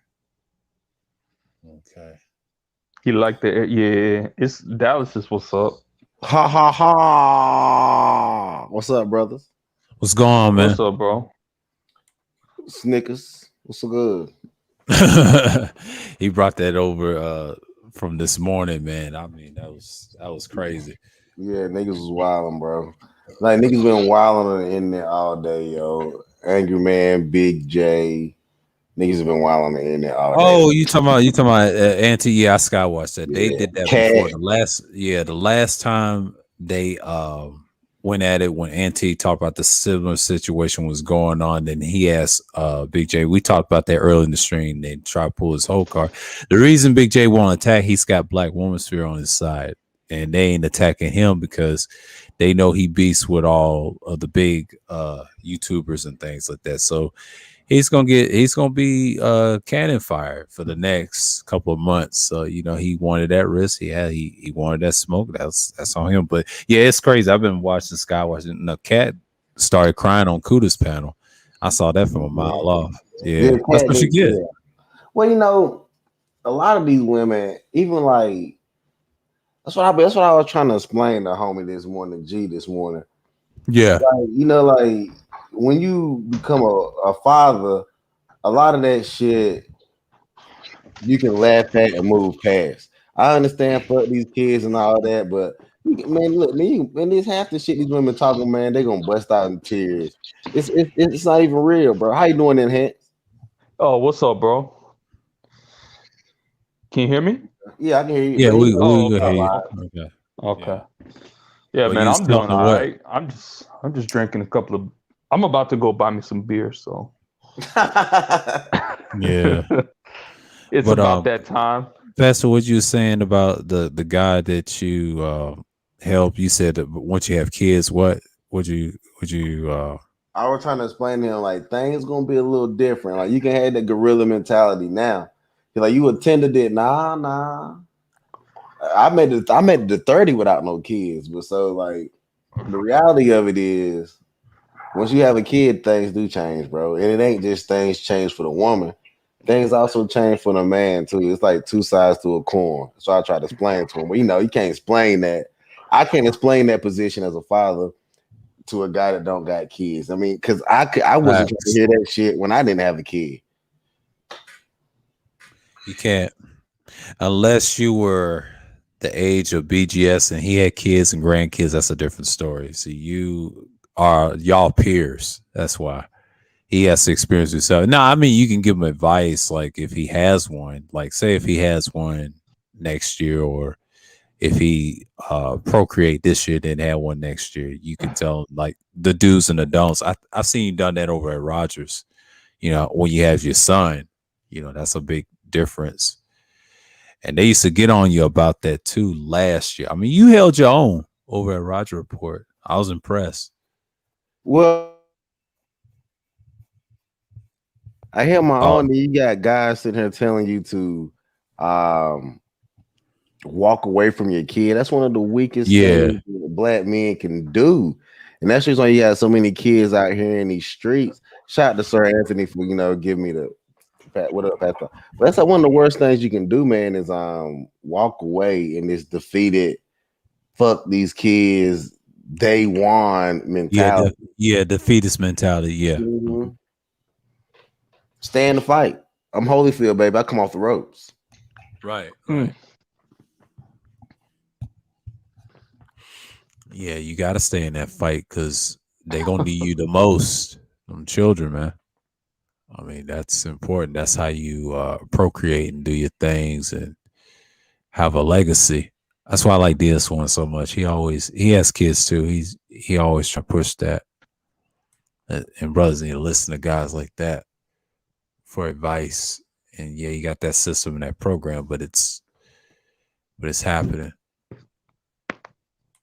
Bro, we're going to die out if none of the brothers have kids and all of the brothers just assimilate and do whatever. Because I tell people, man, look, I got a biracial kid. Ain't nothing wrong with it.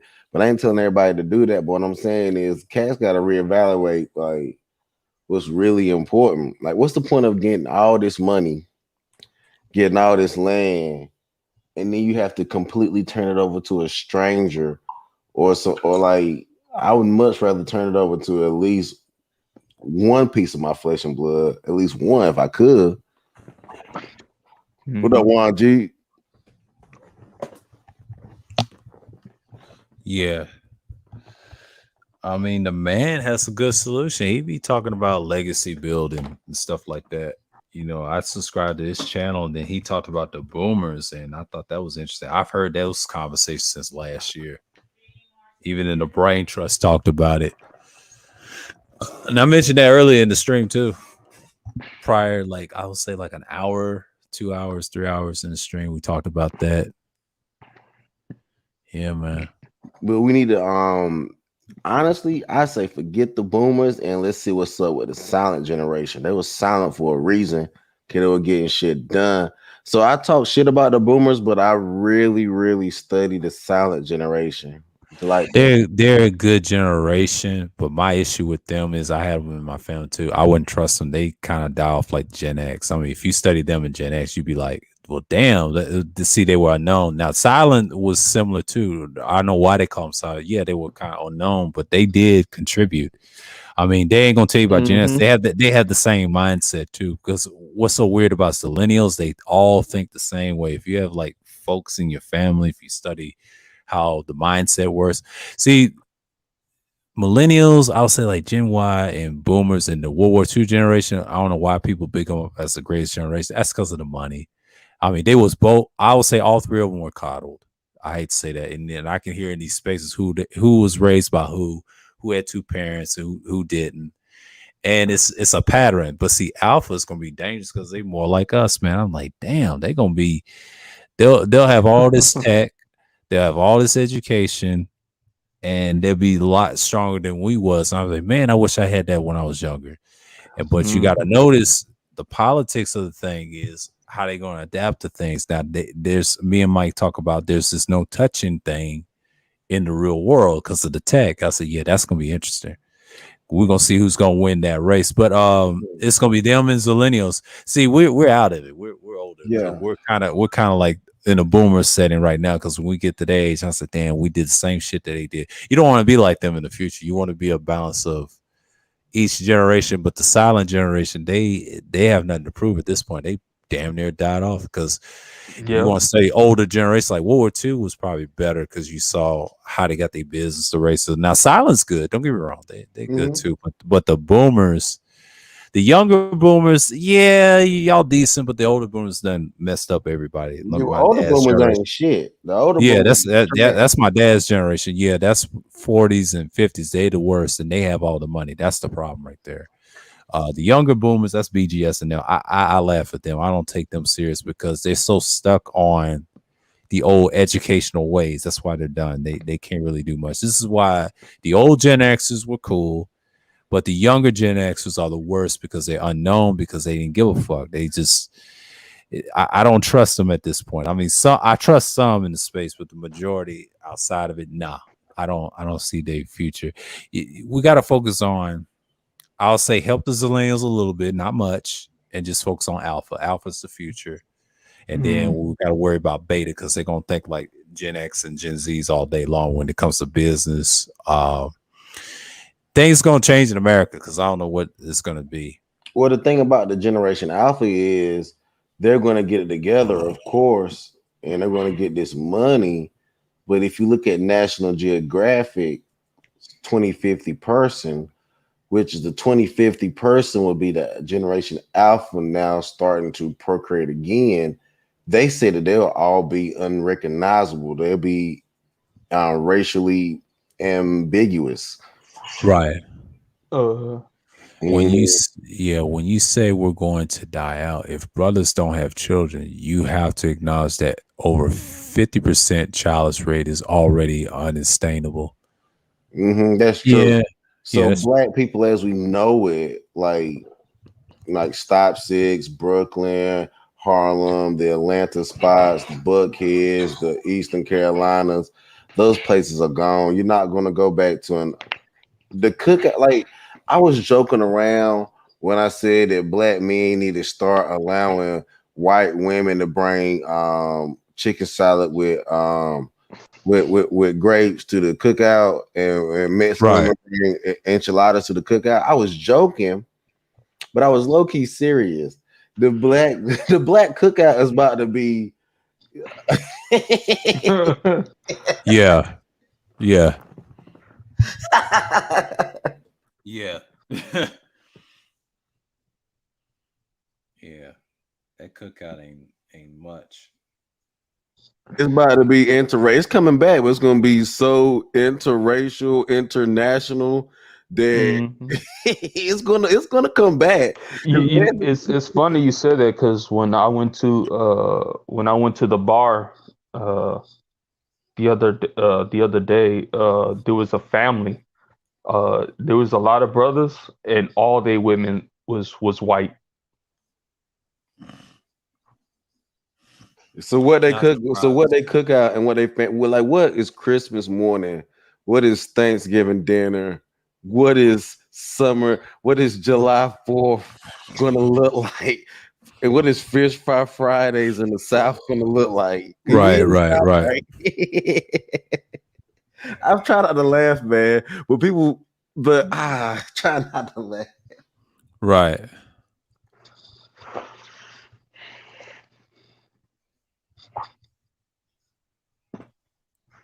Enchiladas and fried chicken and potato salad. It is what it is. Yeah. The competition for brothers is right here, right now. Yeah, the cookout. I haven't been to a cookout since 2010. That was decades ago. I was 22 at the time. That was years ago. It ain't the same. People stopped doing that around 2014-ish, things like that. I mean, people have cookouts still, yeah, but not as much. And when COVID came, that kind of changed everything. So, Man, but down south, you down south too, but all that stuff coming back because you know what? Once people been in the house too long. And once once everybody finally all get vaxxed up, because I'm not a proponent for vaccine, but I'm going to eventually do it. So once everybody go ahead and get vaxxed up, they're going to be so happy to be around each other. They're going to get what they want. They didn't get the COVID babies during the actual issue. They'll get them they'll get them afterwards. Afterwards, we'll have cookouts. People be at the beach. They'll bring a little bit of Americana right back just to get the morale of the country back up. And then I'm telling you, a lot of that it's gonna come back. It's gonna come back, and it's gonna be more glorious than ever. And then something else is gonna happen to pull it apart. And then it's a circle of things. Circle of life. Yeah. But yeah, I was saying something like that too. And yeah, it's making a comeback still. But I will say for me, where I look at it, families are a little integrated. I mean, you've always had it and things like that. Yeah, he said I already stopped going to some cookouts anyway. Becky might as well be allowed in. Well, yeah, that's a whole nother topic on that. But I mean, I've started seeing that in certain families. But yeah, because I'm not worried about the cookout thing and things like that. So we'll see. Oh, it's coming. I mean, you might even have a Black Manosphere cookout. They might even turn that shit into a movie or something. The Black. Yeah. These dudes won't even get together. I give them it's only a few.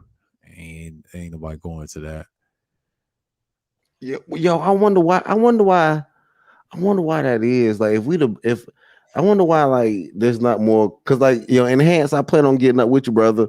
And shit, you know what I mean? I wonder why there ain't much more linking up.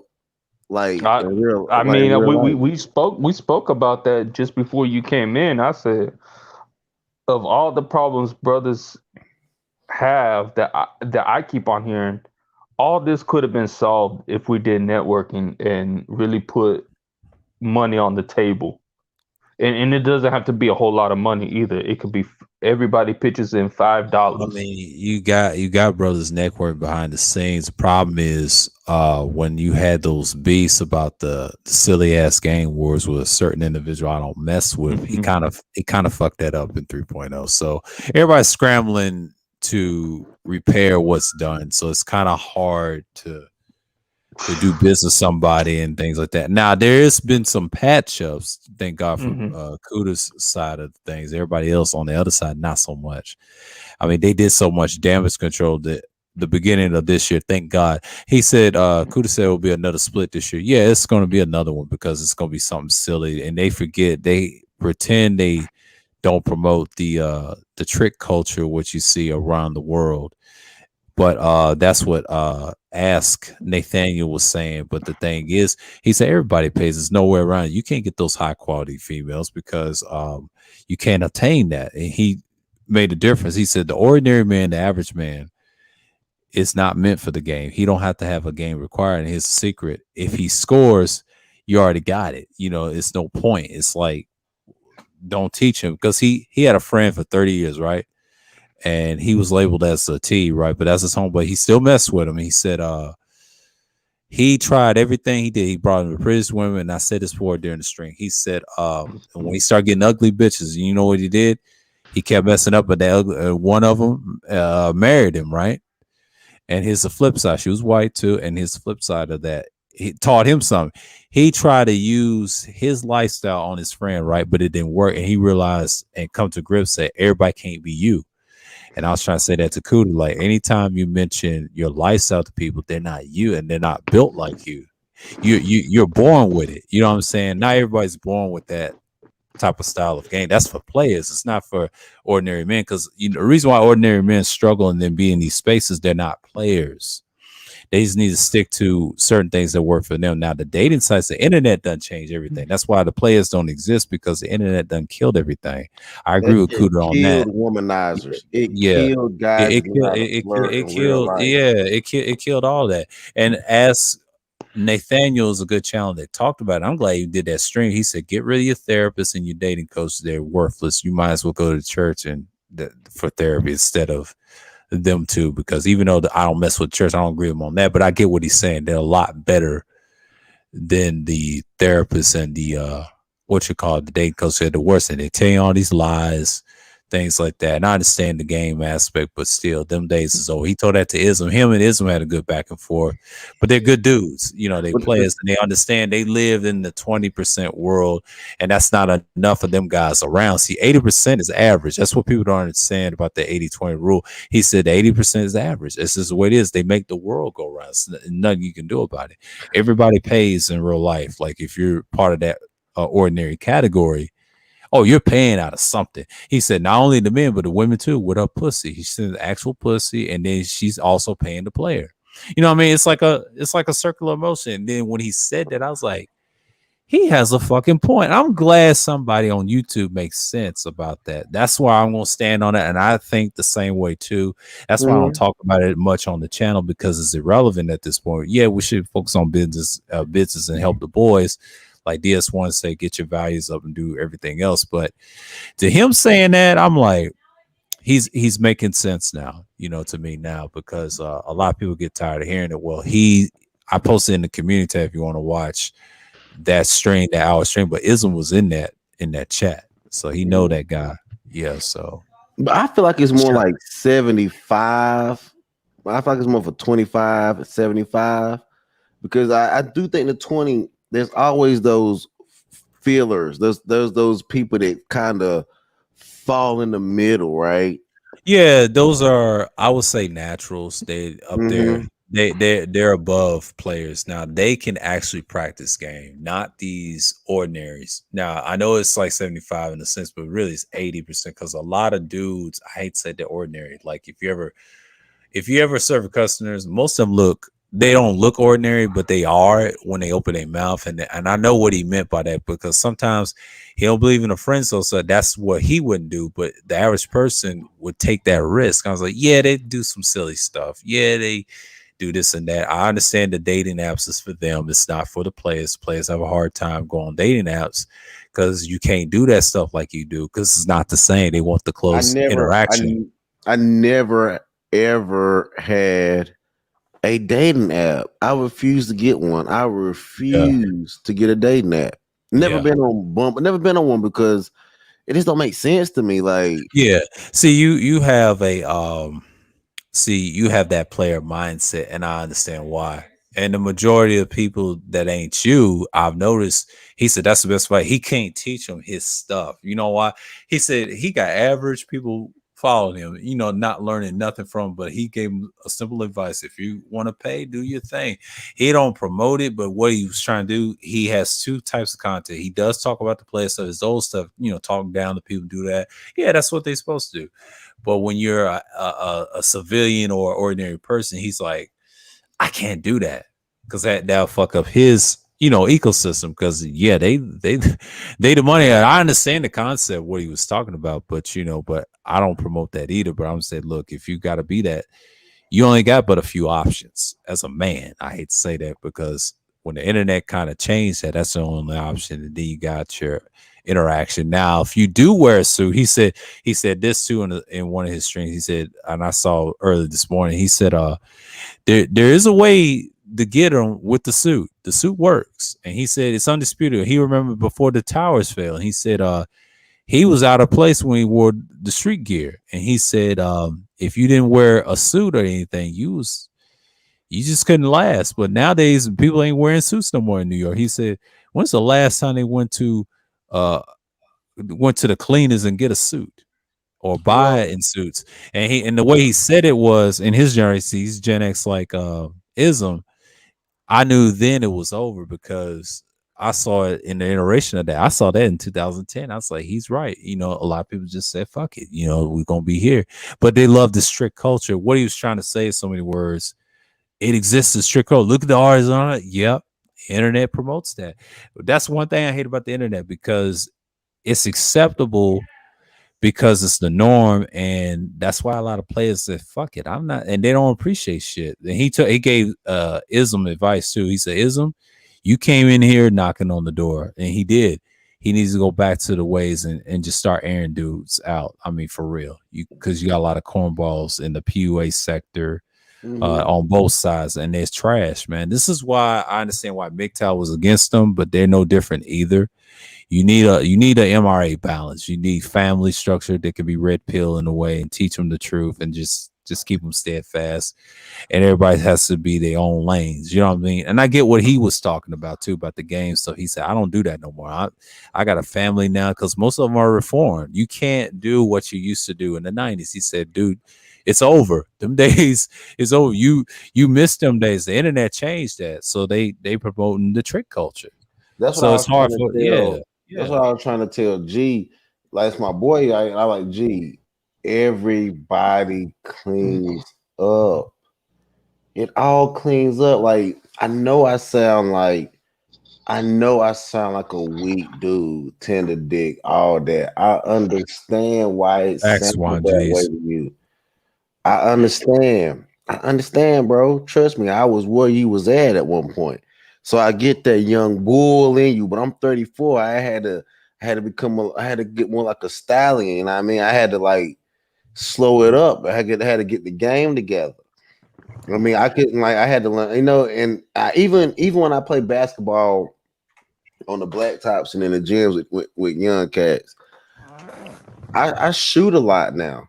And they're like, man, you can shoot good. I dribble. I make the right pass. I play the game better. I get where you at, youngin. Like, you want to run through them all, bull through them all. I get that. But eventually you're going to want to get some roots and money. I'm trying to tell you, bro. It's so weird, yo. Dudes sit here and concentrate on women, But when these women get like 45, 50, they're gonna be mad that they never had no kids. They're gonna get mad that they never loved nobody. They're not even necessarily having kids. They're gonna be mad that they never established relationships that they can reminisce on.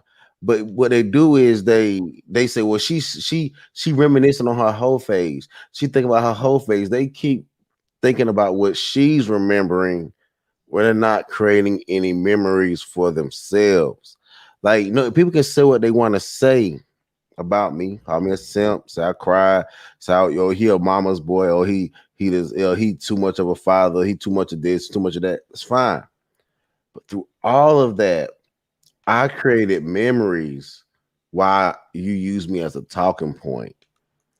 And I can tie myself and root myself to these memories that I know I need to did I go through and overcome and do better than, that are good, that I love, that I never change for anything, despite. Okay, you hear a lot of people say, oh, despite all of that, I look at where I'm at and I look at what I'm doing and I look at what I'm trying to do. Man, it's amazing. Oh, or if you pay child support, that's fine.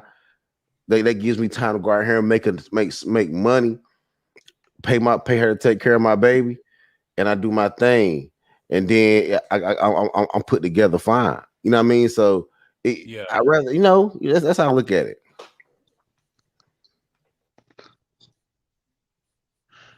Mm-hmm. Yeah.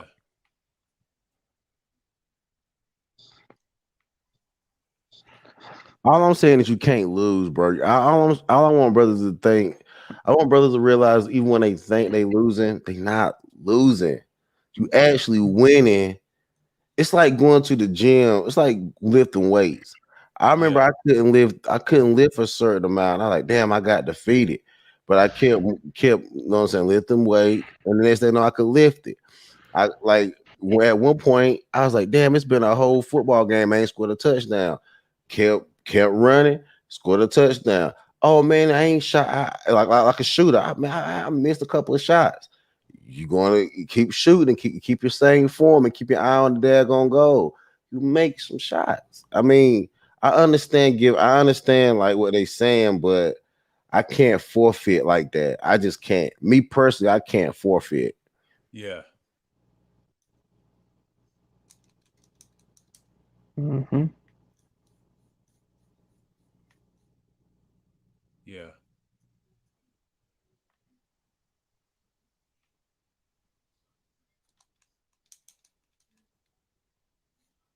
And you're right, Sir Anthony, you're right. But I take those shots because, like I say, people don't just let me shoot. They play defense. People just don't let me go to the goal and make the good pass. They play the passing lane. You know what I'm saying? Like, society ain't just let me go out here and make money. They got obstacles and they got obstacles, and it's an obstacle course. And we trying to figure out this shit spiritually, emotionally, financially, community. I'm about to make up a word. Community. Yeah. Yeah, I'm about to make up a word. I was married before the online dating apps came state. Yeah, this guy's Gen X. Yeah, Sir Anthony, you Gen X. You know what I'm talking about. A lot of dudes, and that's what this guy was talking about too. I just subscribed yesterday. Shouts out to Sir Ism for the share of his stream, and I said he has some good fucking points. And the way he was saying, like, just hang it up, man. Like, the dudes be complaining, it's that generation, and not only that, a combination of a few boomers and us. Them days is done, man. Like, I get it, but finessing women today, they own to that. Like, these dime pieces ain't playing. They coming to you like overseas. What's the point traveling overseas? It's good to travel, but the pussy's gonna come right to you. Why you think the ones that don't speak English? And the way he broke it down, he's from New York.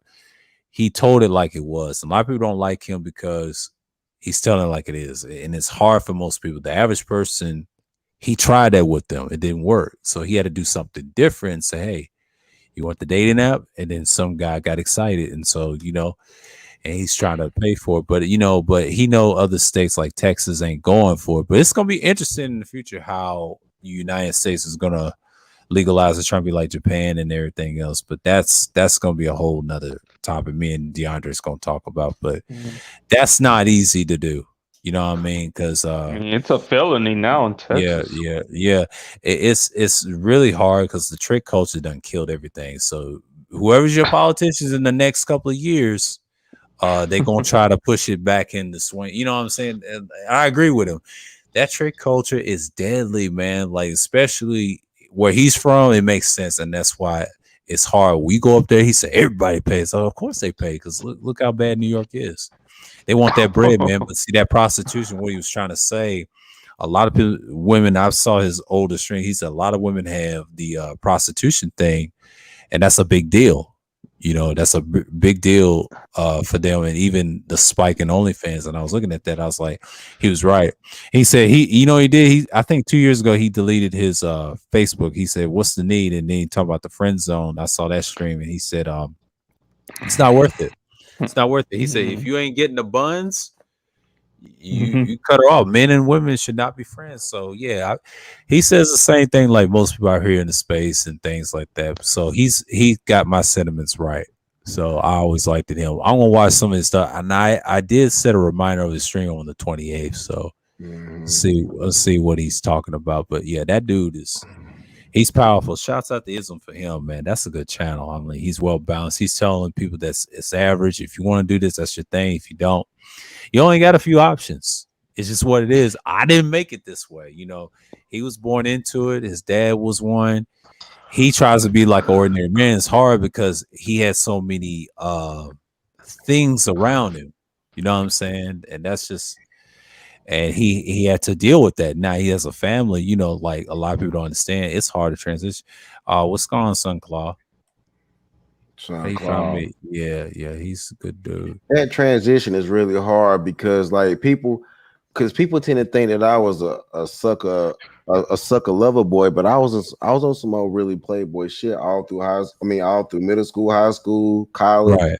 And the transfer from that party boy, wild boy, living that life to right responsibility. And what people fail to realize, I don't tell people this story because when I first started telling my story, brothers got so hard on me. But I don't give a damn. I already been through the worst of it. All my stuff happened within 6 to 8 months, bro. Mm-hmm. It wasn't me simping or anything that she did so great. It's just I'll be back past to hold it down. Yeah. I just got tired of living a life that I was living. I was like, man, I'm running these bitches. I'm doing this, I'm that. I ain't got no roots. I had people in my ear saying, my mom was in like, when you gonna have kids, get married, and all that shit. So I did have the matriarch or the gynocracy in my ear to a certain extent. And that's very true. That is very true. I will admit that. But in the day, I made those decisions on my own because I was like, man, I'm 30 years old. I'm out here running bitches, fucking around. Like, how long this shit gonna last? Like, I'm out here, I'm living my best life, got a sports car, buying my cousins dirt bikes, living this life, doing this thing. And it was fun. And will I live parts of that life again in my coming future and how I do things? Sure. Still do. But I slowed it down a lot because I'm trying to buy land. I'm trying to get a worm farm. I really like earthworms. I really want to get a worm farm so we can get away from herbicides and pesticides and start naturally, organically farming with worms. I want to do a streaming service where I help brothers with their streaming. I want to help build up the buildosphere and get it licensed. So I chased women for I ain't chase women. I ain't say chase. I was a womanizer. Every time I came in contact with a woman, I had to talk to her, touch her, rub her hand, do something with her. I always had to get her admiration. Every woman I came in contact with, I felt like, I need her admiration. I want, you know what I'm saying? So I was always into getting the women's admiration. And to the point where I could have got a whole lot more stuff done. So that's the reason why I chilled back. I'm not a hater on the women because I know how hard I went in. But at the same time, man, like it's just how it go. You gotta learn from your mistakes.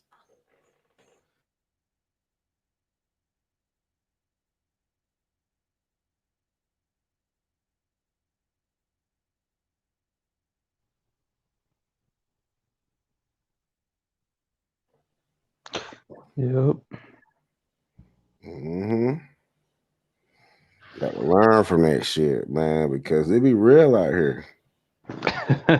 Yeah, but nobody. But to be fair though, nobody's serious. Men or women, nobody's serious out here, man. Because and that's the sad thing about it, and that's the whole Mice experiment of it. Everybody, and I feel like I was like the last of the Mohicans. Because one thing I noticed, like during this whole issue, that the country has been going through health wise, I noticed that women that I never thought would have kids, I'm on my grind, I'm a feminist woman, were getting pregnant.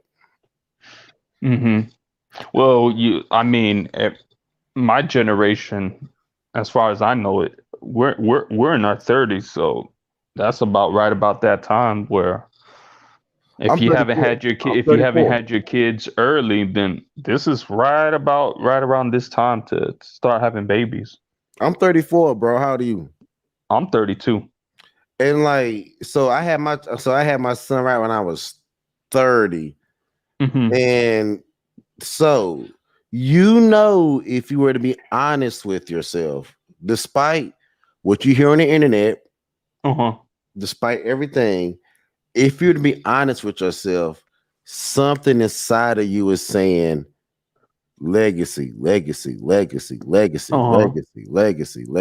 if you were to be real about it, I know we say it in this red pill shit, but if you were to be real with yourself, isn't that ticking inside of you? Oh yeah, absolutely. I mean, my homeboy, he ended up having his first kid or his only kid as of right now, right around the same age as 30 years old, also the same age as you. So that's what I'm saying. It starts. See, everyone says women have a biological clock, and men like to say that because we like to have a one-sided fence. But if you look at two sides of a coin, if women have a biological, why would God give women a biological clock and not give men a ticker, a thumper, legacy? No, we do. It's just it's not as pronounced like women do, because women have a certain number of eggs that they produce in their lifetime. Men don't have that. We can produce sperm all the way up till we die. So it's a little bit different for us. Yeah. But yeah, I feel that I have a biological clock. So fear is an imminent thing, and the women know that the fear of them not having a child is very imminent. That's the reason why they're trying to live on this fearful thought of a geriatric pregnancy. And these women are very afraid of geriatric pregnancies. If you were to really break it down, because even though they'll try it, they're afraid of it. They know the gestational diabetes, the preeclampsia, the seizure-like activity. They know that they will more than likely suffer for waiting so long to get pregnant. Now they talk about it because I hear them talking about it at work. However, for some odd reason, they're willing to risk it. They're willing to risk it. I don't know why. I don't know why they that crazy. And maybe because the men are that crazy. Maybe because the men are saying, "Well, I'm not gonna have kids." So now the women are sitting here saying, "Well, the men are not going to have kids," because at the end of the day, we're not at a replacement rate. So we not getting them pregnant. They talking about something they don't want to get pregnant. At this point, it's just don't know. But it ain't just black. It's not just black folks. It's mainly white folks that are not having kids. Especially in the United. I mean, if you look at the 2020 census, they dropped 8 percentage points, the largest drop since the census has been created in 1790. So they had the biggest drop out of every racial group in this country. Yeah. So, I mean, black folks have been staying constant. We've been at 12% since at least the 80s. You know, Mm-hmm. 12, 13, 14. It just depends. It varies, but we've been constant since the 80s. They've been dropping since the 1950s. It used to be 94%. Then it went to 80. Then it went to 70. Now they're down to 56%. Mm. They're down as 56%. I mean, they're only 6 percentage points from just being half. So they're the ones that are not reproducing. Yeah. So they're having a tough time. Because the white women can't count their babies as white. That's the reason why I think that's what Black Lives Matter was all about. And them getting federal funding for their kids that they can't count as white. Because these white women out here still getting pregnant. Yeah, I mean, yeah, it's mainly the white dudes. They're damn near incels, man. If you notice, the dudes they're not having sex. They're mainly white dudes. So that's why you see all them school shootings and all this other stuff. That's them. But the white women, I think they've given up with white men quite a long time ago. That's why white dudes on YouTube are getting pissed off right now. Well, especially with guys like, because brothers are snatching up Becky's left and right. But you know what, brothers and white dudes are getting pissed, bro. But you know what, uh-huh. Brothers are snatching up. The problem is, brothers are snatching up them Asian girls and the Mexican girls now too. So you see brothers in it used to be at a point where white guys had a sector of women that they were knocking down that black guys didn't have access to. Now, everywhere you see a white guy trying to swing Wayne, hey, a brother is also there dumping too. I mean, this was a long time coming because it's like white dudes had the biggest grip on the mating market. Now it's not anymore because white dudes are seen as creepy or they're losing their grip on power. I mean, I've seen it decade after decade. That's why they're really vocal online. They're vocal on YouTube and online because they're losing their grip on power. Because Becky's will deal with a black dude any day of the week.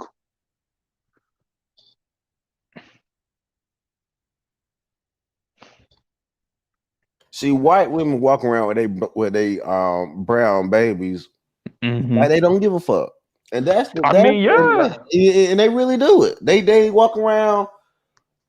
They don't care. They don't give a fuck.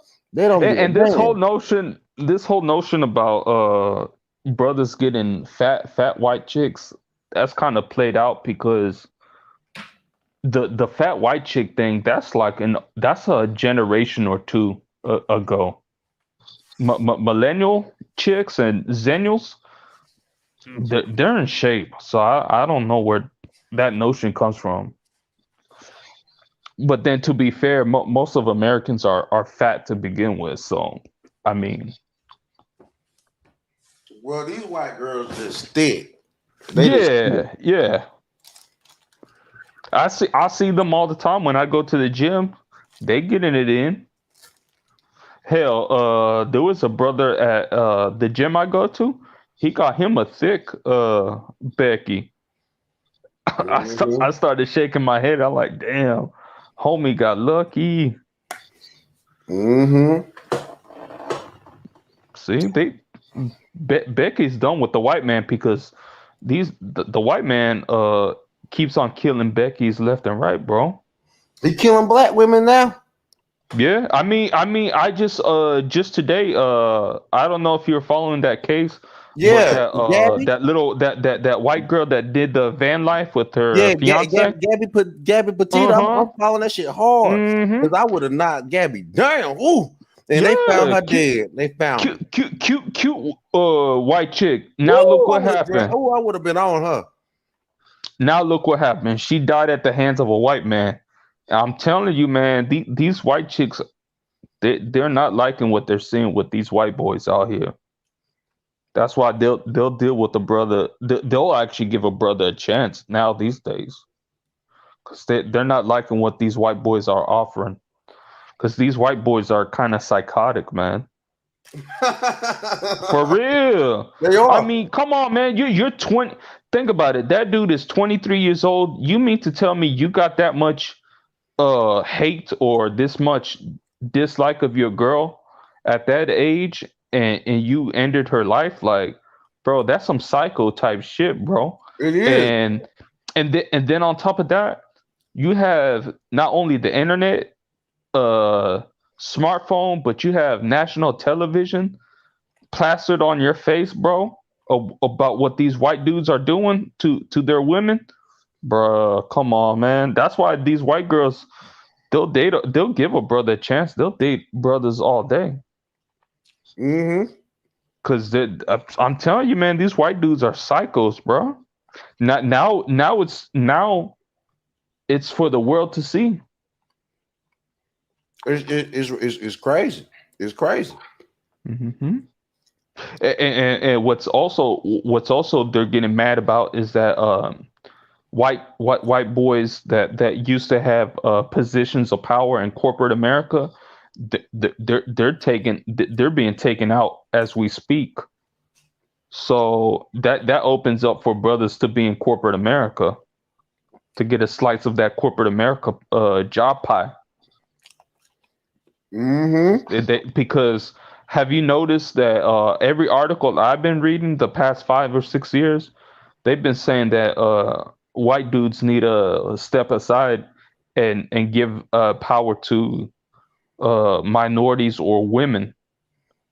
That's why these white dudes are getting pissed, because they're seeing the writing on the wall that they're not getting that power like they used to. Yeah. That red pill rage, I think the red pill rage is a lot coming from that perspective, and they want us all to be mad, and they want us all to carry that anger that they kind of have. They feeling that smoke, bro.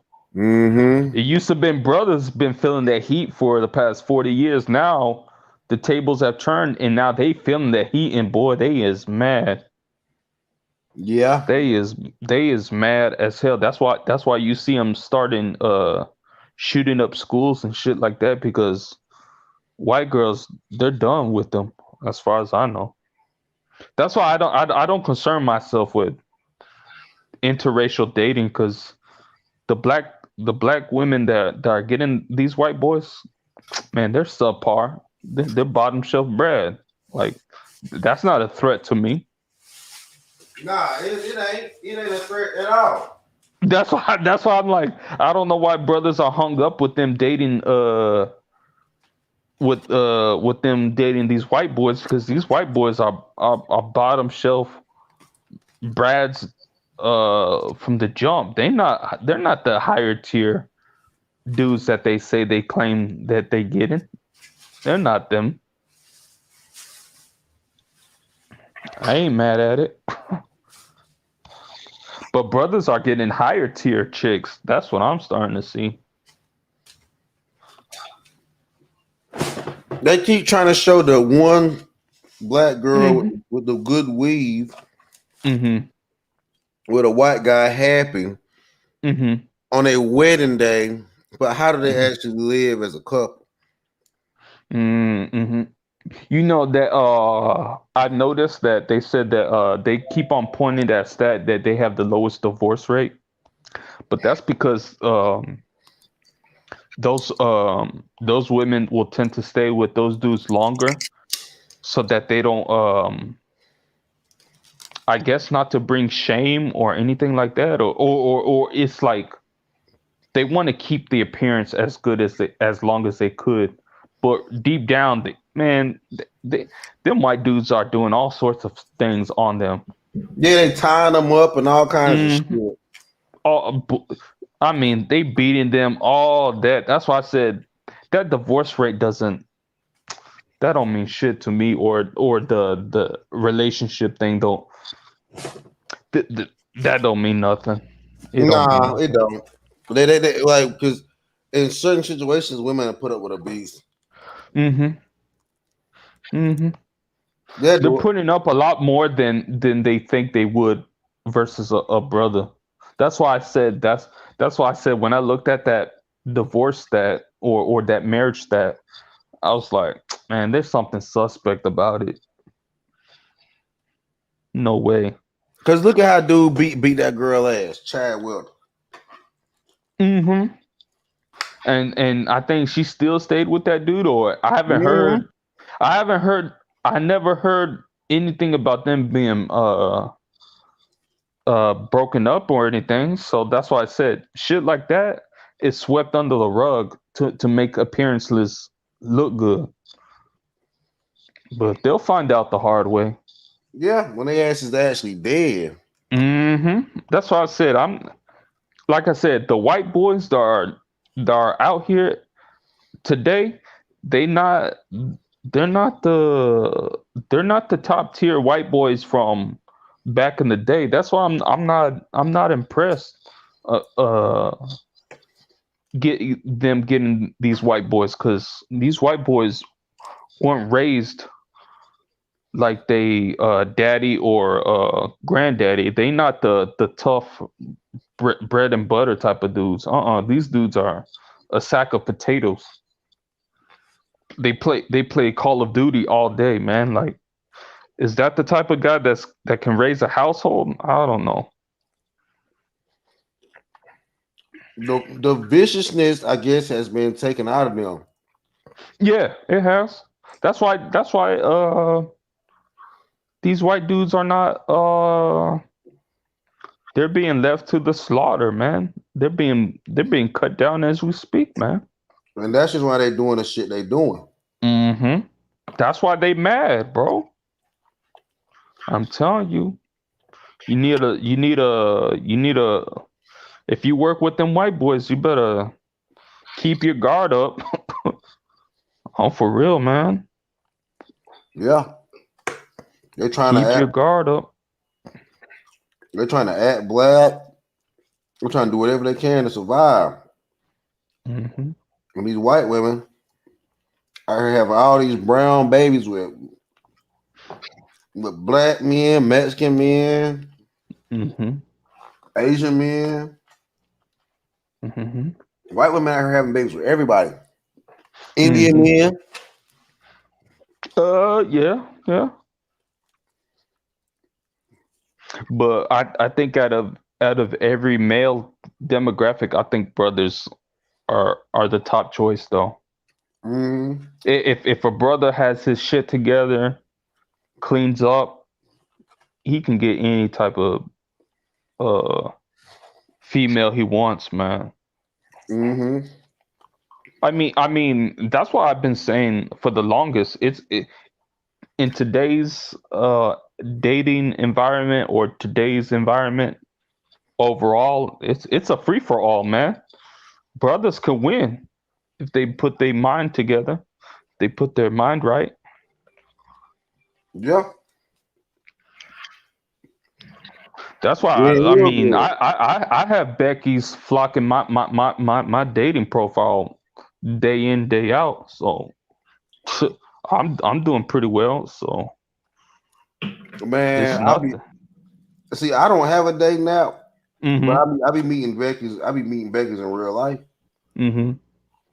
Which is if you actually meet them off the dating app and you meet them, that's the same thing. But no, I'm just saying. I mean, the dating app, all a dating app is going to do is just make it easier for you in terms of calibrating what you're looking for and in optimizing the location. That's all that is. I mean, out of all the dating apps, the only one I can recommend I can recommend right now is OkCupid for brothers.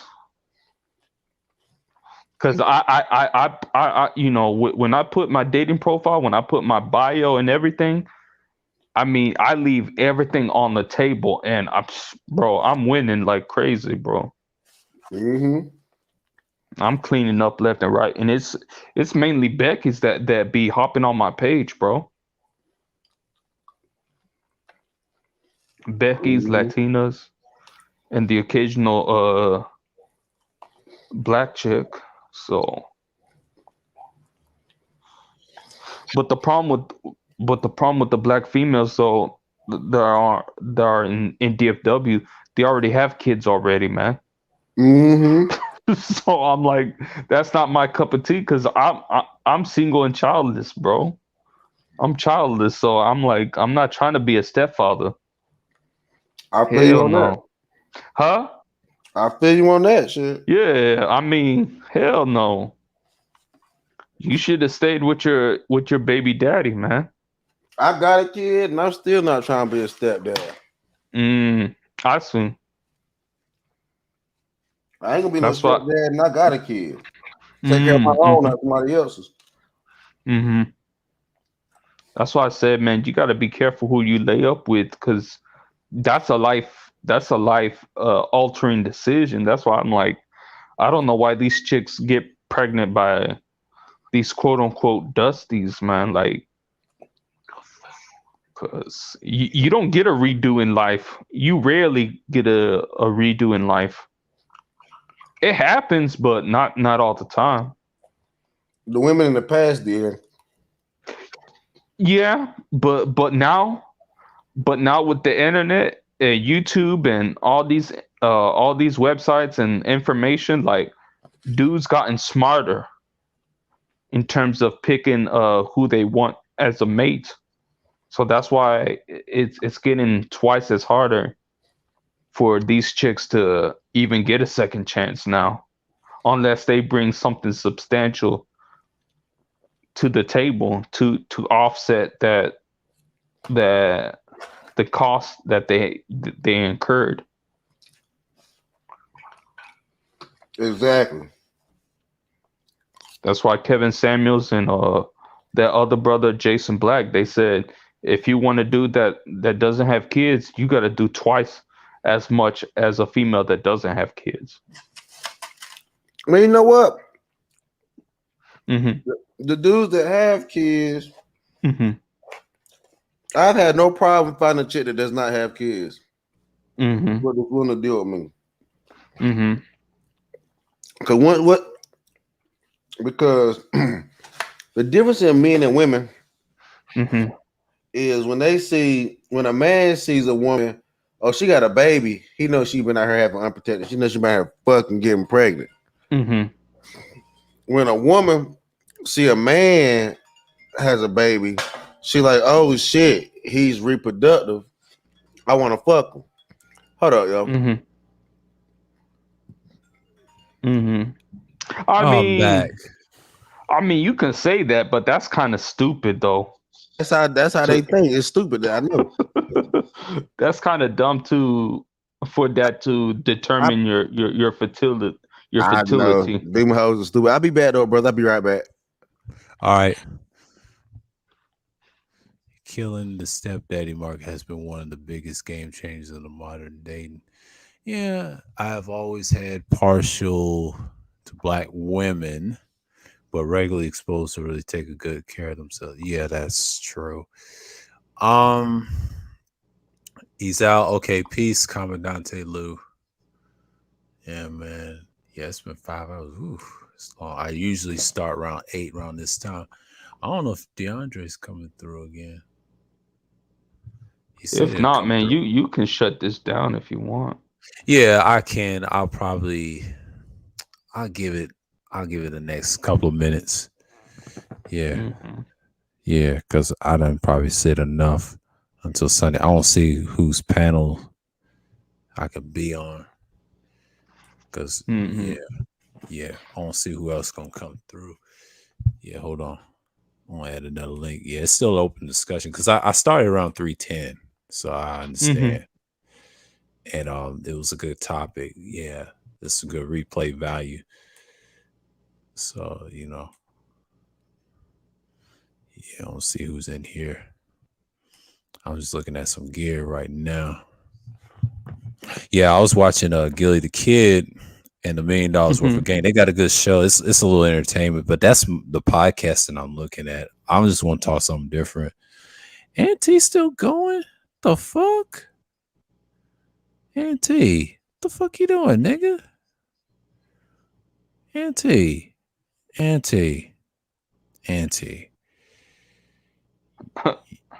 You gotta stop that, bro. You gotta stop that, bro. He be doing them wild ass streams. Let me see. Oh, he's got James. Yeah. Miss Cajun. Yeah. He's got 16 in the box. Yeah, I'm just gonna see what's going on. But yeah. I pretty cover much everything. I mean, 5 hours is like that's like a long stream. So we went from 3:15 and things like that. So you know what I'm saying? Like, shouts out to everybody that came through. Mike V had Complex pulled up on me on this stream. He told me peace. Gold Professor, Justin Andre. Yeah, see, I'm doing the work. People come through, man. I mean, hey, do what you gotta do. I've been pulling this gear. So you gotta sound good and decent. But I got my small headphones and this Razer, man. I'll start using this more often in the morning, this microphone in the morning. And then I have my other one, my Quadcast, that's for the night. I got that hooked up in the headphone jack. Be all right. This one right here, man, this is pretty good. I want to see how I sound after stream. So, yeah. Happy birthday, Sheila, Quiet Storm. Yes, you are. Yeah, Big JB up there.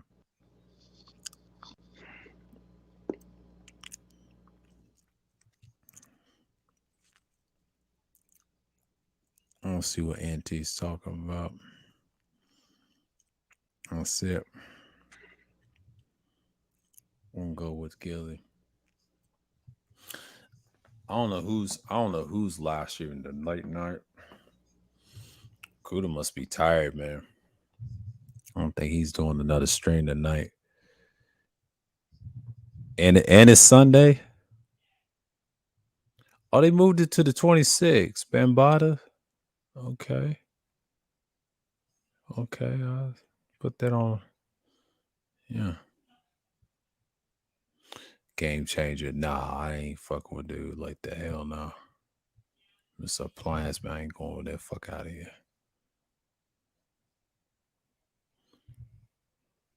Watch Sauce 2 luxury yacht explosion. The fuck is that?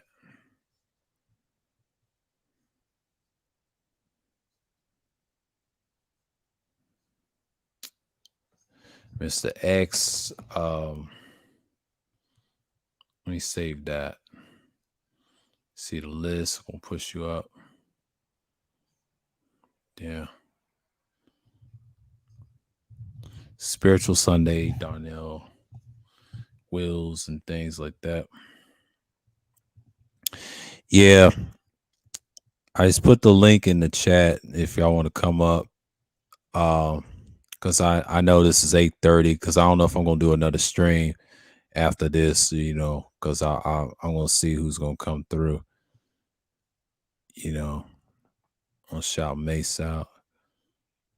Because it's been a heck that I was on a panel earlier. I said, yeah.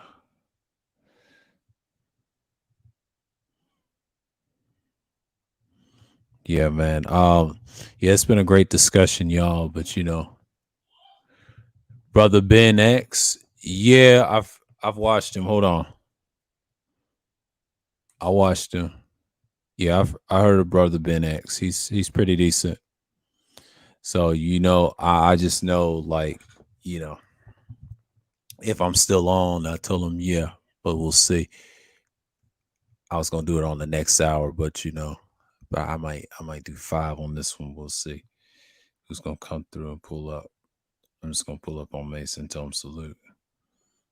It's my boy. Mace is consistent. I'm sorry. Y'all can say what y'all want about Mace. That shit he's doing is not easy. I schedule my shit. I got one this week, Thursday. See how much this goes, and then I'm just gonna call it. But yeah, man. You gotta do what you gotta do. So yeah, get your business mind right. And like we said today, man, like ordinary people are not players. They're just normal people. This is part of the ecosystem. I think me and Justin Andre talked about the game aspect, and it builds the confidence and things like that. To have confidence, you got to have something about you, because it's really for players. It's not for the average person. The average person, they go through, live life normally, ordinary.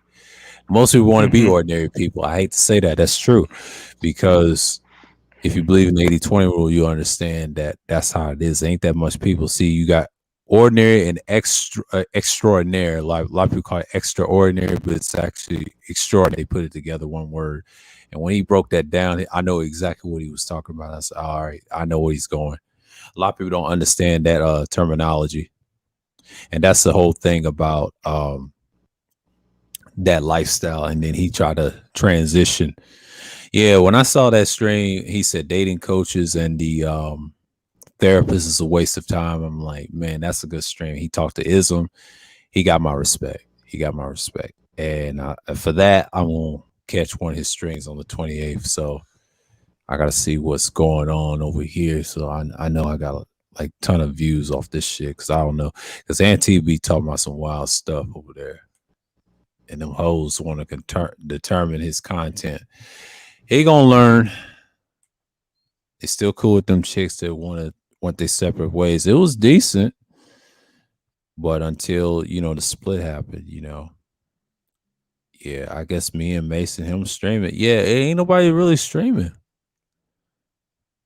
Ain't nobody really streaming like that.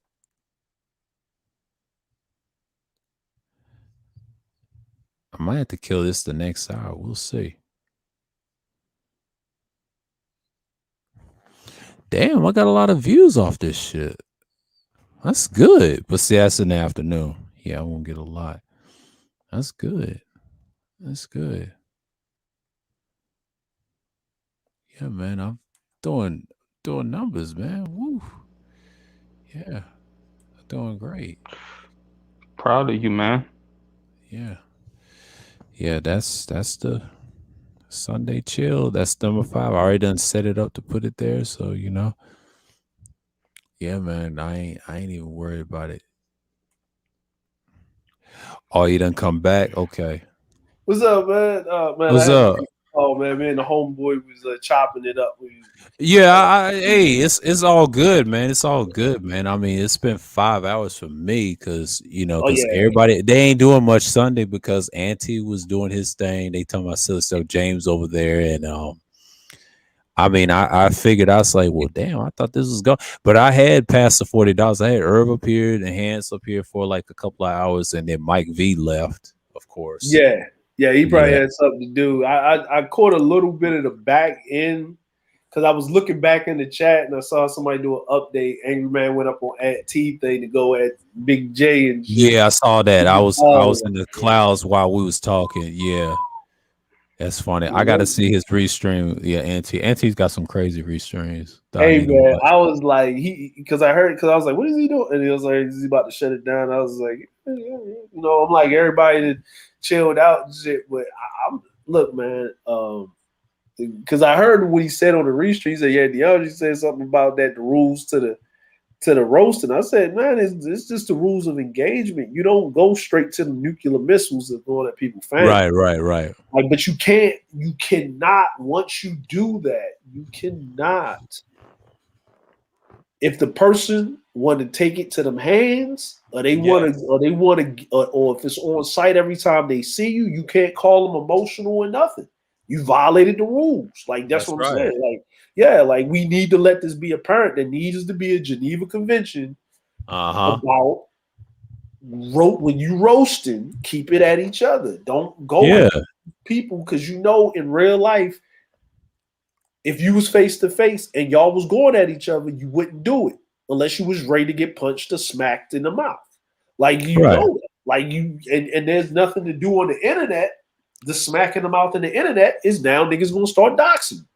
That's the way to punch back. Like, and then you're gonna start crying like a victim when you already took it there. So it's you know, this is why I'm saying is that, and I'm saying men. I'm not talking about females. Like people don't get this. This like for men have to operate at a different code and a different frequency than the way women act with each other. Women are going to be messy and catty, and do little passive aggressive things to each other because that's the tools that they're used in the environment for them to defend themselves, for them to fight. That's their offense and defensive weapons.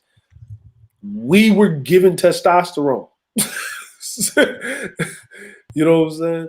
Right. What's those brothers, man? I was watching this stream. It just came in my YouTube feed, right?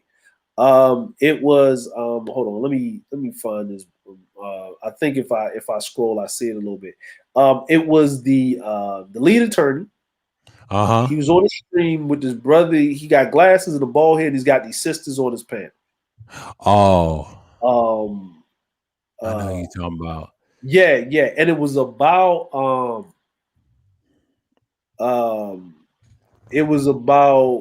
what was it? It was about like if a woman hit a man, something like that, right?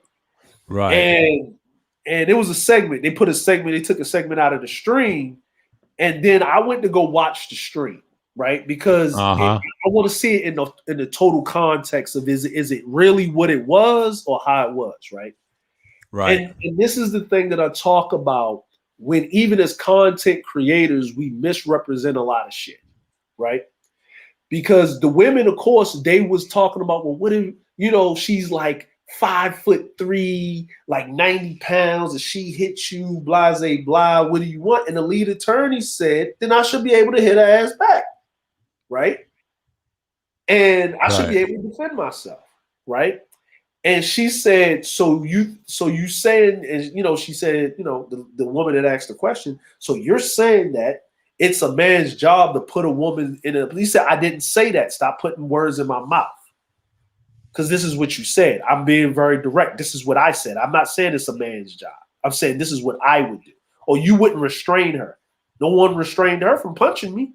So why should I restrain her? Why? What is the, like, they were talking, and the women, of course, they were trying to move the goalposts, right? Right. So the segment looked like, the woman would see these women ain't thinking. They stupid, right? They yeah, right? Which gets everybody riled up and gets everybody running. But if you actually go out the segment, guess who pops on the panel? A woman, an older woman. And you know what she says? Y'all need to shut this shit up. And she checked them women. Y'all are really disappointing me. Should no woman put her hands on a damn man? And a man should be able to knock your head off your shoulders if you think you can run up on a man and put your hands on him and don't think he should be able to fire back off on your ass. But that wasn't put in the segment. You actually had to go to the stream. So how many people are going to do the due diligence like I did? They ain't going to do that. And this was later on, about 30 to 40 minutes after the subject was broached between everybody on the panel, where you kind of get, your ears kind of get, what I'm saying? Your ears kind of get fatigued unless you just there to see some stupid shit. But when the sister came up there and said it, she had her own thing, and then, she's a supporter. When that happened, the brothers just let her cook. The sisters thought that she was going to be up there on her side, and she hit him with a curveball. Now, that right there would have been more newsworthy. That would have actually broached the conversation. Right. It was a woman putting woman under subjection, right?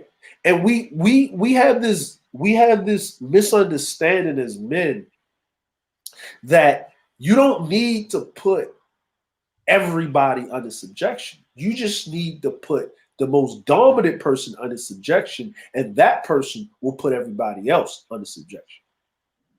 Right. Like the men set the rules in religion and whatever. Anybody that stepped fully out of those rules, when it gets past vestiges of society and start getting whatever, they chin check that person as a response, as an example, right? Like in most religions, right, or most spiritual practices, or most societies, right, dominant societies, patriarchal societies, the men set the tone, but it's the women that actually hold other women accountable. Right. Mm-hmm. Right. And women follow that lead because men keep this constant thing. You can't check the men and then check the women at the same time. You check the men and then the women will fall in line. Because at the end of the day, they need protection from the environment. I don't give a fuck. I have yet to see a group of feminists line up and join the military and jump on the front line and run around with a goddamn machine gun strapped to their goddamn chest to their back. Women don't look too well running around with IED injuries. They don't like that. They sure don't. They don't like that. How you know what I mean? Whenever you now that I just said that, right? Now imagine, if you will, right? When I said a veteran with an IED injury, you didn't think of a woman first, did you? No. I had to make it specifically clear who I was talking about, and you kind of cringed in your head. Yeah. If I said a female got an IED injury, the first thing that you're thinking to yourself, who is a monster that would use a bomb to hurt a woman? Who's a coward that would do that? Then I said a veteran, a female veteran that has an IED injury. He was like, why was she that close to the front lines? That's your second thought, right? Yeah. But you don't. There are women that have those injuries because they were combatants, but there ain't a lot of them, is it? No, it ain't. It ain't a lot of them.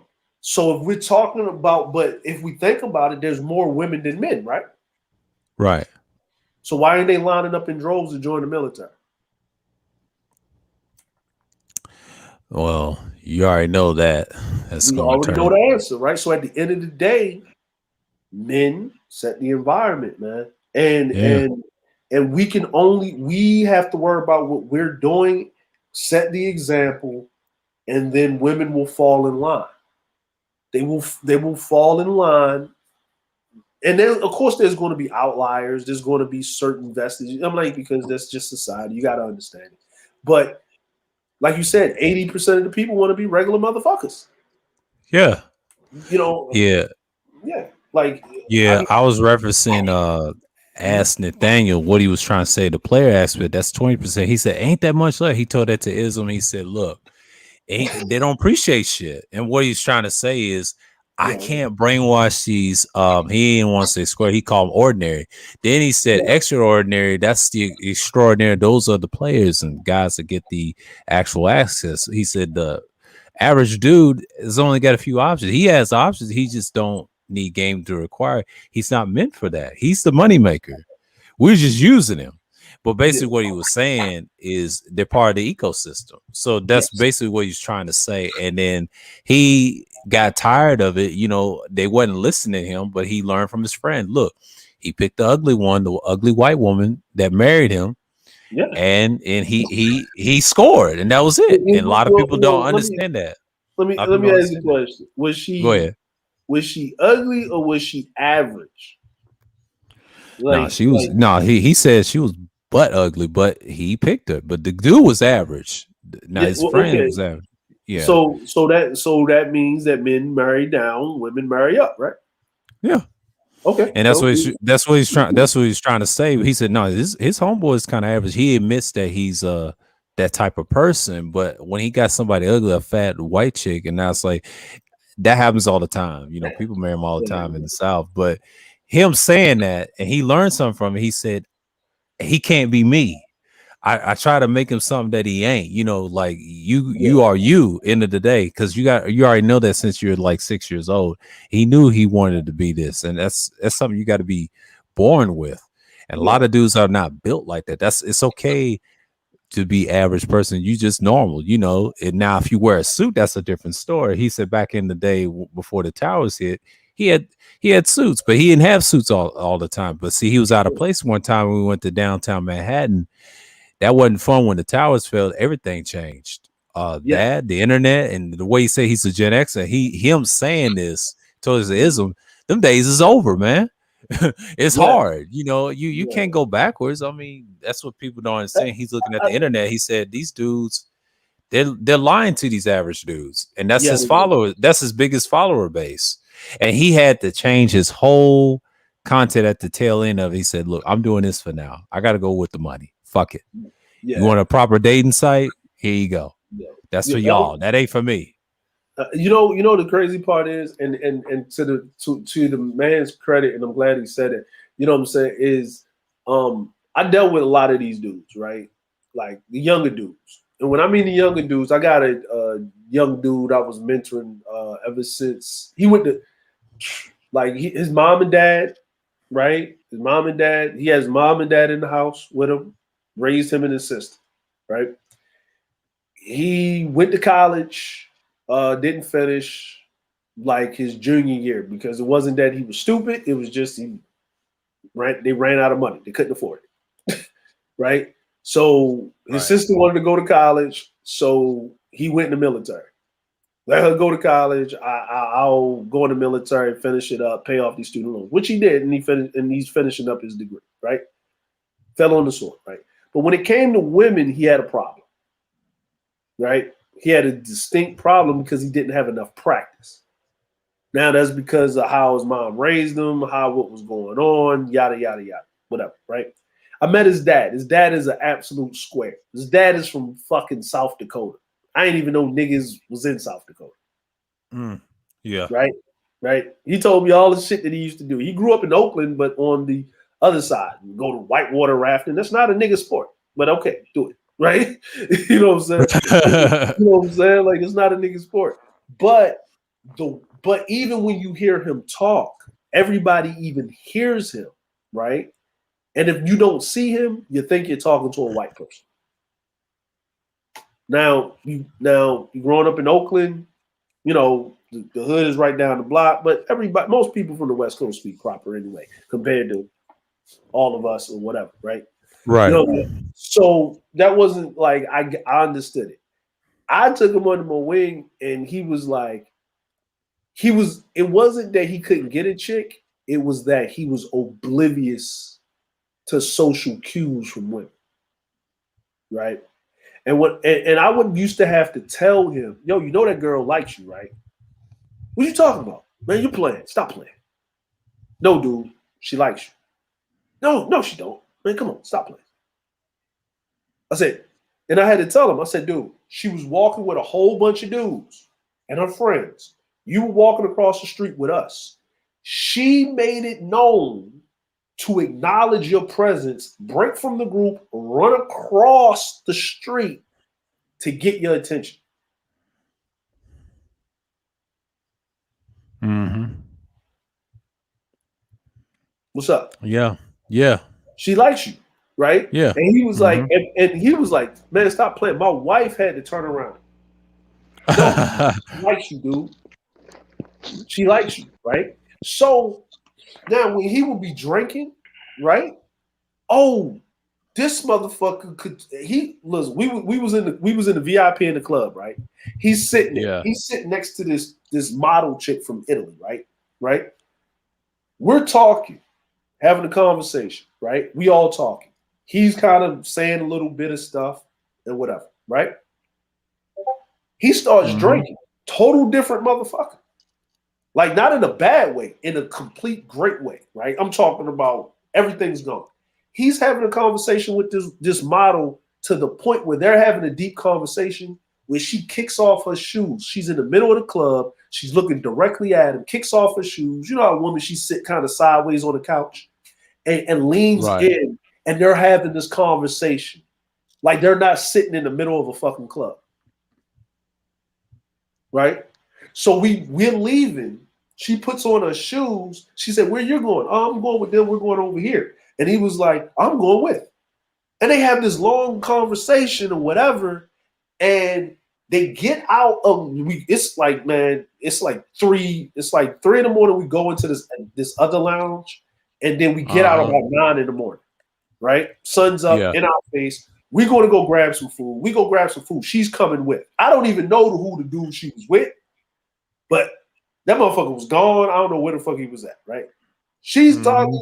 We was whatever. He's sobered up a little bit. He's talking a little bit. He's kind of coming down. He's realizing where he's realizing where he's at or whatever. And she said, "Listen, and she had to tell him, this is the point in which you asked me for my information."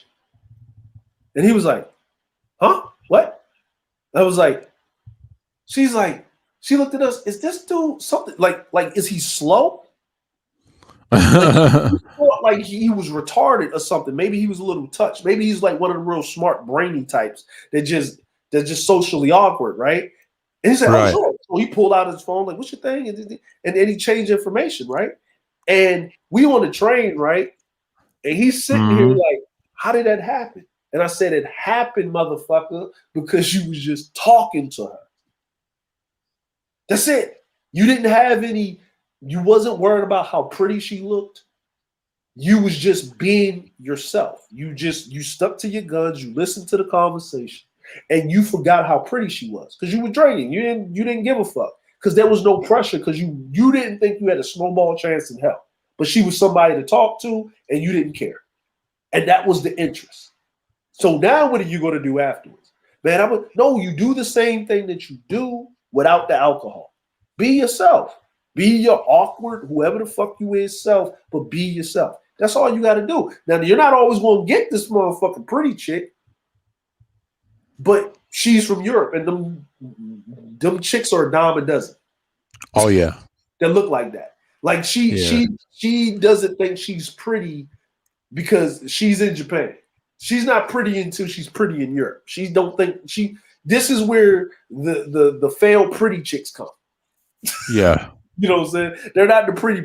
There's pretty, and she's average, but for everybody else that ain't been in Europe, she's pretty, right? Yeah. So she understands that because you're probably the first person that treated her how she really was treated back in her home country. So treat her exactly the same. Don't put her on a pedestal. Don't make her feel better. Don't do all this extra shit, right? Now, did he listen? No, not really, right? Did it work out for him? Did he get some pussy? Yeah, he got some pussy. Did it last? No. Like because he couldn't get that out of him, right? Right. You know what I mean? But he started to learn, right? Because it's not. See, the problem is that we don't take an accountability, fuck it up, right? Like a guy that doesn't know how to act right around women or have the conversation with women, right? They're going to mess up, especially if they're remedial with social etiquette, right? Like we can talk about all the other things, but I'm pretty sure. Speaking to you right now, sir, you didn't have that problem when it came to women with the social etiquette of actually having a conversation, like just a straight on conversation. Hey, how you doing? What's going on? Yeah. I never had that problem. We never had that problem, right? So a lot of times is personality. Like you said, you were a bartista at one time, right? Yeah, I was a barista at one time. I had a great communication skill. Even before that, when I had the job, when I had my ex-girlfriend, I mean, she picked me out of the litter. I was different from everybody else. So she was light skinned and everything, but I had a certain mouthpiece. Don't get me wrong. I was decent. So what that means is what I was getting at is how many times you're sitting there, right? And I worked in the night industry, entertainment industry. I managed a couple of clubs, and then you got to work behind the bar when staff doesn't come and all this other stuff. Or when it's a slow night and shit like that, right? Yeah, that happens. You start talking. You start because you got to, because the bartender is pretty much the psychiatrist, right? So, yeah, that's all day. I did that for 2 years, and sooner or later you be talking to these hoes, and it was just automatic, man. Yeah. But see, I always had that confidence. They saw that aura, and they was feeling me. And I had a white chick feeling me. It was an Indian chick bought me a stocking cap from the winter. For my services, yeah. As a gift, and that happened, and I had a lot of things happen to me. So when I was in my late 20s, but I'll tell you that was a different story then. Yeah, she was feeling me. It's similar to what Kat was doing today, like all them times, and she's wanting attention. That's all. I saw somebody say that on the thing. I saw like I peeked in when I was talking to my homeboy about something. And what I was trying to drive home is you probably noticed the dichotomy and the change between men and women, and you can probably tell just by the guy's approach and in the first 5 minutes of the conversation, he wasn't going nowhere. And it's not that she wasn't interested, it's just that his confidence started dwindling in himself. Like he knew it, you know what I'm saying? It was like he had it and he fucked it up. Like he had it and he fucked it up. You know what I'm saying? Like you probably see the guy that wasn't even thinking about it and just start having a random conversation with a chick. And then they started talking to each other. And then you got to tell them, hey, we closing up. And they didn't even realize that they were talking. Yeah, I know. That's happened to me plenty of times. I was closing up. I said, I got to close up. And then if I had a morning shift, I give it to the next one. I said, serve him. Because I was a good server. I told you. Yeah. I never took no vacation days. I was consistent. I did my job. I did what I was supposed to do. I had that bread. It was in my mindset. But people don't understand. When I serve people, I get it done. Yeah. And the bartender, people don't not even want to admit this.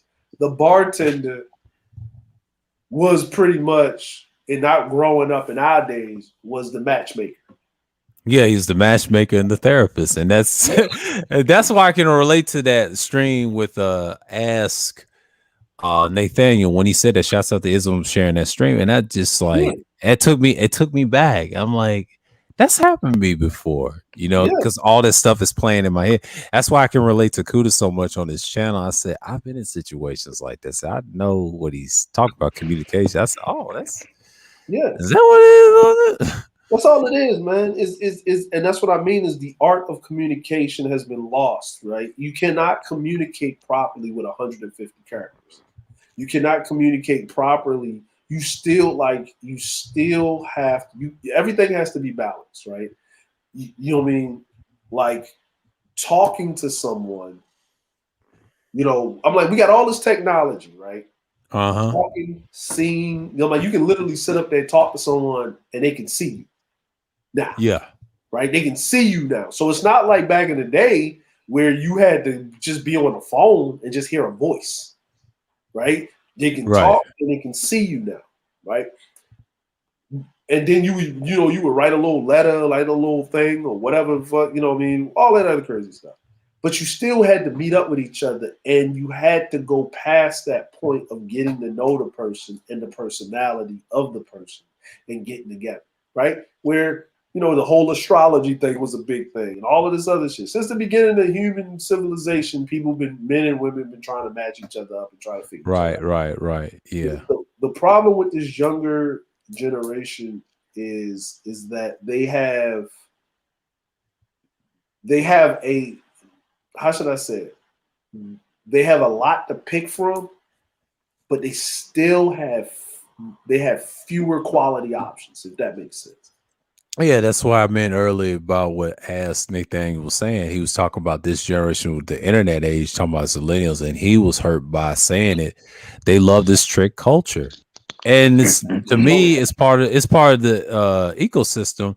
And what he said about Fat Joe, he said the verses of Ja Rule, he's just shaking their heads. He said they dress like bums in one of his streams.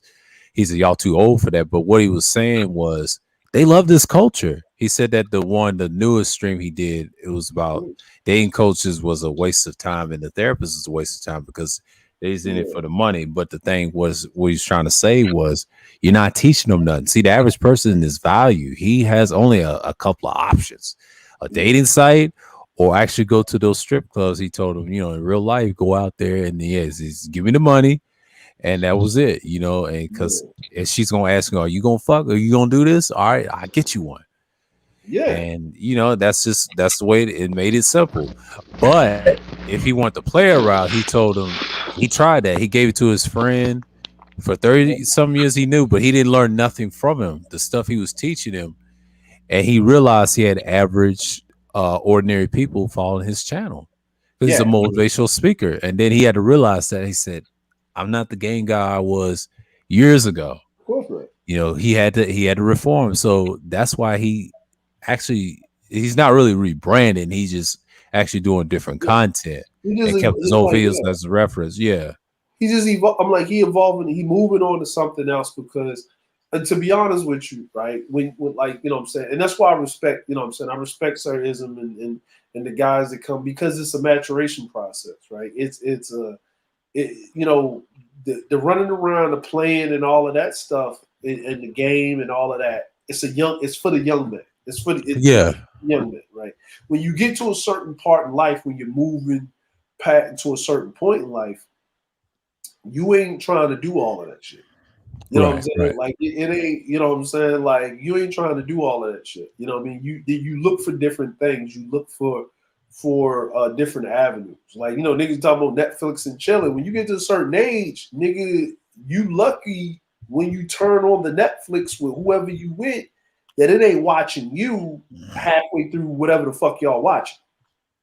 Right. Like, y'all actually really watch the fucking movie or watch whatever the fuck you watching, and you go to fucking sleep. It's just the time that y'all spending next to each other that's what matters. You know what I mean? Yeah, of course, you're going to have all the sex and all that, but okay, once you do all of that shit, right? Can you still be in the same room with this person and not punch him in the face? You know what I'm saying? Yeah. Like, and this is, and this is where it needs to be that middle ground. That's why I say, like, I get what Ism is doing. He's actually doing the job that's supposed to have been done for these young men in their teens and their early 20s, right? Yeah. And there's a myriad of reasons why this didn't happen, but it's not just a Black community thing. It's a generational thing overall in society. It's across the globe. Like, because of this new thing called technology, it's the excess of access, but not the excess of quality, right? Of people. You know what I'm saying? And it's men and women on both sides. Too much, too many choices, man. Too many. It's like, man, it's like you got brands, too many choices, too many things. And you got how many different date apps, right? Shit, you got Facebook as a date app, motherfucking Graham hitting the DMs as a date app, motherfucking Twitter. Date app. Fucking, then you got your date apps, right? Then you got your fucking Plenty of Fish. Then you got your other shit. Then you got your, what was the Bumble, Bimble, whatever the fuck. You got all of these motherfucking date apps, right? You know what I'm saying? Like, nobody was on Black Planet just to be there. You was there for bitches. They was there for dick. That's what it was there for, right? Yeah. They were there to meet somebody. You was there to meet somebody, and it was I remember Black Planet. I had an account there. Yeah, I remember Black Planet too. And niggas was like, "Oh shit, son, I'm getting new bitches. I'm getting bitches. Bitches. You know what I'm saying? I'm getting bitches that I didn't even know existed, because you would have to literally be in these people's, you would have to be, in a proximity, which you wasn't. Right. And it was basically to get, these young people to expand themselves outside of the general modus operandi, right? And but what happened is, now they're so expanded. I heard it, man. The weirdest shit. I heard a dude say, "Yeah, man, I got a girlfriend." Like, where you from? I'm from Florida. Okay. You know what I'm saying? And I was I was on PlayStation, man. I was up there playing Destiny. This was Destiny 2 was popping, right? Playing Destiny. So dude was like, yeah, from Florida. I said, word? I said, yeah. It was a white dude, right? White dude, right? Gamer dude, right? You know, one of them Eminem white dudes, right? Yeah. I know exactly what you're talking about. Them black white dudes, right? So he's up there, you know what I mean? Not the ones that think they black, but the ones that know that they're white, but they cool with black people, right? So we sit up there and we thought, and he was like, yeah, I you know what I mean? I with this black chick. He said, is that cool? Like, you know, because if you don't want to talk about it, you know what I'm saying? I was like, no, man, shit, we'll be whatever we want with it. Shit, I'm with a white woman, so, and a Japanese woman, too. He said, what? Yeah, my wife mixed. Oh, okay, so let's go ahead, let's talk, right? And we was playing the game, and he was like, yeah, man, we having some issues. I said, you having some issues? He said, yeah, man. I said, okay. What's the issues, man? We talking about this, that, and the third, and blah, blah, blah, and, you know, and we're supposed to meet up, and we haven't met up. Excuse me? And he was like, you in Florida? Yeah.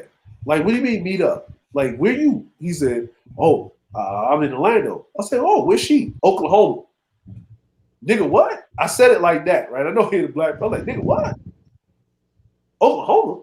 Yeah. We. I was like, hold on. How are you in a relationship with someone that you ain't actually, like, you ain't never physically touched this woman? Like, I ain't talking about had sex. I mean, like, held her hand, hugged her, smelt the hair, been in the same room with her. Like, how is that possible? Right? And you're supposed to visit her. Or she's supposed to visit you. Yes. Are you going to go visit? He said, yeah, man. Like, she couldn't make it down here, so I was going to go there. I was going to get a hotel, you know, whatever. It was, you know, I'm not putting no pressure on her, but she was making up all these excuses. She was busy. She couldn't do this, that, the third, blah, blah, blah, blah. I said, bro, you don't have a girlfriend. You having an emotional internet buddy. You need to get a chick with no longer than a 15-minute drive or 20-minute drive. You need to be in Orlando. Nigga, I said, I would rather you have a girlfriend, you say she was in Miami. You know what I'm saying? Like, at least stay in the same state, bro. Like, what are you doing, right? And I had to tell him, and he but he was younger. That's normal in the younger generation. Like, if you actually sit up here, people have relationships with people 3, 4, 5 different states over. And it's normal. It's normal. It's this normal acquisition. It's like they're literally removing themselves from the local, right? Because they get to be whoever they want to be, put up whatever persona, and then you get this next thing that they call, right? Remember that, that next term that they call it on the internet, ghosting. Yeah, ghosting, yeah. Right? Because that term. Yeah. Now think about it. If you broke up, right, and these are teenagers and young adult students, right? We couldn't ghost each other because you had to see the motherfucker in school the next day. If you was ghosting somebody, you had to literally walk past them and ignore them. Right. You had to deal with the consequences of the action. You had to literally see this motherfucker walking around with a heart broke. You know what I'm saying? Yeah. Like, you know what I mean? Like, you had to be a cold-blooded motherfucker. And you had to deal with the fallout when everybody heard about, did you hear about such and such? Man, I heard they ain't together no more. Man, I heard she caught such and such. You get to hear that chatter, right? So they don't even have to deal with the consequences of the fallout of their action emotionally. Now you start desensitizing people to other people's feelings and emotions. So now now if you're desensitizing them at a young age, right? Because this is usually around in your adolescence, this is usually where you build up your social clout or your how you socialize with the opposite sex or whatever, or when you build that up.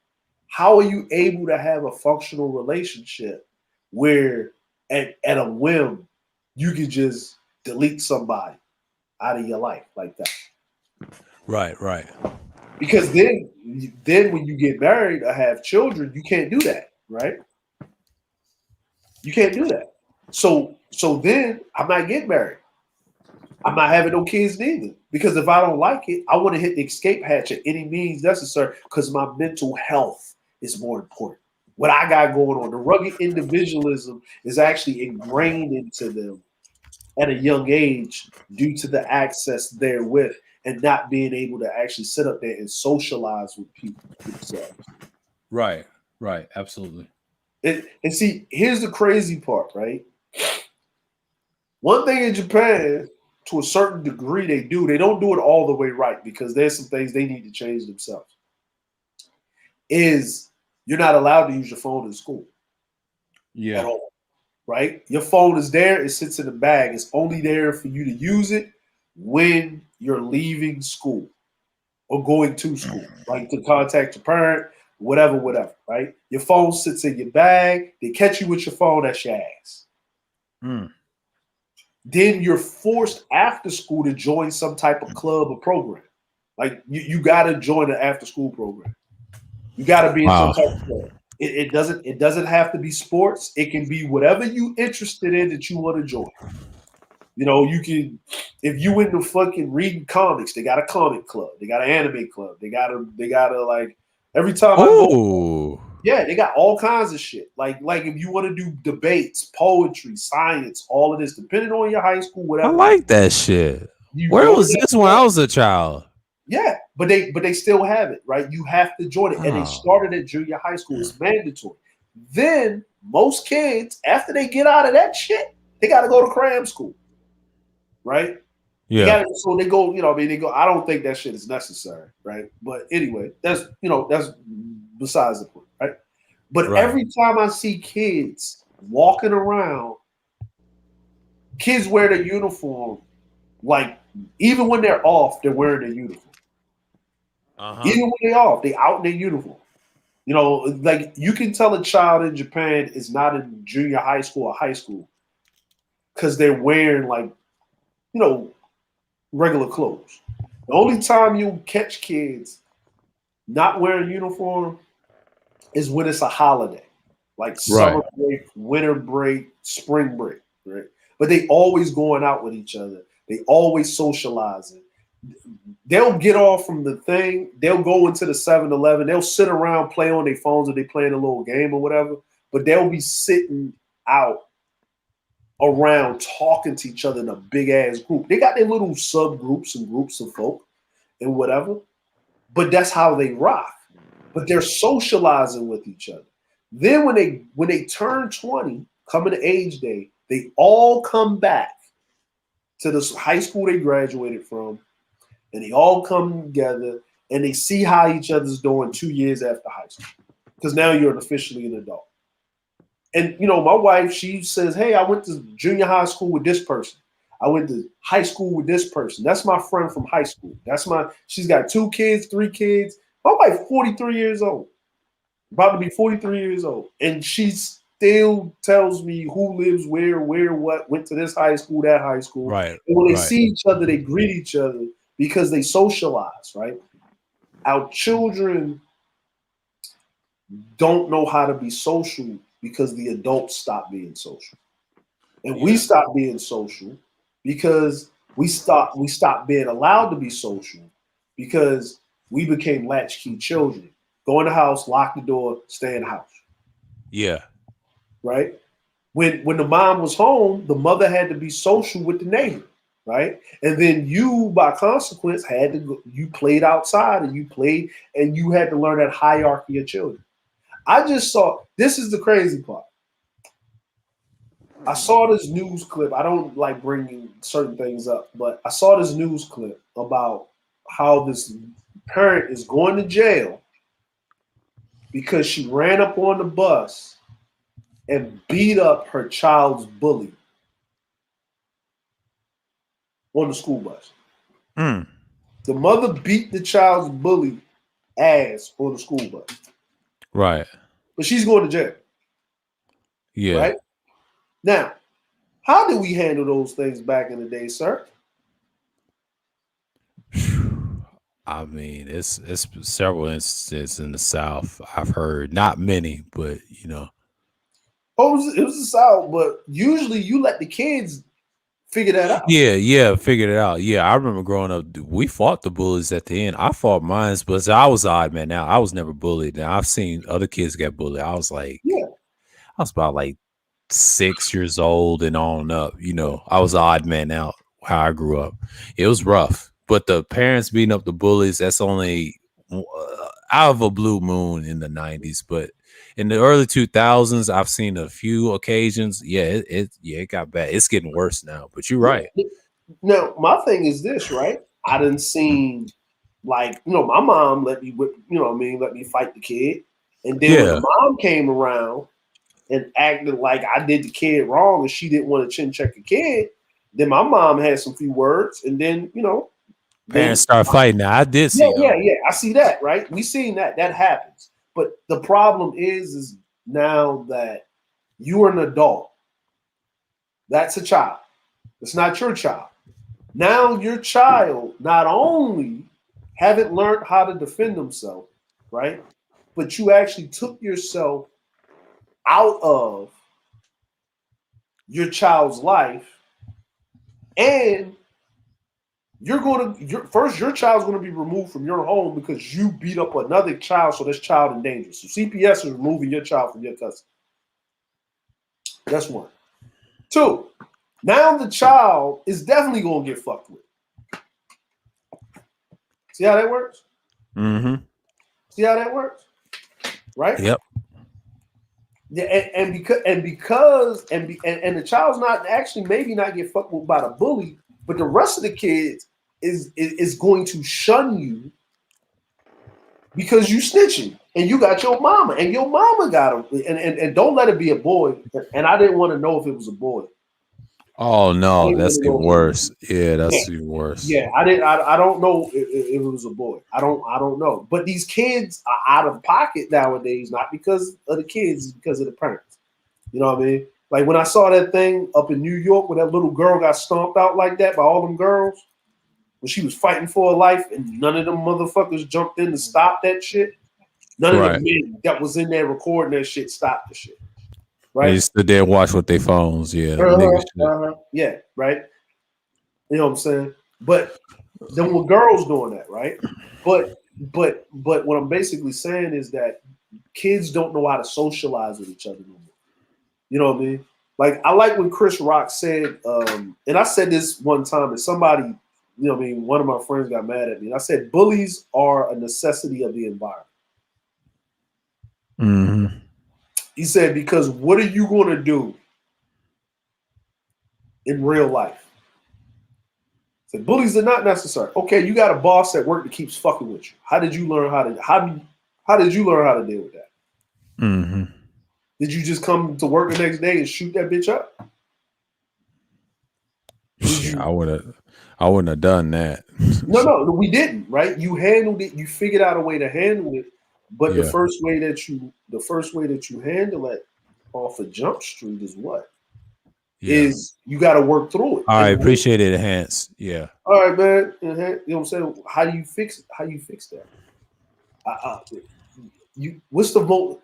Being a child working through those problems, right? Being socialized, you go to a fight or flight mentality because children are very innocent. They're very truthful with their feelings. Right. A society that tapers that and whatever, right? So children have to figure it out, right? You figure it out, then you work through it, then you're taught the proper way to deal with such things. But there's a certain part of that where certain things have to line up. Life isn't fair.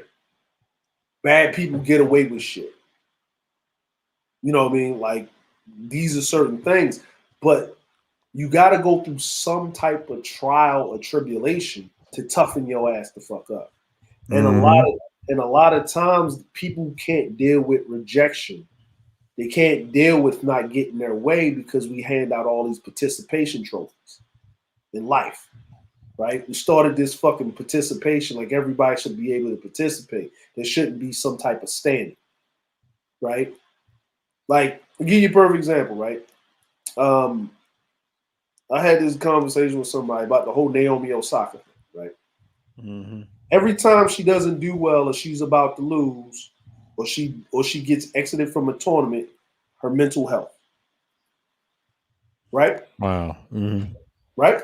The US Open, it's my mental health. My mental health. I'm gonna step away from tournament for tennis for a while because it's not fun no more. And right?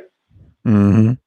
Now, she used the white girl crocodile tears, when she needs to, right? She knows how to use them. Yeah. Right? Right? Okay. Because she's more feminine than Serena, right? Okay. Yeah. But if you're going to step away from tennis and you're so concerned about your mental health, a week during the tournament, right? Because this other young girl that's more Asian looking than her, right, won the US Open. That's America, right? The female side, right? Yeah. Why is it 5 days later that you're mentally healthy enough to take your ass to the Met Gala?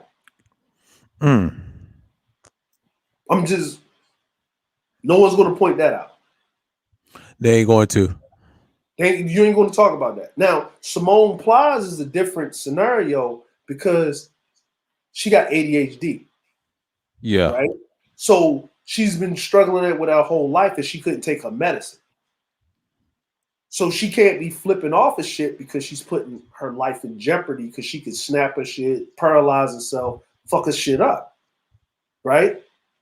Mm-hmm. But she stepped down and said that she couldn't take her medicine and she was getting the twisties. And for her to be that great at what, and she doesn't have anything else to prove. She's the GOAT of female gymnastics. She does shit that nobody else can do, right? Mm-hmm. But she said, this is the reason why I can't participate. She said, I wasn't feeling well. I didn't want to hurt my team, so I had somebody else step in. I stepped down, right? Then when it came out, she then explained what was going on with it. Then everybody had to shut the fuck up. Every time Naomi Osaka goes through something, she start losing. It's her mental health. But she was doing this before. She wanted to change her tennis coach. She did that in the third. Blase blah. Yada, yada, yada, right? Mm-hmm. But no one's pointing it out. Now everybody using mental health as a scapegoat for every fucking thing. They nipped that shit in the bud. You know what I'm saying? Like my mental health. I get it, but you still have a job to do, right? Let's feel sorry for the athlete. You get paid more than a whole community of middle-class people to get your ass up there and perform. Yeah. I get that you don't want to have these conversations when you lose. You can get up there like Marshawn Lynch. I'm just here so I won't get fined. If you feel like not talking, say, listen, I'm not up to it today, guys. I'm going to keep my conversation short and sweet. I'm not going to get into detail. I just lost. You know, I'll try to work with you guys for a minute. I know I got to do this, but I'm in my mind. I haven't, let's just do this, right? If you say that, but you got to do the job, right? Right, if you want to step away from tennis, the only reason why you at the Met Gala is because you're a tennis fucking player. Mm-hmm. No one would give a fuck. Tennis ain't fun because you're losing and you're not focused. Maybe you're tired. Maybe you do have anxiety. Well, you need to go get that fixed, right? Or you need to work through it or go to a sports therapist or a doctor or whatever. But if you're saying that your mental health is important and you're going to step away from tennis for a while, then you don't need to be on no commercials hitting a goddamn tennis racket. Yep. You don't need to be hitting a tennis ball. You don't need to be doing this. You don't need to be doing that, right? Because if you're talking about greatness, right, then you have to be great at certain people. You know what I mean? Like you got to be a Serena. You got to be a this. You got to be a that, right? Like let's get a case of two people. Let's take Michael Jordan and LeBron James, right? They both went through something family orientated where Mike had to pull himself away from the game. Mm-hmm. Right? He had to pull himself away from the game. His father passed. It was probably horrible going through that whole third championship. Yeah, that third championship rise. Yeah, the whole third, because I think it was in the playoffs, right? His dad got killed, right? Yeah, right? That's a rough time. And then they running that hit piece on him about his gambling addiction. Yeah. Hold on a second.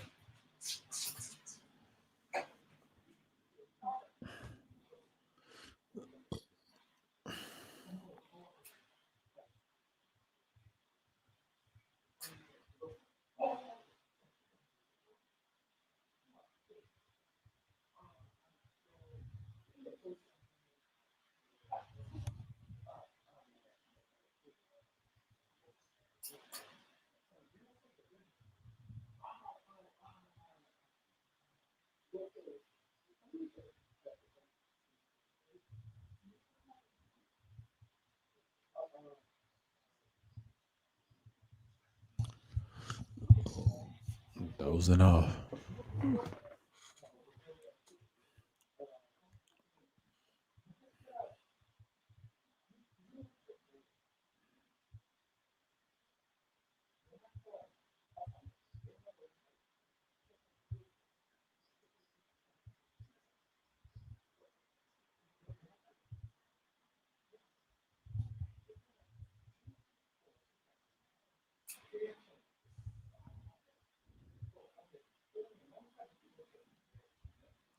Yeah, like he said, you gotta get in where you fit in. So, but yeah, I always reference people that I watch. I mean, they sounded good with the message. So,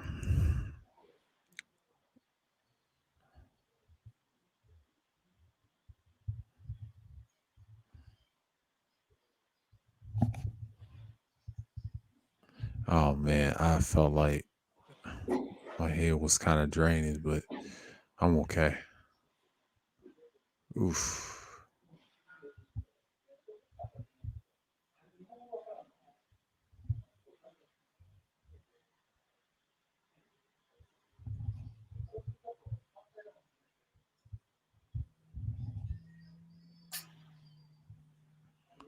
Yeah. Oh, super cardioid.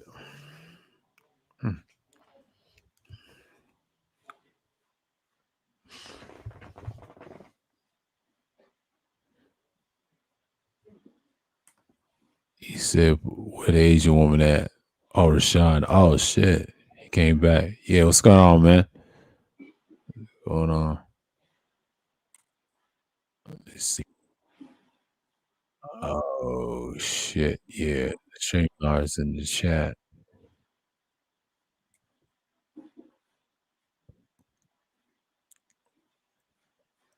Yeah, it's in the chat. But yeah, man. Mason's having a great time. Triple Blackie.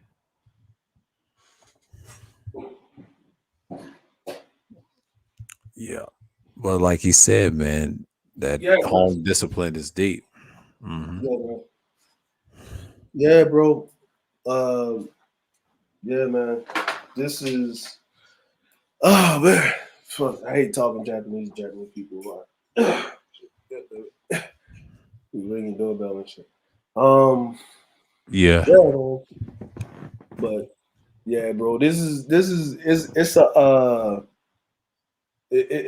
a thing, man, where people need to. Okay, Rashawn. Yeah, he's at the plantation. Yeah, the plantation, man. It's one of them things, man, where we have to.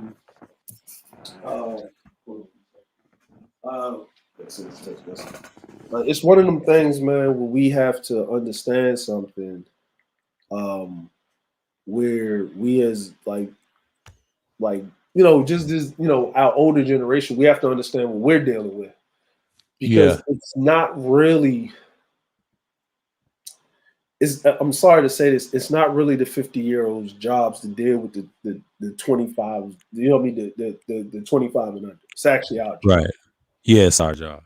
Because it's it's not that it's not. Well, it's outside of their preview. You know what I mean? Like, you know, not saying that they cannot do it. It's just not their job to do it.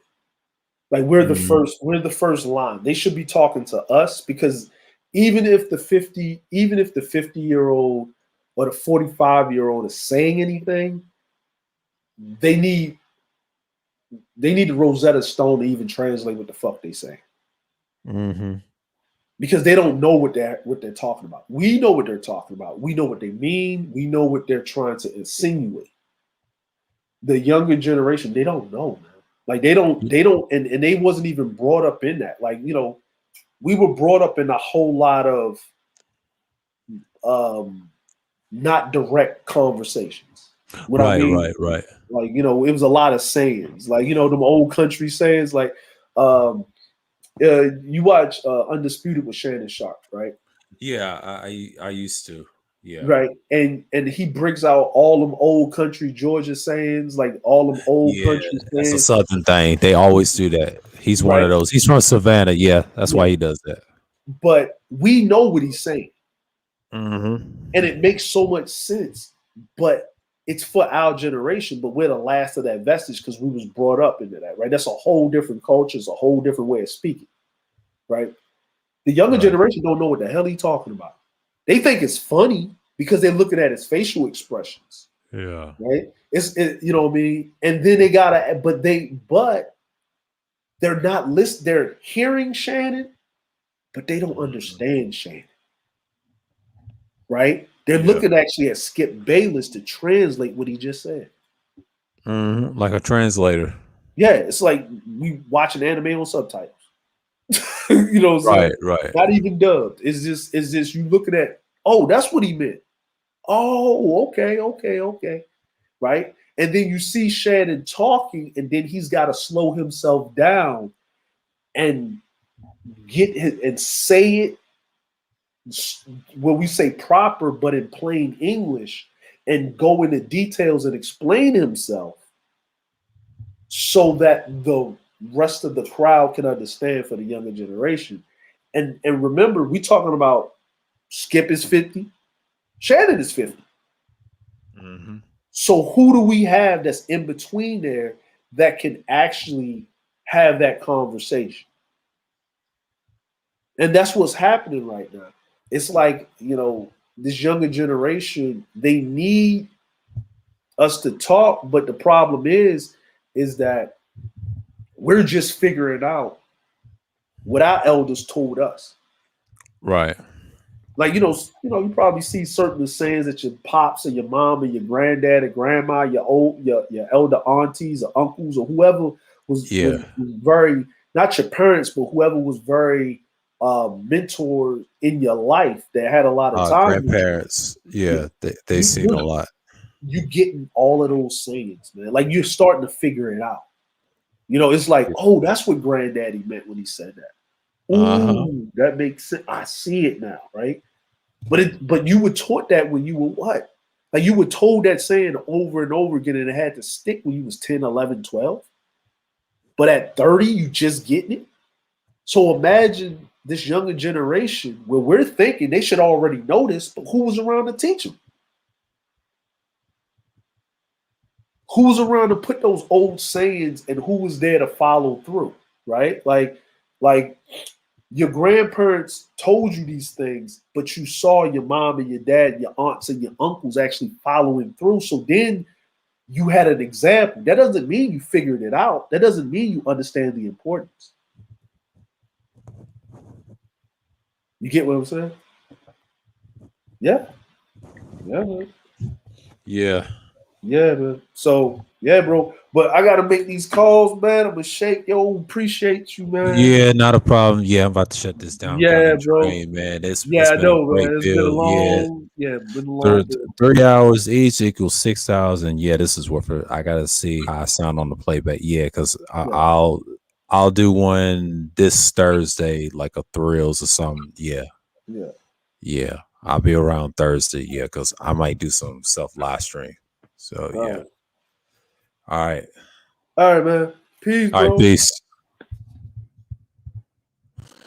Peace, y'all.